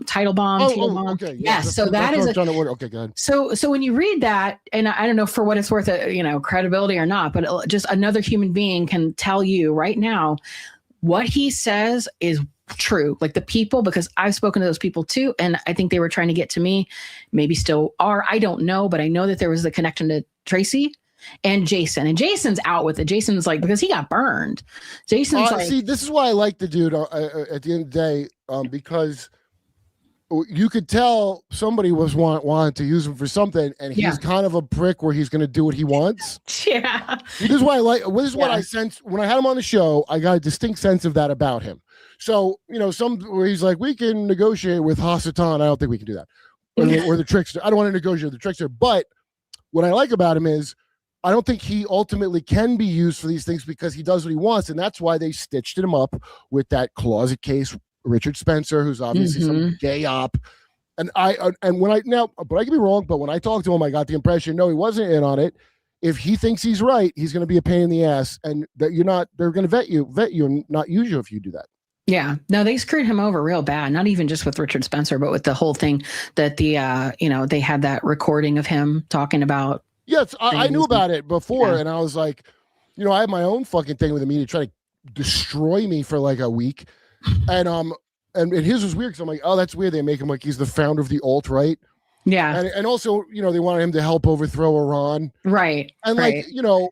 he probably is an expat or rich Persians that want to do that. And he's like, oh, I thought I was helping. And it's an easy way to trick him. Yeah. Even though he's a very smart guy, I think.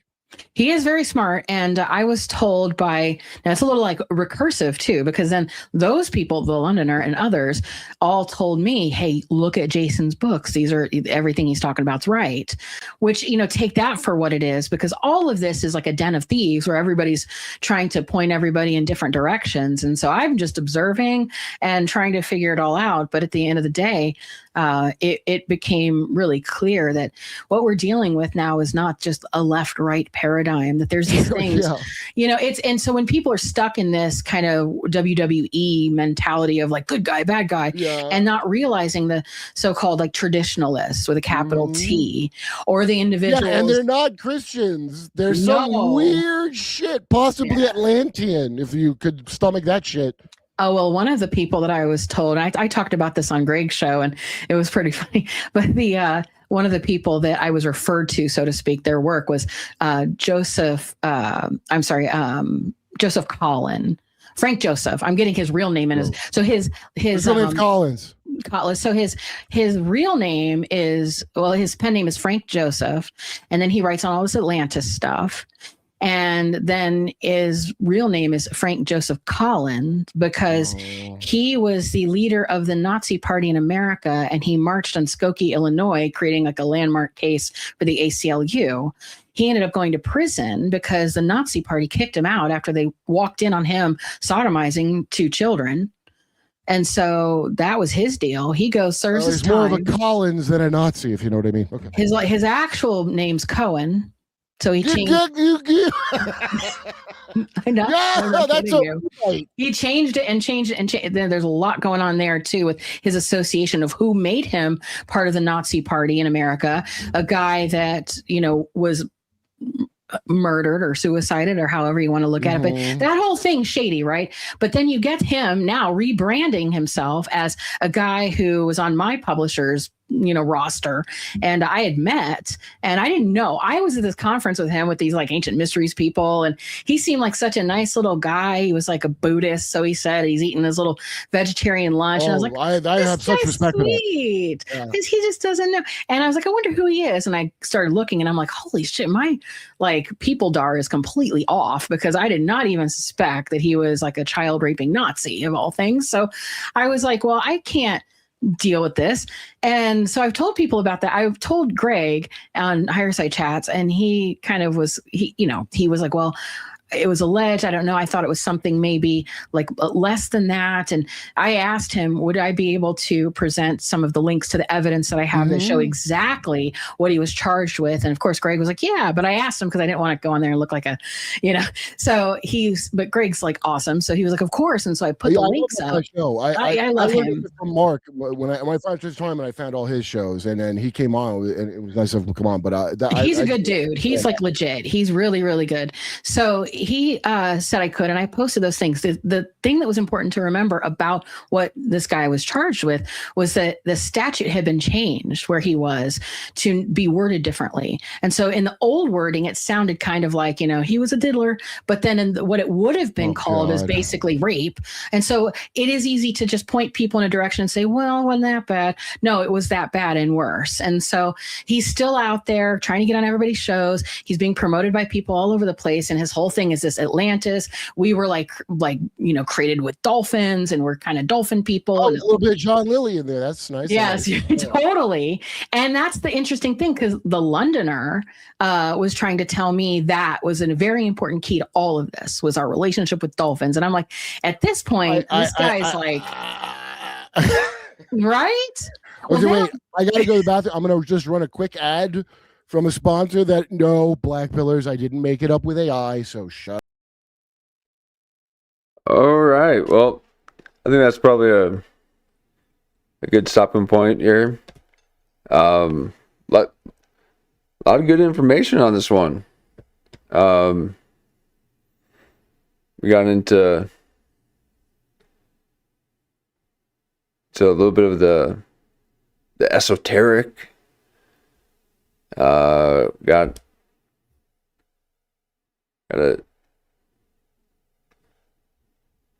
talk a little bit of the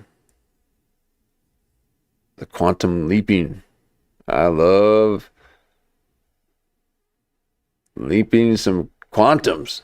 I think well, I'd like to say it'd be nice to see a Quantum Leap remake, but probably not the way that they've been doing remakes. But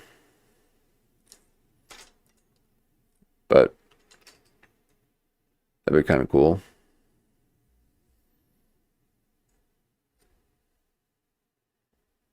And Kurt Metzger here, allowing for this nice sandbox for all of us to communicate and discuss the strangest ideas. I think it's pretty cool. I appreciate it. Thanks for hanging out on the stream. And give it a like. Hit that like button. Subscribe. We've got we set some goals, and we're going to start